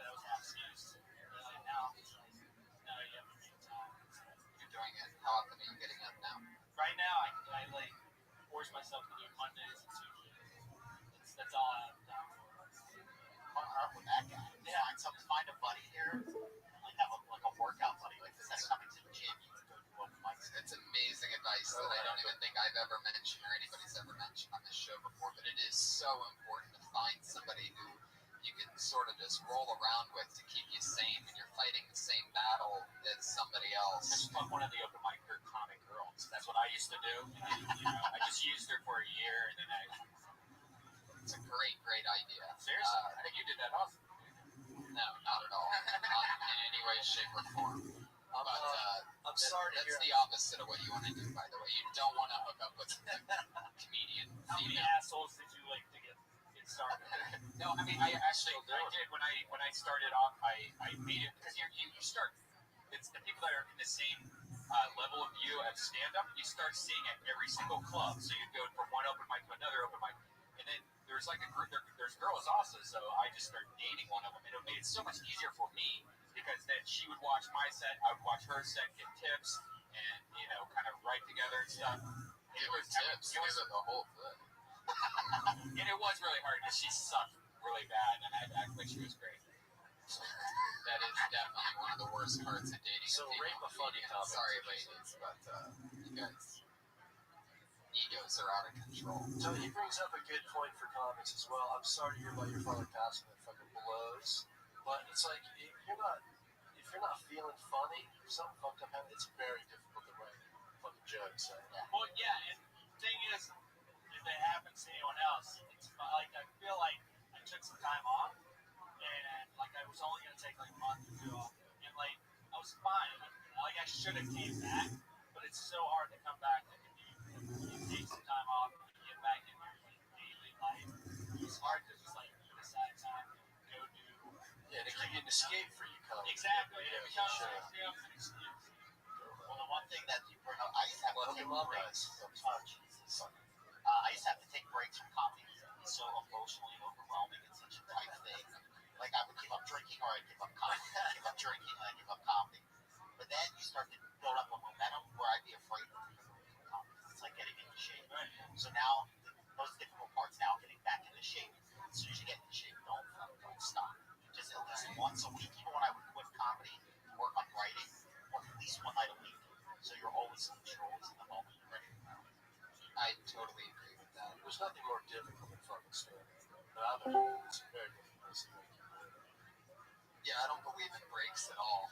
I mean, I just can't get myself to take one because I just love it. So, I mean, if you get it there to where you love it that much to where it's not even like you're doing a thing, it doesn't, if that's your escape from everything else, then you're killing two birds with one stone because then you have a hobby and you're working at your job. So, yeah. I took 2 weeks off, and it was like starting over. Like I lost my stage presence. I felt nerve. My voice was cracky. Like I was like, It'll never go away. And you can do it 5 years, 10 years. If you're not on stage, forget it. Well, there you go. He's Joe Carl, everybody. Love it, Joe. Great, Welcome man. back, Joe A. Noosa Kerr. Yeah, nobody's going to follow you on Twitter. It's actually the Joe Carl. What is it? It's actually the Joe Carl. And that was my old name. You have 2 Twitter handles. Wow. Good work. So what's the one you would want people to know about? The Joe Carl. He's the Joe Carl, everybody. There he goes. Thanks, Joe. That was great, man. Everyone's so nice. Great. It's a battery.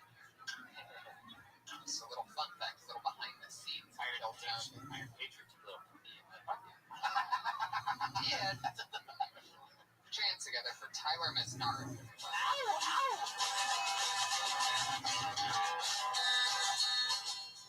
Thank you, everybody. So you guys, I've been to a Canadian strip club. First thing about Canadian strip club, no dollar bills because Canadians use coins. $1 and $2 coins called loonies and toonies, which makes sense because number one cause of death in Canada is an anvil flying on your head. So I'm at the strip club.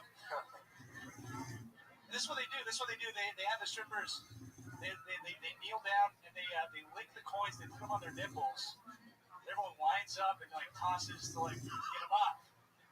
And I was like, yeah, I'm down for this. It's like kayak skee ball. Let's do this. How many points for the butthole? Let's figure it out. So I'm in line, get all excited. The guys in front of the line, the Canadians, are just fucking hucking these coins as hard as they can. This is crazy. And I immediately realized, like, wow, no wonder Canadians are so nice. They're taking out all their aggression on their strippers. I gotta figure it out. That's it. And that's true. They strippers have these poles that they have magnets or something on the bottom, and they collect them using the stick. So after they get off stage, they have to spend like 20 minutes just getting all the coins using the stick. It's like the saddest thing ever. Really? Yeah, it really is.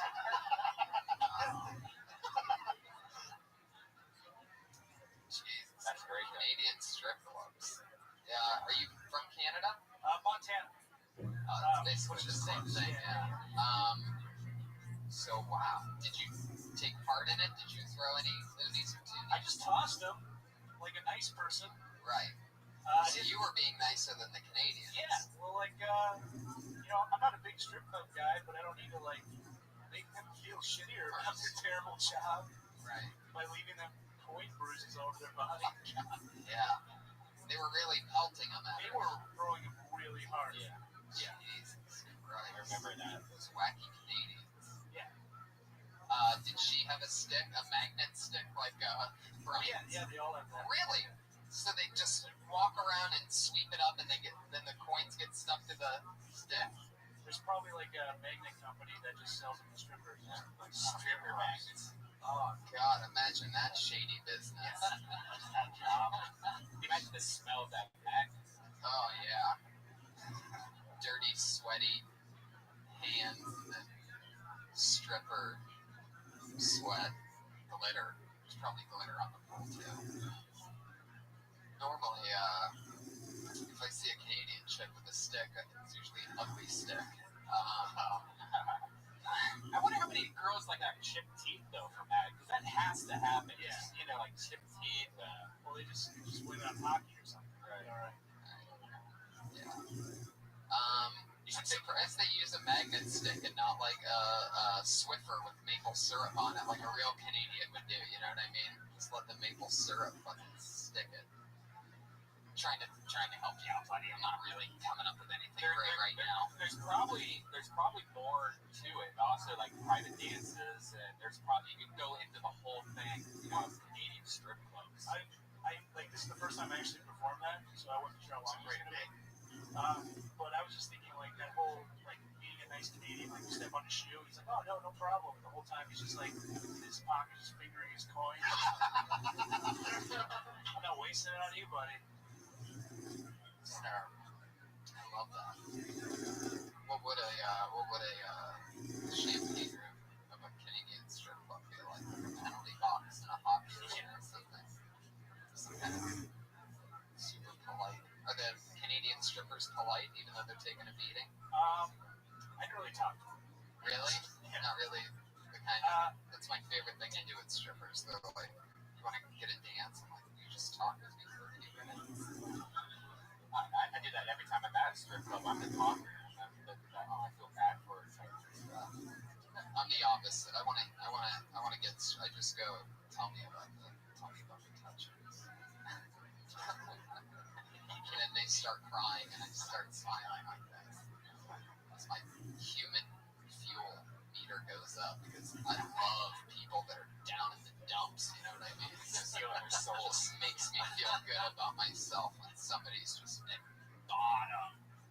Anyway, Tyler, Are you Republican, Montana, like conservative? No, probably more liberal. Liberal. I probably grew up conservative. Your parents and stuff like that. Yeah. Right. Yeah. Montana's crazy. There's good spots in it, you know. It's beautiful, right? Yeah. It's great. No, you're really funny. Great biz. right? Yeah. Really bad. And that's how you can make the good person like Robert Montana, which is close to Canada. And then you go Canadians with this decision. Because that's ultimately the premise behind that thing, right? And that's what I sort of felt. Yeah, like Canadians are this decision. And you got this tag. Canadians most depressing person. More depressing. Yeah. Right. I mean, that's just embarrassing. Get your stick and get off the stage. You know. It's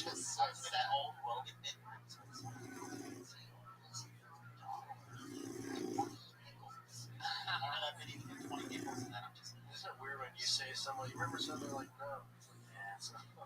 That was a good thing. He doesn't remember. Yeah. Tyler, what do you keep in the pockets on the front of your shirt? They're empty. Really?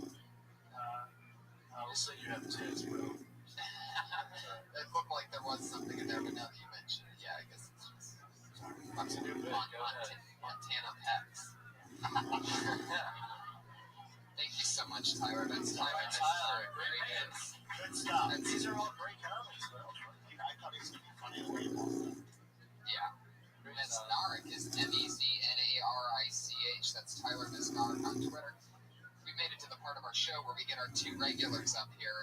Since the inception of the show, we've had two women that have always come up with a new minute each week. We watch them grow. We watch them get bigger and better each week.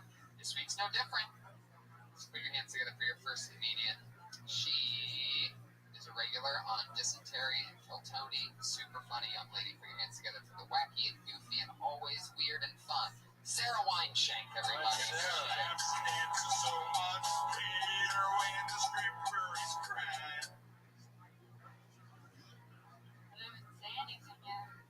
I did something so weird the other day, guys. I got my scrambled eggs to go. I got a to-go box for my scrambled eggs because I could not eat them in one sitting. I didn't realize it was weird until I got these eggs home. Take that back. I didn't realize it was weird until I got these eggs home and I tried to reheat them in the microwave. But this is the thing, guys. You can't give life to something that was never born. You can't try to reheat and put life into something that was never born. And I tried. All right.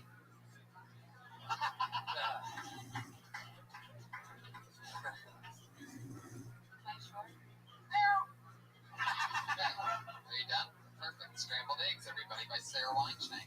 So, maybe you got it from McDonald's or something? What'd you say? You got it from I got it from Swingers, actually.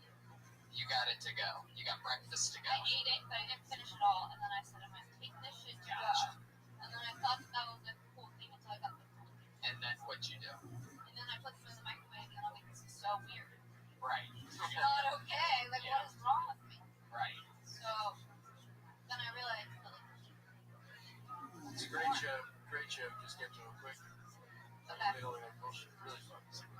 Yeah, I like that style of taking a personal story and making a larger observation about life in general. Because you're like, this was my experience, and this is how it relates to favorable personal experience. Totally. Yeah, you can't give life to that which, is never born. I was almost thinking, like, you used a different game, like, sunny side up, and then when you microwave it, makes it scrambled eggs also. well, that's good. You know what I mean? I like that, yeah. Like, you can't reheat sunny side up because it just turns it into scrambled. Microwaving eggs is just strange, right? Yeah, like I could have made eggs in that time. Yeah. That's what I was going to say in that joke, but then I didn't know how much time I had left because I didn't get to it fast enough. Yeah, I think that's a great approach to take. I should have Slice eggs. Go out and keep it in yourself. Yeah. Right. 30 cents. Exactly. 9 hours. Right. Like I should have Eggs is a very strange thing to get in the first place from Swingers. I always get eggs. Really? Yeah, protein. Oh, Hey protein. guys, I like to get eggs when I go out to eat. Get some quinoa. Yeah. Oh, sir, you mean quinoa? That's how girls say it. Quinoa. Or how people that say it properly say it. Quinoa. Quinoa. Quinoa. Quinoa. Oh, delicious. No, but that is true. I mean, it is healthier than eggs. Go vegan, just drop the fucking bit altogether. Right? Jake, you're there. Hey, That's a great tag. I'm anti-eggs for sure. Oh yeah, eggs are the devil. Why? It's disgusting. I never liked the flavor of it. They actually, depending on what sauce you put on it, then I would take the flavor of that sauce. The actual flavor of plain egg. You ever just have an egg without salt and pepper? I eat egg all day. Yeah, I fucking love egg. Any kind of egg. Girl egg, chicken egg, whatever egg. Oh, I see what you did there. I see what you did there. You put the girl egg thing in. No, but I actually like hard-boiled eggs, and I don't put salt or anything. I just eat that shit like an apple. I'm talking, that's so gross. Really? My kid eats them. I can't. For the protein too, but it's not. Kids are really into hard-boiled eggs. Yeah. My wife's a vegan too, but she makes me eats vegetarian protein.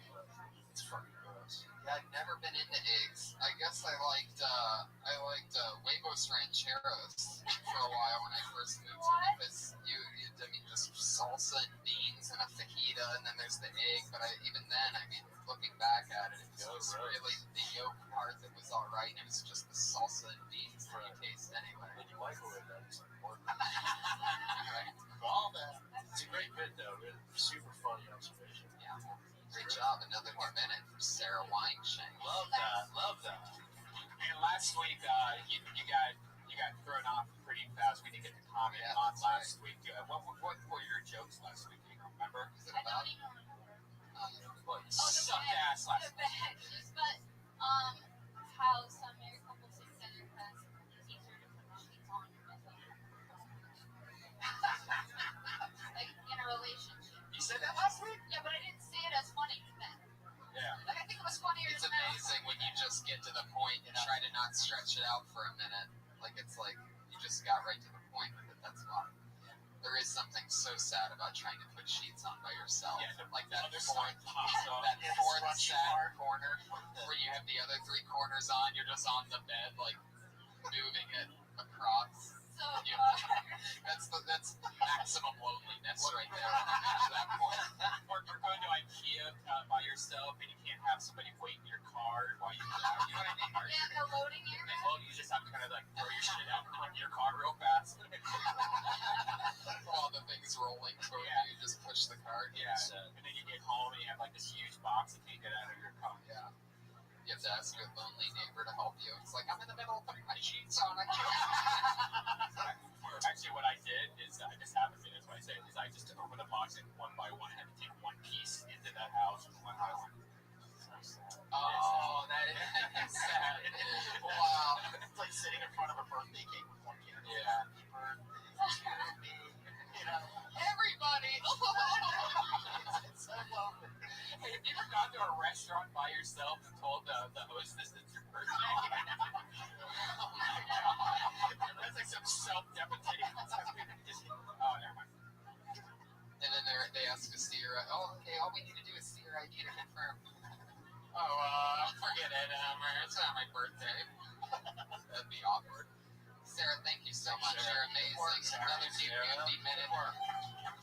She now has I can tell you from knowing her so well and watching her so many times with the new minute, she probably has a solid 35 minutes on food at this point.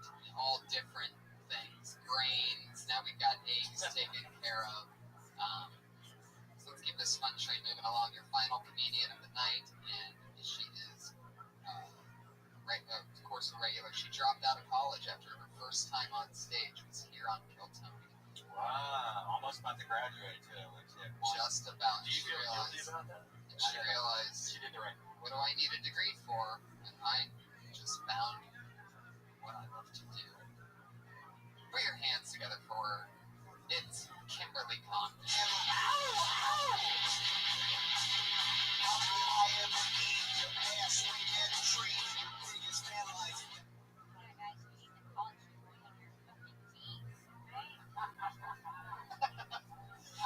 Obviously, I dropped out. Look at me. All right, guys. No, I feel like I get up here and I don't tell you about myself enough. I am half Puerto Rican, half deadbeat, which makes me a complete asshole. It's actually kind of a scary combination, you know, because I'm a little bit lonely and at the same time very, very fertile. It's true. It's like I won't even date Spanish guys just to stay away from like inbred. They might be related to me, all of them. It's been pretty. Yeah, because who wants to fuck their cousin, right? Not me. Unless I'm lonely.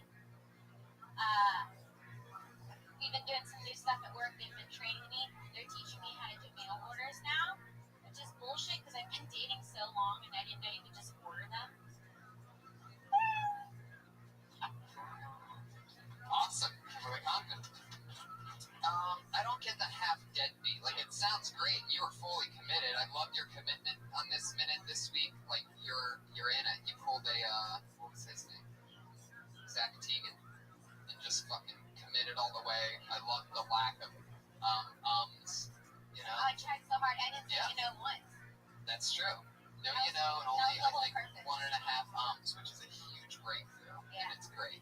And it's My easier to listen to. It just flows. Now, let's get to, you said half what? My mom's Puerto Rican, my dad's a dead. So that's where I said I'm half Puerto Rican, half dead. Which means Oh, see, did you say that your dad was a deadbeat? You did. So I was like, why are you a deadbeat? Like, I was trying to think of why. Okay, so it's not clear enough. Okay. Right. And I don't think it necessarily needs to be, because what I think the magic is, something that I heard that I don't think I've heard before, is you as a Latino woman saying that when you're lonely, it's like extra lonely because, you know, you have that. We're made to breathe. Those, yeah, exactly. Love that. And That's funny. I didn't get that. right. Yeah, it needs to be more clear, but you have a great premise. I thought you were just lonely because you were a deadbeat. Like, I was so confused. I had no idea. And I was saying it's a dangerous combination because I'm like sad because I don't have a dad, but I'm also very fertile. So to have a girl that's like kind of desperate and very fertile, that's what I was trying to get to. Is my mom's Puerto Rican and I have an absent father. Say that. I think you might have two different jokes there. Yeah, there's a lot in there. That's Right. Well, you know, just doing the most. But there's a lot there with the Latino, like gaping hole type of. I said gaping in front of Brian, guys. You know what that means. No, there's a lot more that you can get into there. It's not just one line mentioning it, something like that. It's bigger than that. So I really work on that. Like, it's got to be harder for a Latino woman to be lonely because you have more chemicals in you trying to get you to make a baby. Like, there's no question about that. That stereotype is completely Ew. true. Are you serious? Okay, no, No, I saw it all the way from here. A gaping hole, everybody. There's cereal and it's a woman's eating frosted flakes. Frosted flakes are nasty. Yeah. And that's great. Yeah. I think there's a lot there. Thank you. What do you guys think? Funny, you're at the gig with Tripoli. Yeah. Popped in. You were great over the show. Tons of great jokes. You take a immediate out the fucking joint. You're super cool.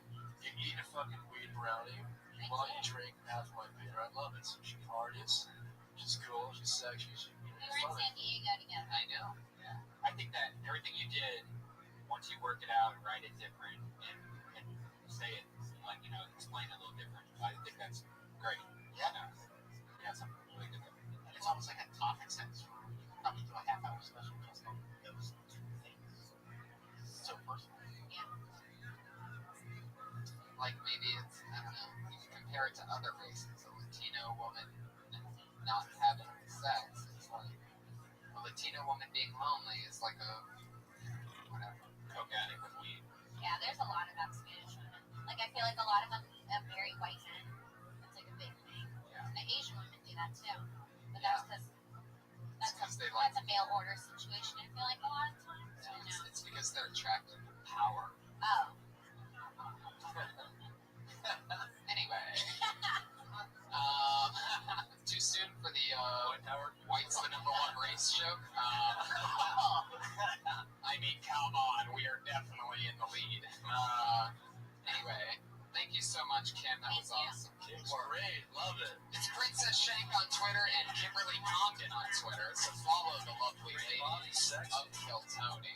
We did a Kill Tony at the La Jolla Comedy Store before. We're doing another one at Comic-Con in July. Oh, that's awesome. Yeah. July 23rd and 24th, we're having Kill Tony, Thunder Pussy, and a comedy show. 3 shows, tickets. Comic-Con 2014 at the American Comedy Show. Iron Patriot will be there. Iron Josh will be there. Even though he didn't even say anything. Yeah, that was a full episode.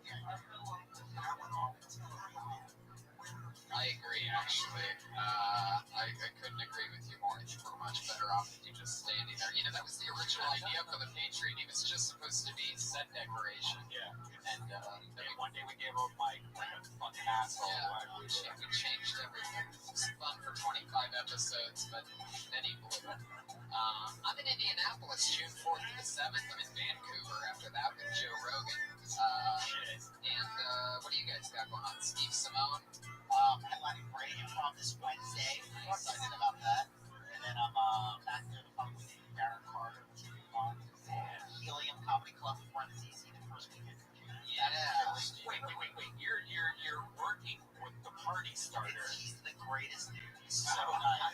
don't you break out the Hawaiian shirt? I think I will. You should just have fun with. Dude, I kept all those, and I'm like, you know what? It's about time to crank them out again. If I ever see you do that Snicker bar thing, my head will fucking explode. I will die on the spot. Rest in peace, Tony Hinchcliffe. If I ever see that, I'll have a fucking stroke. Jason Galern, you're on Twitter at Jason Galern. Steve, you're on Twitter at Steve Simone. Yeah, check out my podcast. Good time. Yes, that's all right. Fun stuff. I can't wait to be on it. So Please, you want to? that's really Okay. I'm so low. I just want to hang out. Jason Galern. Gillearn. There you go. Follow him on Twitter. So funny, quick, lightning, fast, hard-hitting jokes. Joke. There it is. Yeah, great guy to get high with. One time I got high with you and you had half a panic attack in Santa Monica. That's nothing more fun That's than that. your brother. Yeah, my brother smokes blunts. He doesn't fuck around. That was the reason. It's like Snoop Dogg. Anyway, thank you guys so much for listening. We'll see you soon. Check out deathsquad.tv to see what you can find us around next at TonyHinchcliffe.com. Live audience, guys, thank you so much for thank you so much. Oh yeah, thank you guys. Palms like hard-boiled eggs in a tube sock.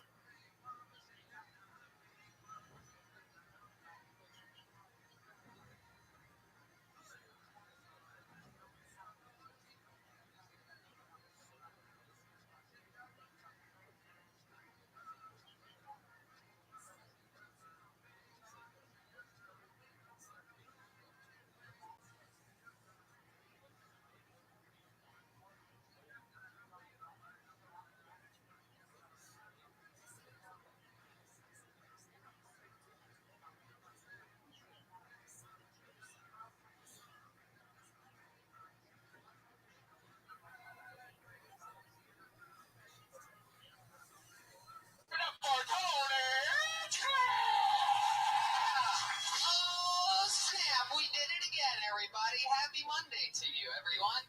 Okie dokie. Fuck yeah. Hell yes, everybody. So good to be here. Believe it or not, guys, this is episode 52. Our 1-year anniversary of Kill Tony. A very special. I mean, it's just 52, but. Has it really been? Yeah. That's ridiculous.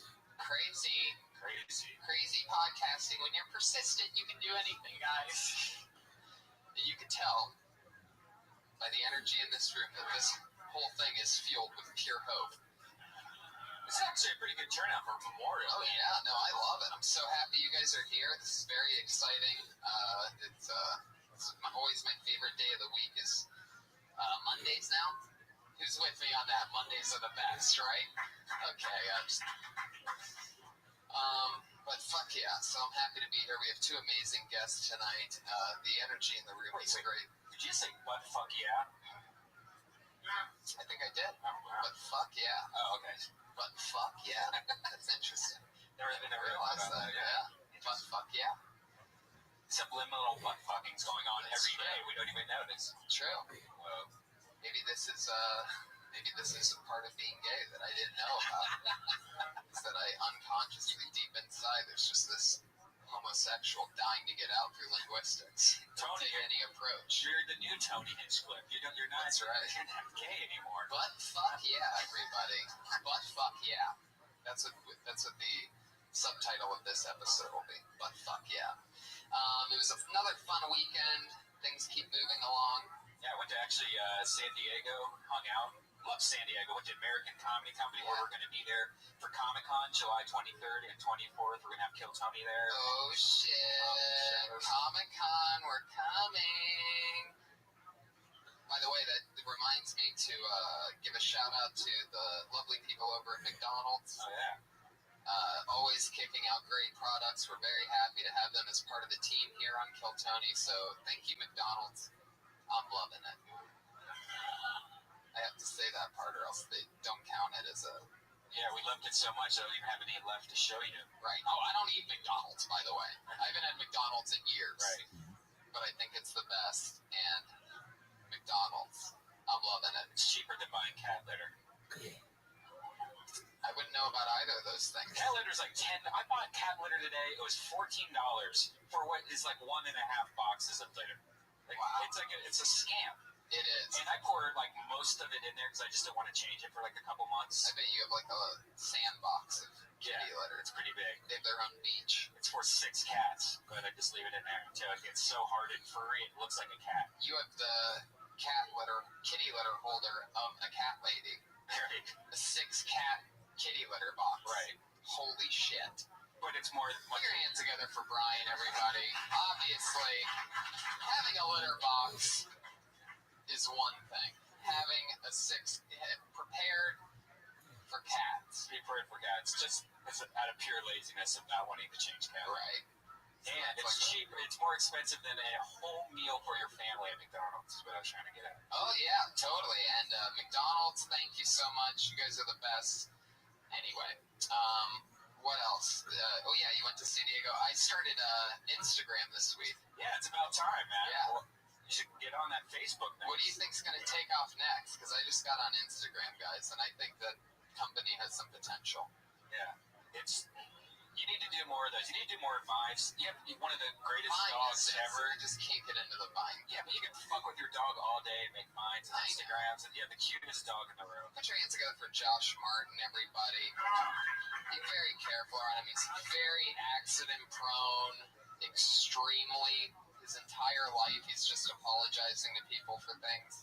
So it's rough for Josh, but we love him here. Keeps everything on its hinges. So yeah. What else? I went to the zoo and I found out some cool shit about. It sucks when you go to the zoo because I loved going to SeaWorld before Blackfish. It was so fun. You got to see, sharks and swim with dolphins and do all this cool shit. But then after you learn about all of it, you can't go there. Like I wanted to go there, but I couldn't. Right. I was almost thinking wearing disguises and going to SeaWorld. You should have gone disguised as a killer whale to SeaWorld. No. But then I went to the zoo, and I almost felt bad about the zoo. But what's funny is that everybody at the zoo kind of like hinted at like they were trying to like just lay down some groundwork just in case that they become the next Blackfish. Like we went on the zoo tour, and during the tour they were like, here at the zoo we're non-profit. That means all the animals that we see here, we hate seeing animals in cages, but these are endangered species. You went to SeaWorld dressed like a killer whale. They probably think you were a huge fan and be like, hey, look at this guy. He dressed up like a killer whale. And then you can go inside SeaWorld and just walk up to people and be like, help me. That'd be so awesome. I don't like your fat jokes that you're doing to me. Why can't it be an eel? Oh, I see what you thought. No, I didn't think that. All right, guys. Let's get this thing. What were we talking about? Zoos. Yeah, who loves zoos out there? Am I right, people? Okay, let's get the show moving. Guys, if you know anything about this show, you know that we always have somebody here to keep us safe. There's always a patriot amongst us, and this week's no different. Our head of security this week, this is his first time ever being the patriot. He's a big part of my life, a very funny rising comic known as Josh Meyerowitz, but tonight he is autistic. Wait, the autistic patriot.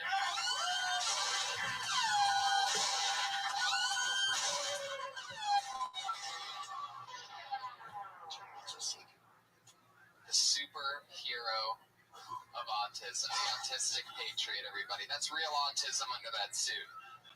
How's it going, buddy? I am sweating more. Wow. Sweating more than usual? Yeah. Wow. I'm a sweaty human being. In an Android suit. Are you stuck right now? Do you need oil or something? Your arm is still lifted. I see what's going on. Just see what's comfortable. Hell yeah. I love it. So is this your first time wearing a helmet, Josh? Yes. Very good. What else is going on? What'd you do today? Anything fun with your superhero powers? Flip on other autistic people and blast them because I don't like other autistic people. That's right. Josh is one of the few autistic people who is against his own kind.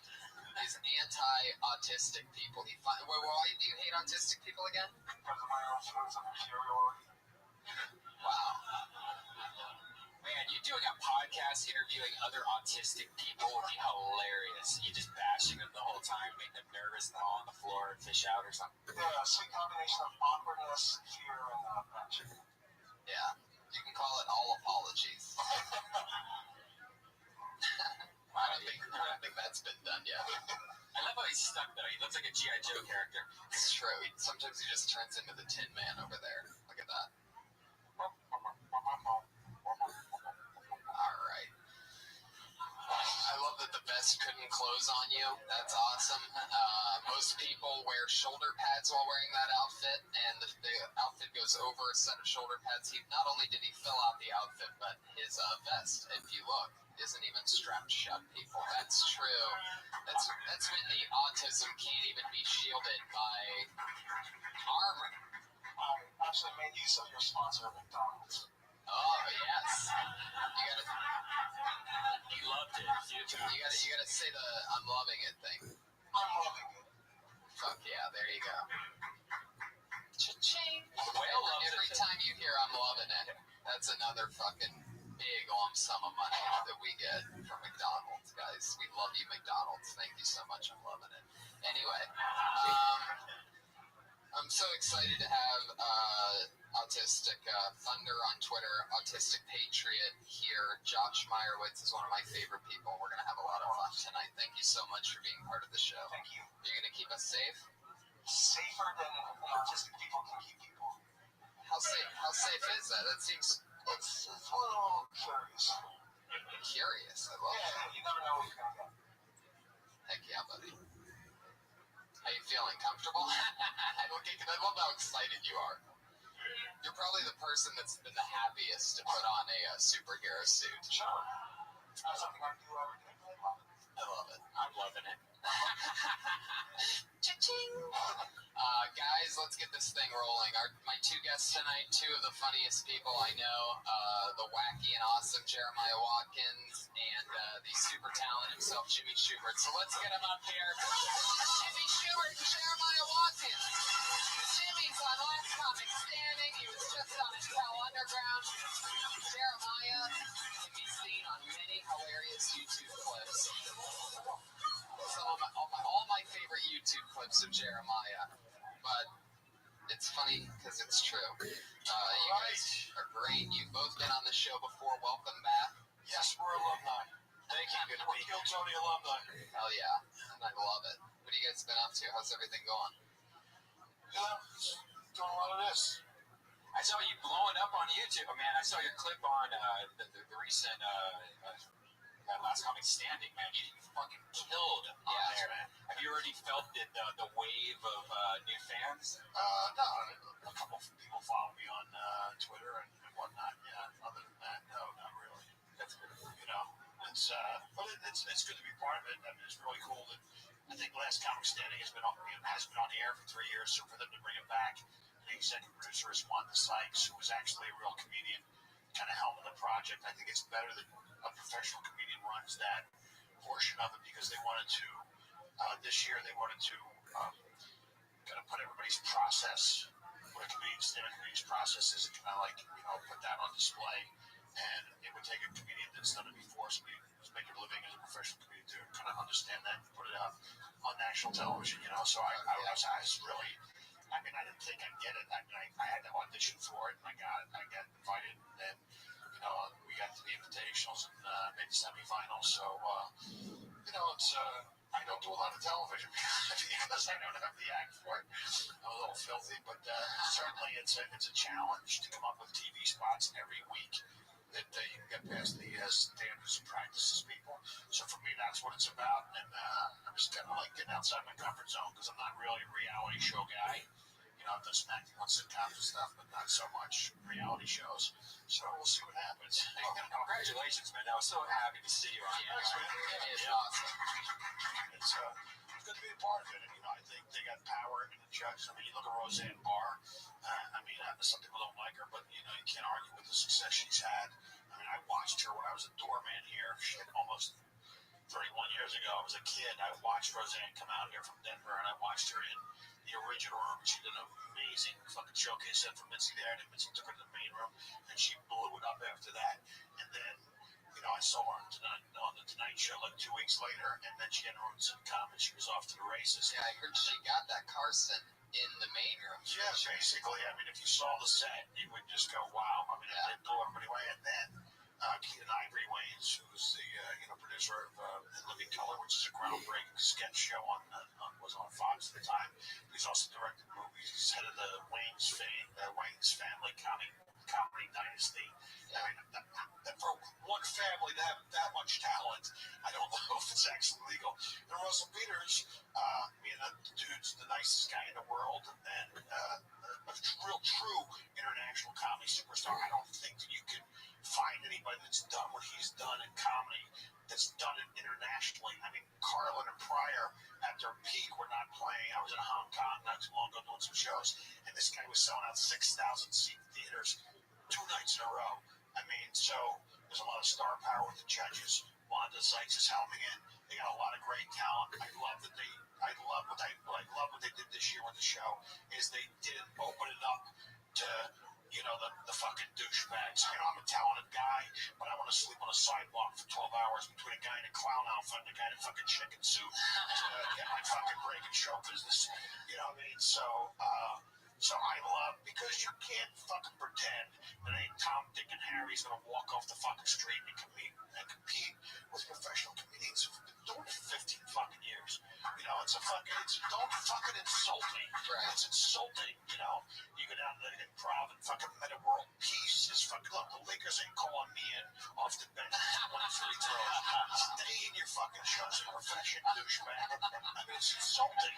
It's insulting when you do this for a fucking living. Oh yeah, like I'm fucking Saki the dumb tank clown getting fucking jerk off that thinks he's funny can step up on stage and fucking do it. It takes fucking years, man. It takes fucking years to get good enough to do it, and writing and performing it. So I love that they cut that portion of it out of the show. And so I'm super excited to be part of this season because it's been on for 3 years. They brought it back. I think, comedians can talk all the shit they want about the show, but I will tell you this, what's good for comedy is good for comedians. And I think this show is great for fucking comedy.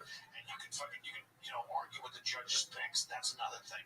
But I think this show is great for fucking stand-up comedy. I'm glad they brought it back because, especially this year, because it's going to premiere the comedians process, and people from all over the country have called in to do it. So, and a lot of people have years underneath their belt, 15, 20 years. I mean, they went with some experienced pros, because the problem with the show has always been in the past, as the show goes, it gets less funnier and less funnier because the comedians don't have a deep bench of material.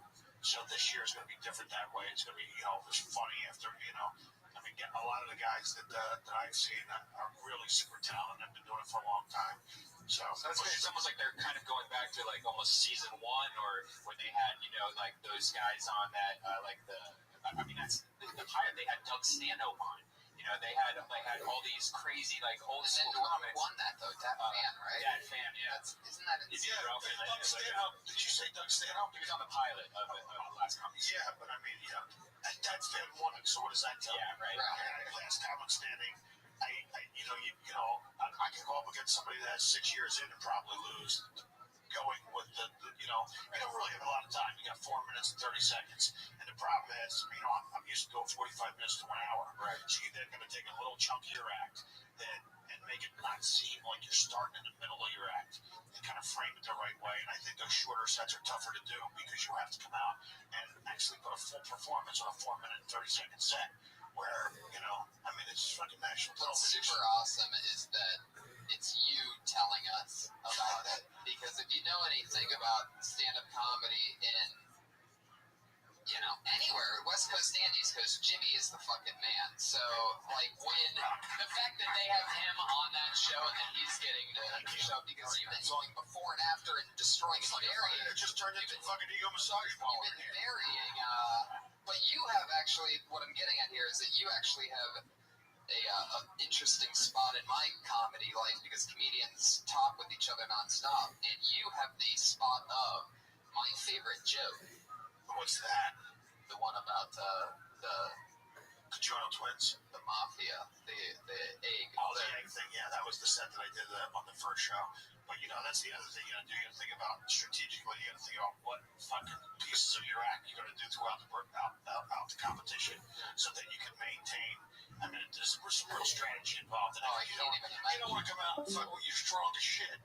You want the stuff that's strong enough to keep you in it, and then the whole thing. So you already got the 2 generations of chicken that's already out there. Yeah, I didn't get to see it. You didn't get to see it? No. It's like fucking dipping your hamburger in the milk. It's not kosher. Legitimately, it's not kosher. I was just doing a gig at a kibbutz, and it turned out it's fucking not kosher. Jeremiah, what's been happening in your world? What have you been working on? Ooh, you were just on Intel Underground. Oh, wait a second. No, that was Jimmy, too. That was Jimmy's. Well, I had a coffee bean audition that, fingers crossed for, and I've been in LA so long that I call job interviews auditions now. So. Nice. I love it. He went through the X-ray machine at the LA airport, put that on his resume. I was on the security footage at 7-Eleven. Underneath my co-star on fucking Murphy Brown. It sounds like a real credit, like you know somebody. Was it you, or did you say you were a co-star? No, I never did Murphy Brown. Fucking show has been on in 15 years. Reference is a little dated. It's the best I can come up with. I'm gonna fucking know. I want to come up with something that was offbeat. It was offbeat, but that it's fucking It sounded so real that I had to check it. Sure you did. No, I'm excited. Next month, my improvised stand-up show, which is Thunder Pussy on Death Squad. We're debuting it at the Stand in New York next month on June 18th. So I'm pretty excited to do that. And I hear it's a great venue. I hear the Strand is a great venue in New York. The what? I heard the Strand is a great venue in New York. The Strand? What is it? The Stand? The Stand, yeah, whatever. All right. You didn't know what the fuck I meant. I'm sorry. Say it in my good ear. The Stand. The Stand. Yeah. All right, cool. I hear it's a good venue. The Patriot always has a question for each of our guests. Let's get to that. Patriot. Yes, Mr. Schubert. I'd like to know if you've ever had a dirty bit that didn't make to show. I mean, what's the dirtiest one that didn't make to the show? They all make it to the show. It's whether people walk out or not is what I worry about. They all, What's the one that made people walk out? No, I do this bit about, it's the Venus butterfly. It's about, how you properly, it's called a proper technique for orally satisfying the female companion. And it's, basically the pinkies go in the leather Cheerio. The middle fingers go into the sausage wallet. With the index fingers, you're moving out the roast beef curtains. And with your thumbs, that's where you're gonna rest your chin. You're gonna rest your chin with your thumbs. And then you throw a couple tongue darts in that sausage wallet. And you don't quit till you. Yeah, that would be a bit. Although the finger banging the midget bit is a good one too. But that's. But I don't just do dirty shit, all right? I can fucking I got a lot of fucking clean shit too. So, you fucking ask a lot of questions. How about for Jeremiah? You got one for him? Jeremiah, I noticed your sensor was very improvised. He just improvised that word. Improvise, yeah. It's fun to see that. It's pure technically, I'm not a smart man.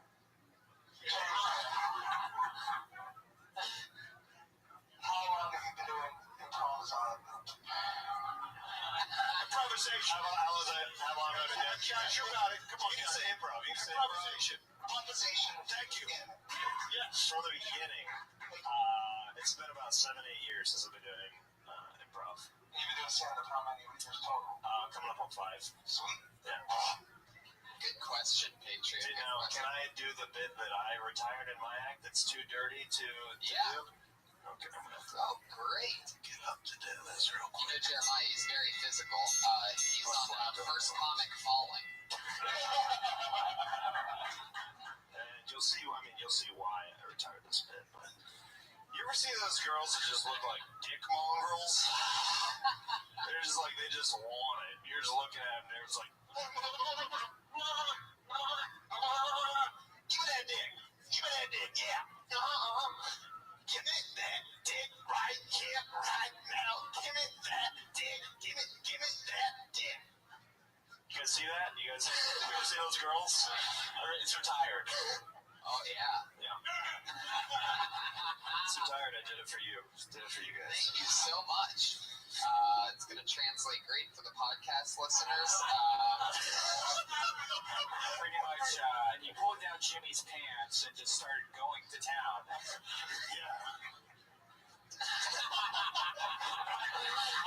Well, let's get this thing started, guys. It's Kill Tony 52, the 1-year anniversary of Kill Tony, everybody. Yes. A lot of comedians signed up tonight, so it's super exciting. They signed up for the chance to do 60 seconds. Does anyone gonna bring up the fact that you have a fucking spare fucking Iron Man in the fucking I mean, there's like an Iron Man standing by, and there's a fucking Iron Man in the green room. Is everybody fucking? We have a lot of spare parts here. If something happens to Sean, C-3PO is in there fucking taking a sewer pickle. Help me right out. silver pickle. He's back in the green room bed for lunch and sewer pickle. I love that you even have parts. You have names in your head for genitalia, like robots and stuff. That's so great. And the sausage wallet, the leather donut, and the silver pickle. Sewer pickle. Oh. He's in the bathroom launching a sewer pickle. Oh, that's all shit. Yeah. Thank you. Thank you for explaining that to the real fucking autistic fucking patriot. Comedians, you get 60 seconds. You know your time's up when you hear the sound of a kitty. How adorable. Don't run your time or else you're going to bring out the angry West Hollywood bear.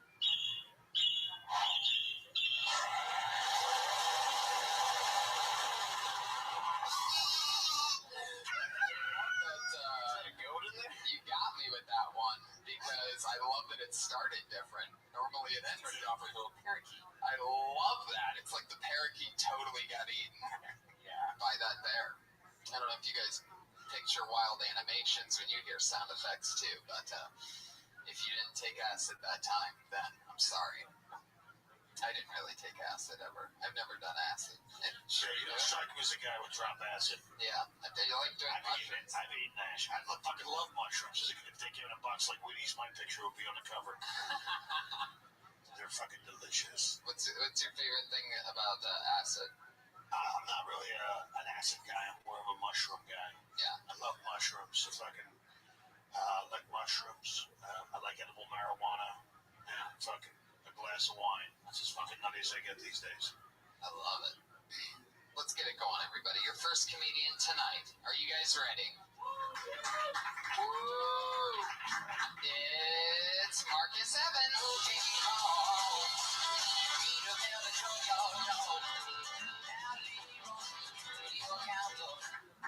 What's up, people?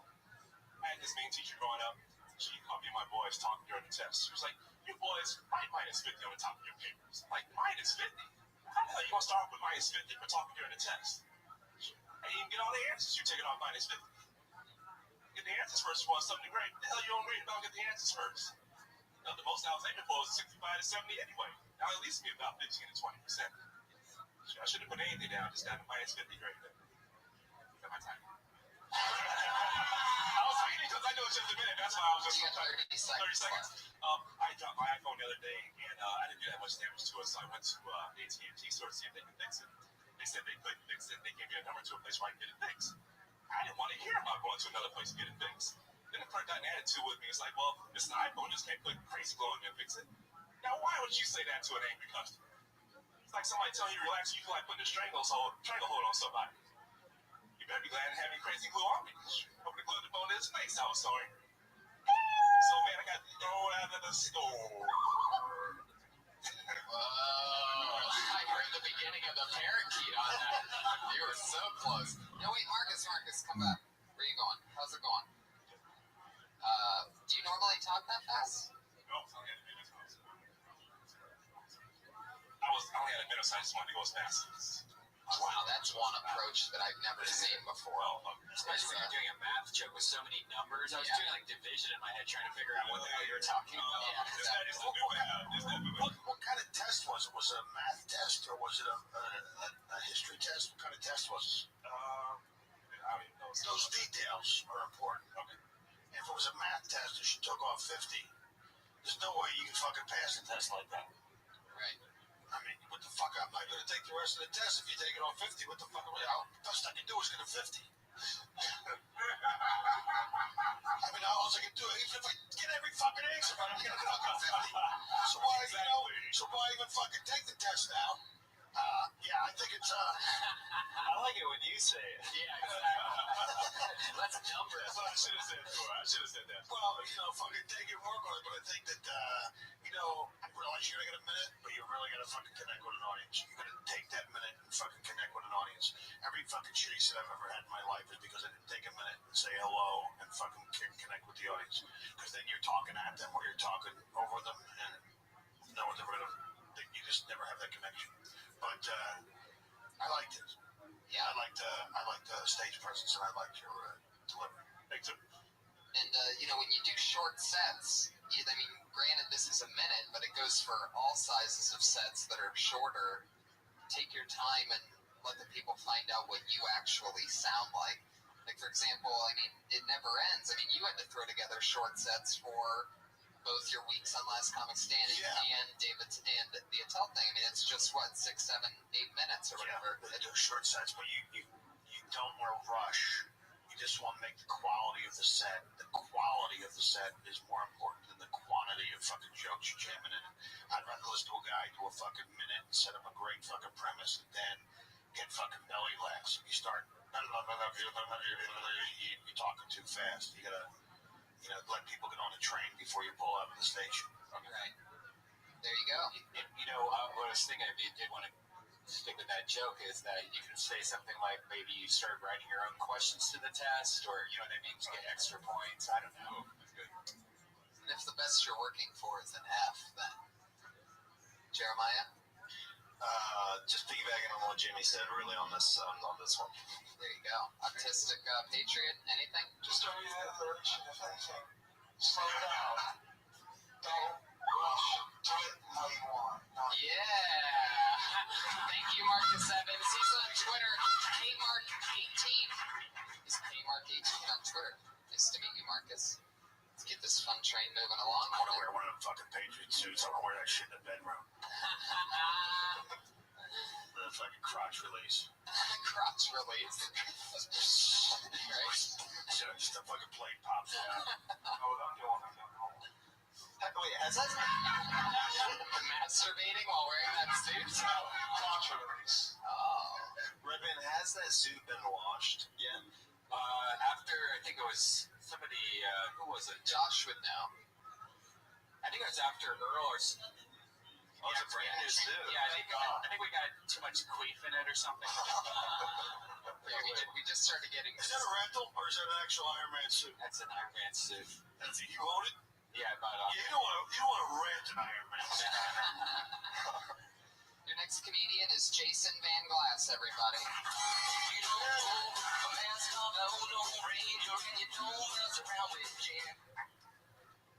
I'm huge on Vine. Huge on it. I've been waiting over a year for somebody to bring Vine up in conversations so that I can mention how popular I am on the unpopular social network Vine. But it wasn't until tonight at the start of this podcast, when you guys brought it up, that anyone ever brought Vine up in conversation. So I'm just going to use this opportunity to get the word out there about my 9,000 Vine followers. Sounds pretty good. It's actually a useless social network to be popular on. 9,000 followers just means 9,000 people downloaded Vine, followed me, and then never used Vine again. It's worthless. Meanwhile, Twitter, I'm not popular at all on Twitter. Last week when I tweeted all caps, retweet this or I will kill myself, it got 0 retweets and 1 fave. Yeah, that's 55 seconds of Jason Van Glass. I like that. Yeah. Yeah, it's an interesting It's an interesting thing. How'd you get so popular on Vine? You can name yourself anything on Vine. You can, even if it already exists. So as a joke, I named myself Cute Cat Videos. Have you posted any cute cat videos? It's almost all cute cat videos. Oh, really? Sometimes I post other animals, and the children that follow me hate that. That's something you totally have to talk about, Ben. I mean, not only are you... I mean, I do that. I have so many, just that premise is I have so many followers because I name myself Cute Cat. And especially if you get into it More than a minute.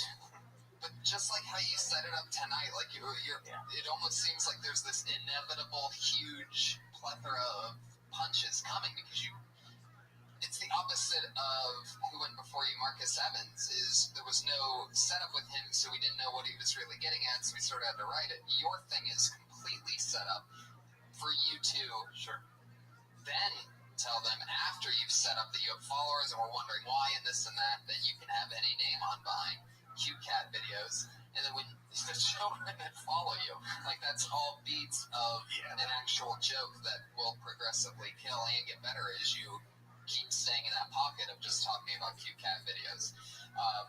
And you don't like Twitter, but I'm guessing you go by your normal name on Twitter. You didn't get that handle, Cute Cat Videos. No, I'd be huge if I did that handle. I wonder how many followers that person has.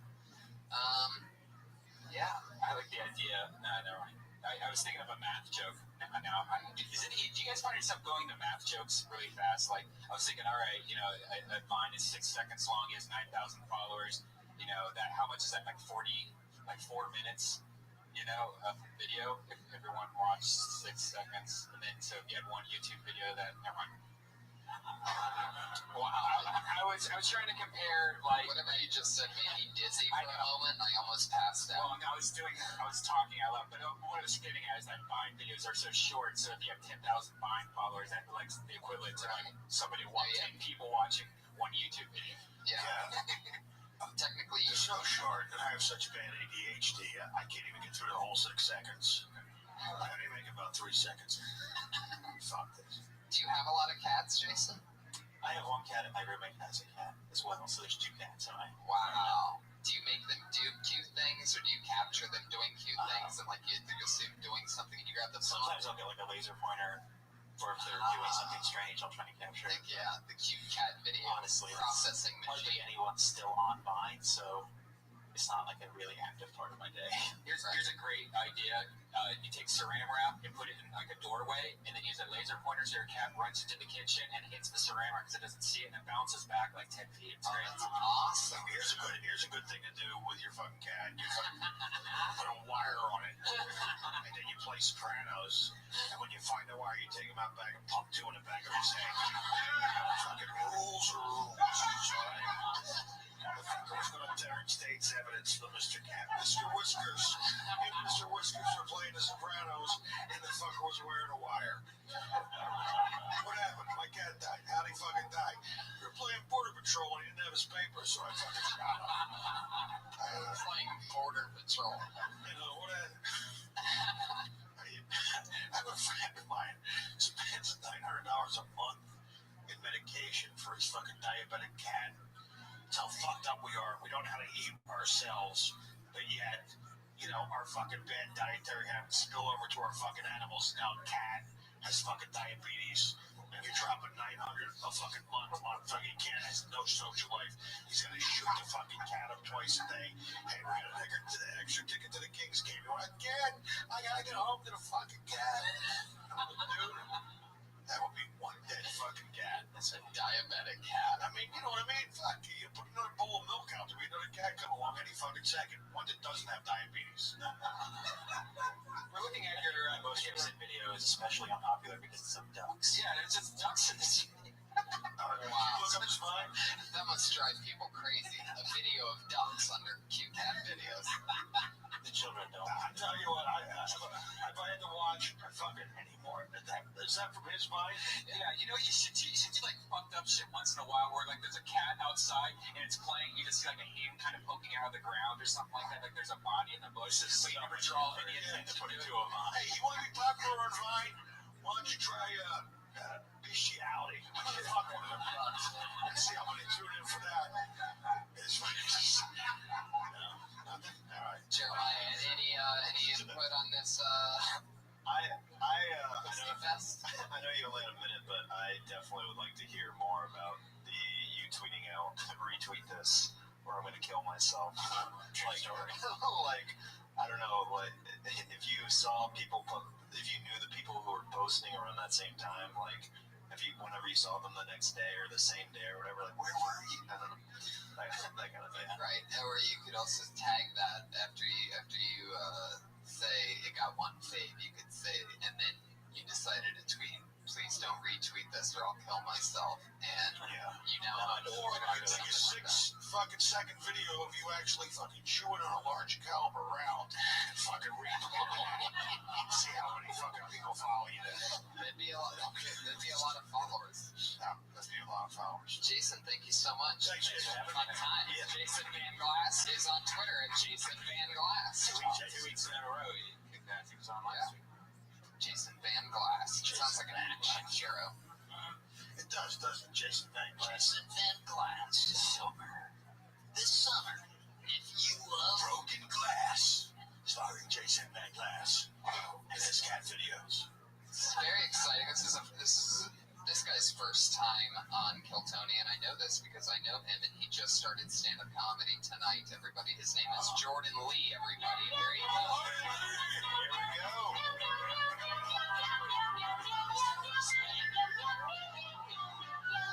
Thank you. So I saw a homeless couple sharing a slice of pizza this week, and I realized that I'll just never be a good husband. She got all the toppings, and then she got to lick the sauce off the crust, and then he ate the crust. And he seemed cool with it. I couldn't get it until she smiled because she didn't have any teeth. She literally didn't have any teeth, so it's probably a trade-off for great blowjobs, I would guess. But he seemed cool with it, even taking the carbs for it. And it dawned on me, I was like, there's not many women that I would let lick my pizza. I mean, and then I was like, where do people like this meet?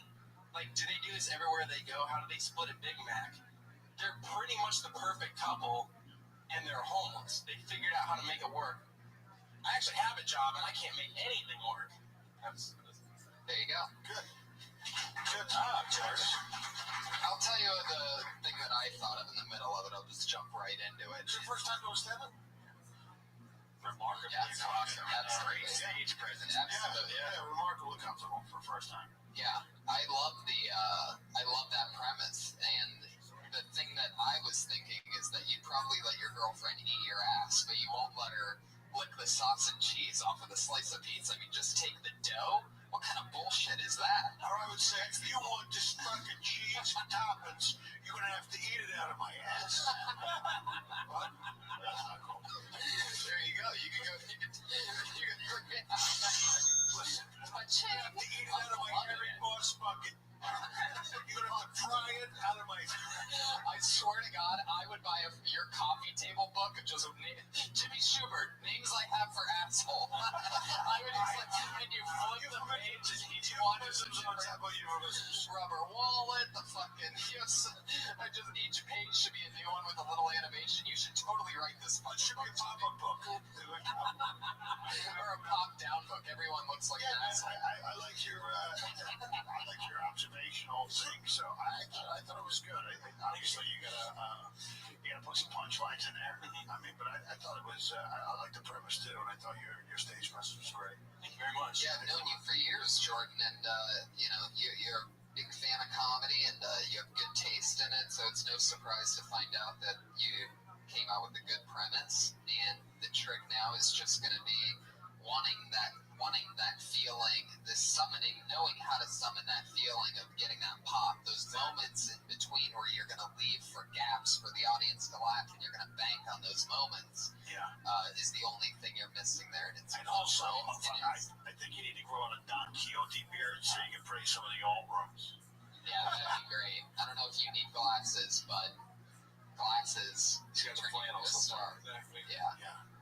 I thought, yeah, dude, it definitely didn't look like you were doing stand-up for the first time, and I've known you off stage for quite a while. It's pretty cool to see how just confident you were with it, because I've seen a lot of people on this show that when they do stand for the very first time, it's very clear. So yeah, hats off to you for that. That's great. Thank you. There you go, Jordan Lee. Thank you so Jordan much. the Lion. At Jordan the Lion on Twitter. Anything from Josh? Anything from the Autistic Patriot?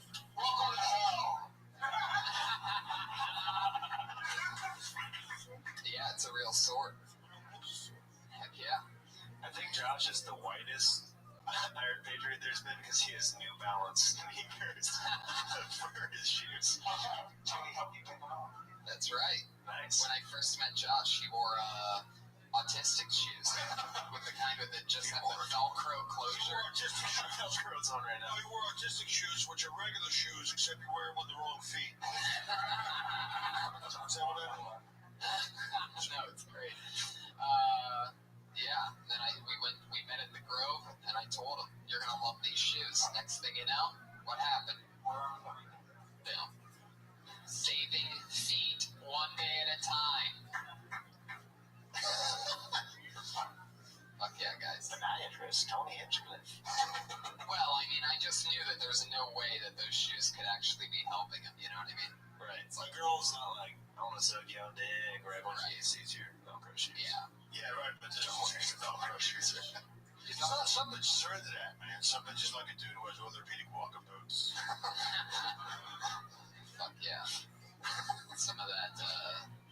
Those air casts. Not much love. It's like a bad foot fetish. Yeah. Do you have any fetishes, Josh? Like, do you have a foot fetish, or do you like It's gonna sound stupid, but huge tits.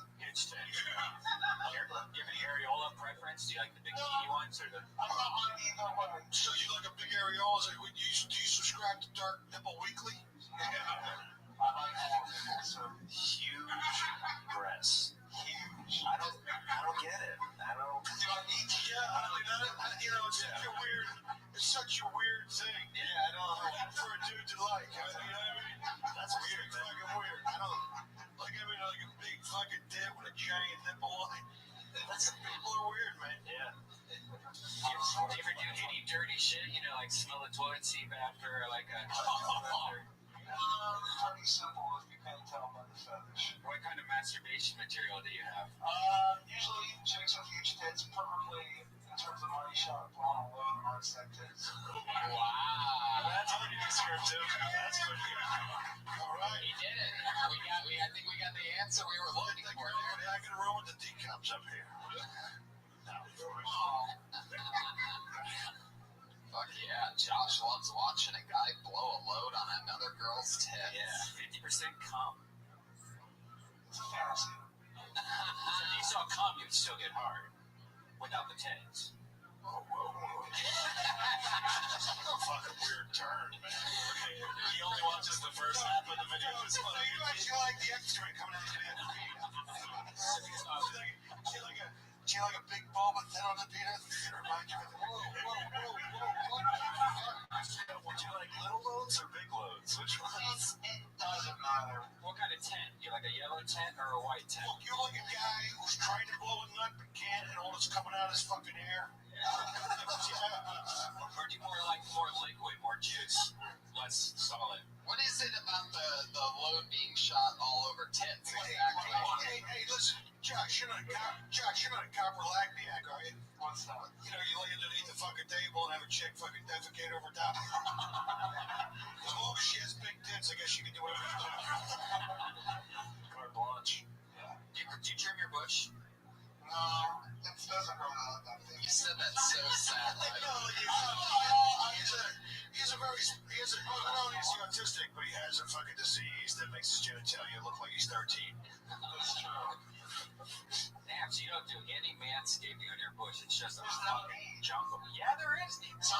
That's originally what you said about the shoes with the Velcro strap. You rip out that fucking crotch plate, it's gonna look like a button in a fur coat.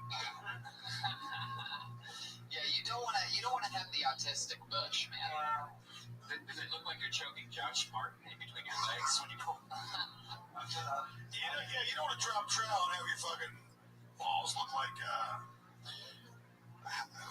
Who's the third stooge? Larry, yeah. Larry Howard, right? Larry Fine, whatever the fuck his name was. When you piss, you have so much hair it comes out as a mist. Alright, yes. He's got a little hypertrichosis, which is a South American werewolf disease. He pulls down his fucking trousers. Have you seen it? Yeah. Have you seen it in person? No. Have you? No, I dated a girl who had it. On her twat. Is Josh Martin here? Josh, I need you to actually get this next person. She's the Asian girl on the front patio. Oh, She's next. yeah, Yeah. get her and tell her. She's under 21, so she wanted to sign up for the show. I could have waited in my car. Doesn't even make any sense. She sure would have been one before. She could have waited in my trunk. That's funny. Just working it out. Yeah. Working it out, bro. You can't even be in the club, this club, if you're under 21. What is it with fucking Japanese porn now, bro? Why are they gonna fucking always use the anonymizer over the vagina? Like the vagina fucking turns takes evidence of a mafia dog. I'm not a big fan of Japanese porn.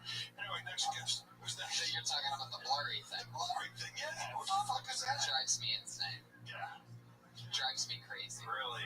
Yeah, you're having sex with Japanese. Sounds like you're fucking killing them. Yeah, that's the other Like part. you stab it with a flesh musket. You know what I do when that happens? When I finally see Japanese porn and I was like, oh fuck, let's go watch Korean You know what's so porn. funny? Yeah, it's like, Here you go, everybody. You know, the thing about Japanese porn is an hour and a half after I watch it. Your next comedian, everybody. Doing her minute. Our first ever under 21 on Kill Tony. Put your hands together for Sierra Cattow.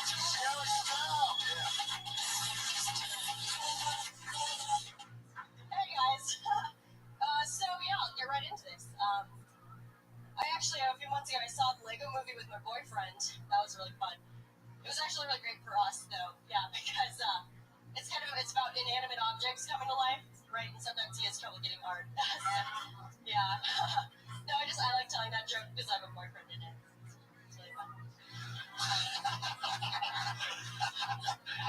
Yeah, let's see. Oh man, I've been up here for like 30 seconds and I haven't even told you what kind of Asian I am.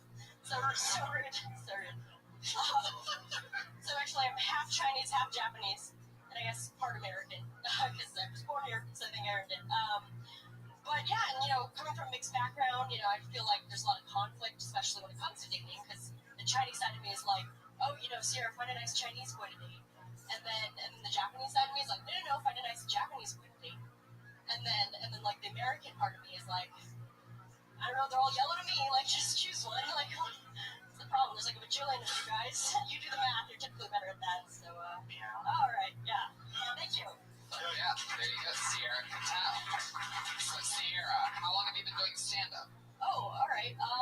Yeah, I guess I started when I was 16, so about technically 3 years ago. But I'm in school, so I kind of did it on and off, and now I go to school at Harvard, so I'm in Boston, and so now I come back summers and winter break and stuff to try to pursue as much as possible. I do some in Boston too. Harvard, I've never heard of it. Yeah. So what are you going to Harvard for? I'm studying computer science. It's fucking amazing. I'm talking to a dude who graduated Cambridge University and was a master's in fucking math, and now he's doing fucking stand-up. Oh. Yeah. That is. Okay, so, Yeah. funny though, real good stuff. You really have Chinese and have Japanese? I am. So, I'm half Japanese and half Chinese. I'm conflicted. I want to date a Chinese guy, but the Japanese side of me wants to kill him. That works too. Yeah. No, the Chinese don't get along. Yeah, I know. So it's remarkable. I don't know why. Yeah, and they're like, well, you're telling me. The Chinese and Japanese. There's no fucking group more racist than the Japanese. I was just over in fucking Nanjing. I was just over in China in Nanjing. Holy shit. I never fucking heard about this, the fucking rape of Nanjing. Yeah, no. I went to the fucking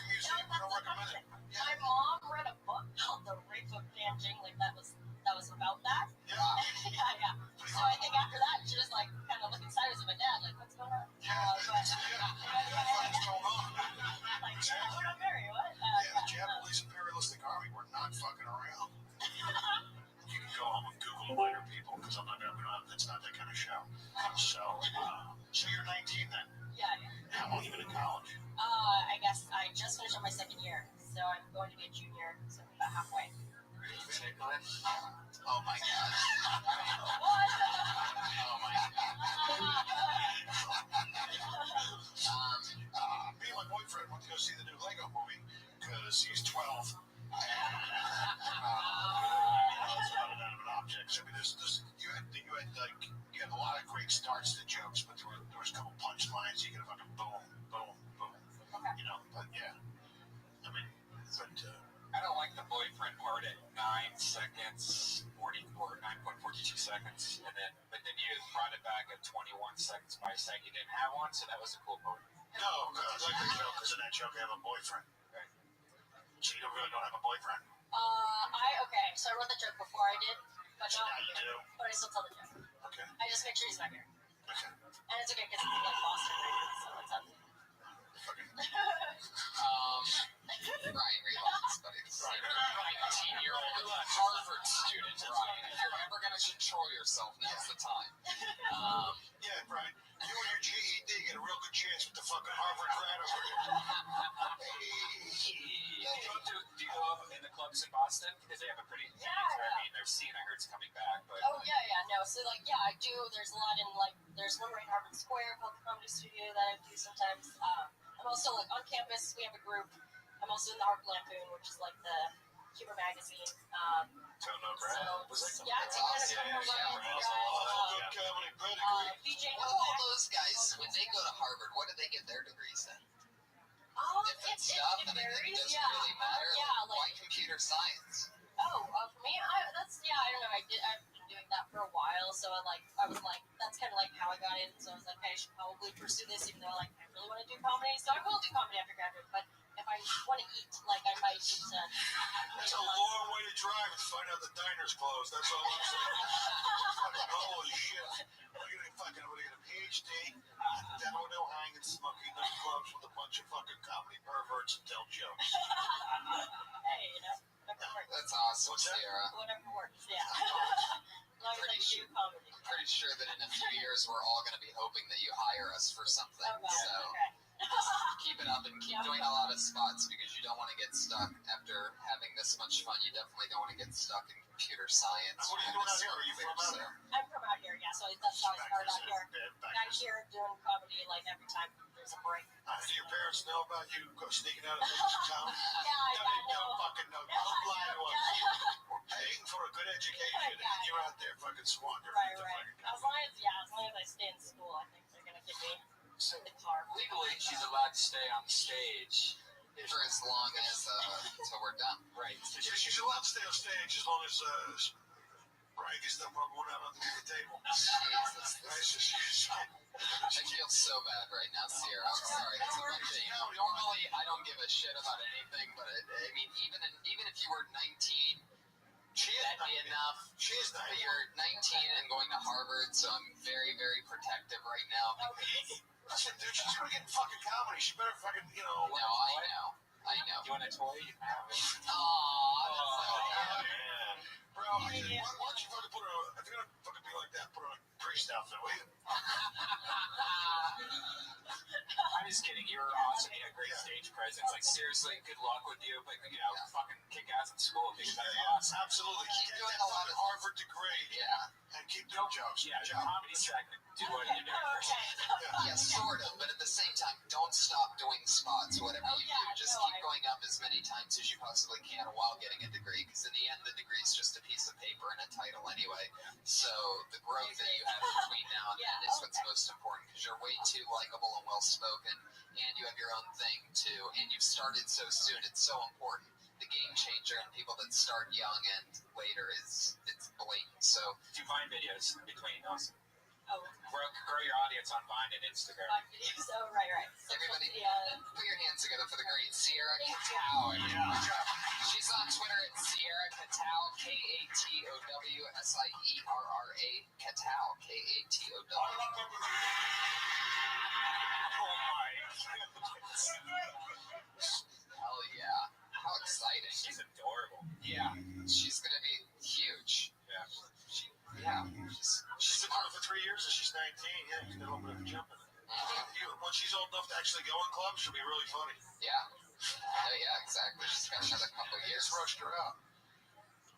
Josh, you into Asian girls at all? Even though most Asian girls do not normally have big boobs. Yeah, and I was just in China. That's the other thing that blew my mind. Everything is fake in China. They got fake booze in China. They got fake watches, fake suitcases. I mean, everything's fake. The one thing they could use a little more fake of is fake boobs. And Actually, it's South Korea. Excuse me. Thank you, Nelly Jr. I think we know what recent searches are in his search bar. South Korean tit plastering. Just Asian fake boobs. Wow. It's amazing how much cleaner of a word boob is than tit. Like, tit has an amazingly dark ring to it, you know? Hard consonant. I like teeth. Teeth. Yeah. Teeth. She had a nice set of teats. Are you talking about moms? No, fuck that. Yeah, you know, I mean, all women have the ability to become moms, but I think that's the thing. You know, women get bigger breasts, and they get breast jobs, and think, you know, especially with all this fertility shit, you're gonna have kids 6 and 7 at a fucking time. Maybe instead of getting a bigger set, you get another set right underneath the other ones you have. So, if we get one put in the middle of your bag for fucking slow dancing, come on. That is awesome. Right? That's brilliant. I've drawn pictures of this before. I can't believe that's not done more often. I can't believe no girl's never done it. Oh yeah? She's got big tits? I have 4. You know, it seems just like the kind of thing a woman would do. You know what might even be the hottest bitch at a party. You know what might even be better is if I mean maybe I'm wrong on this, but I'm just spitballing here, guys. Is maybe if the other set of tits is on her back, so that if you're doing it doggy style, there's another set of tits there to You stare know, at. always thinking, Tony. Always thinking. Fucking mind like a steel trap you have. I think let's fucking put them down like fucking 6 sets. You know, like 6, like 3 sets of teeth right down like a fucking pig, bro. Can you imagine a hula hooping? What's that? Girl hula hooping with tits on her back? Yeah. Instead of having babies in the hospital, you just throw a clump of hay in the corner, and she can go down there with her 6 tits and drop one out. I'm smart about it. Sorry. Oh. We're doing so good. We're releasing all that inner tension we had while 19-year-old Sierra Catal was on stage. This is a really empowering episode for women. He's like, ching chong ching. Well, there's the Asian girl that left. You hit the gong. I didn't mean to say ching chong ching, but that was like that was the name of my waiter this afternoon at the Thai joint. I love it. Guys, put your hands together for Tyler Misnara.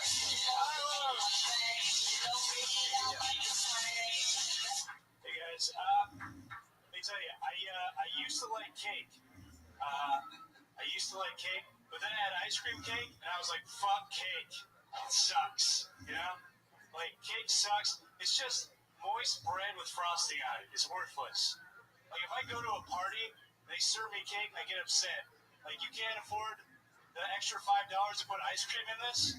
Fuck you, you know? I tell you that, that's what happened with me and cake and ice cream cake to set up, that's why I'm afraid to experiment in bed, you know? I'm afraid I'm going to do something, and I'm going to like it, and I just can't not do that ever again. I'm just going to be having sex just like, I'm going to need you to put on the bear mask. I'm going to need you to do that.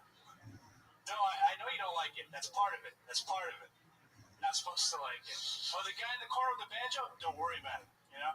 He's going to get involved later, but, just worry about it. And hey, you in the corner with the banjo. You know, I didn't hire you off Craigslist and pay you $200 to hear you fucking strum. You gotta pick it. Like you're supposed to. Alright, that's it for me. There you go. Tyler Misnara. Okay. In the beginning, when you're talking about the ice cream and the cake, there's something magical in there.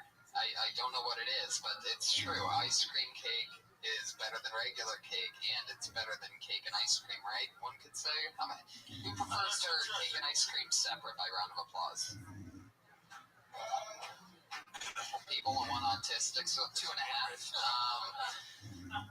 I like cake. I like ice cream. Ice cream is I have a soft spot for ice cream. What do you like more, though, cake and ice cream or ice cream cake?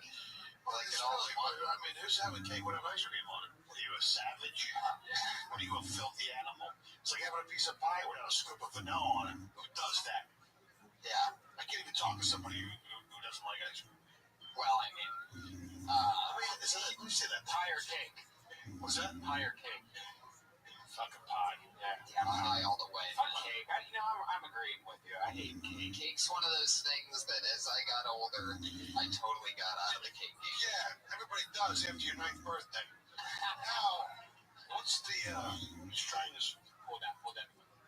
No, I'm trying this fucking, what is it? What Silver What I was hoping you were going to say was that when you were having sex with the woman that you were going to do a callback to ice cream, that there was no ice cream there because you have it set up at that point where you're at ice cream and cake without ice cream, but then you wanted to have sex with an ice cream cake. Well, not with an ice cream cake, but you wanted to have sex with a girl while eating an ice cream Like that's how you got her into bed. You said, if you let me have sex with you, I'll give you a piece of ice cream cake. And then all of a sudden you're in a position where you might not even be able to finish without ice cream cake. Okay. Or something like that. Good for our fog machine, Brian Redband, everybody. The amazing smoke effect. Yeah. Straight across this way. Did you have a bad experience with cake when you were a kid? Did you get cake at every party? Yeah, I probably got cake at every party. Yeah, like normal cake. I do remember like that moment when ice cream cake came out, and I was just like, I've been doing it all wrong. It's when they put peanut butter and jelly in the same jar. You ever seen this? Yeah. Yeah. Goober great. Yeah. Okay. All right. Tyler. What were we talking about? Cake and ice cream. Cake and ice cream. And then what do you do with the sex thing? I just thought it was like the same thing because it was just like I had ice cream cake and I couldn't go back. So like if I do something weird, sex, like I'll like it too much and I just never. First off, what would be weird for you, but sexually to do? I mean, like, cause you skipped over that part, like a bear mask. I mean, I would think that the craziest visual sexual thing you can do that you can fucking paint with words and then go and say that. You know what I mean? Like I got, I don't know what it is off the top of my head, but that's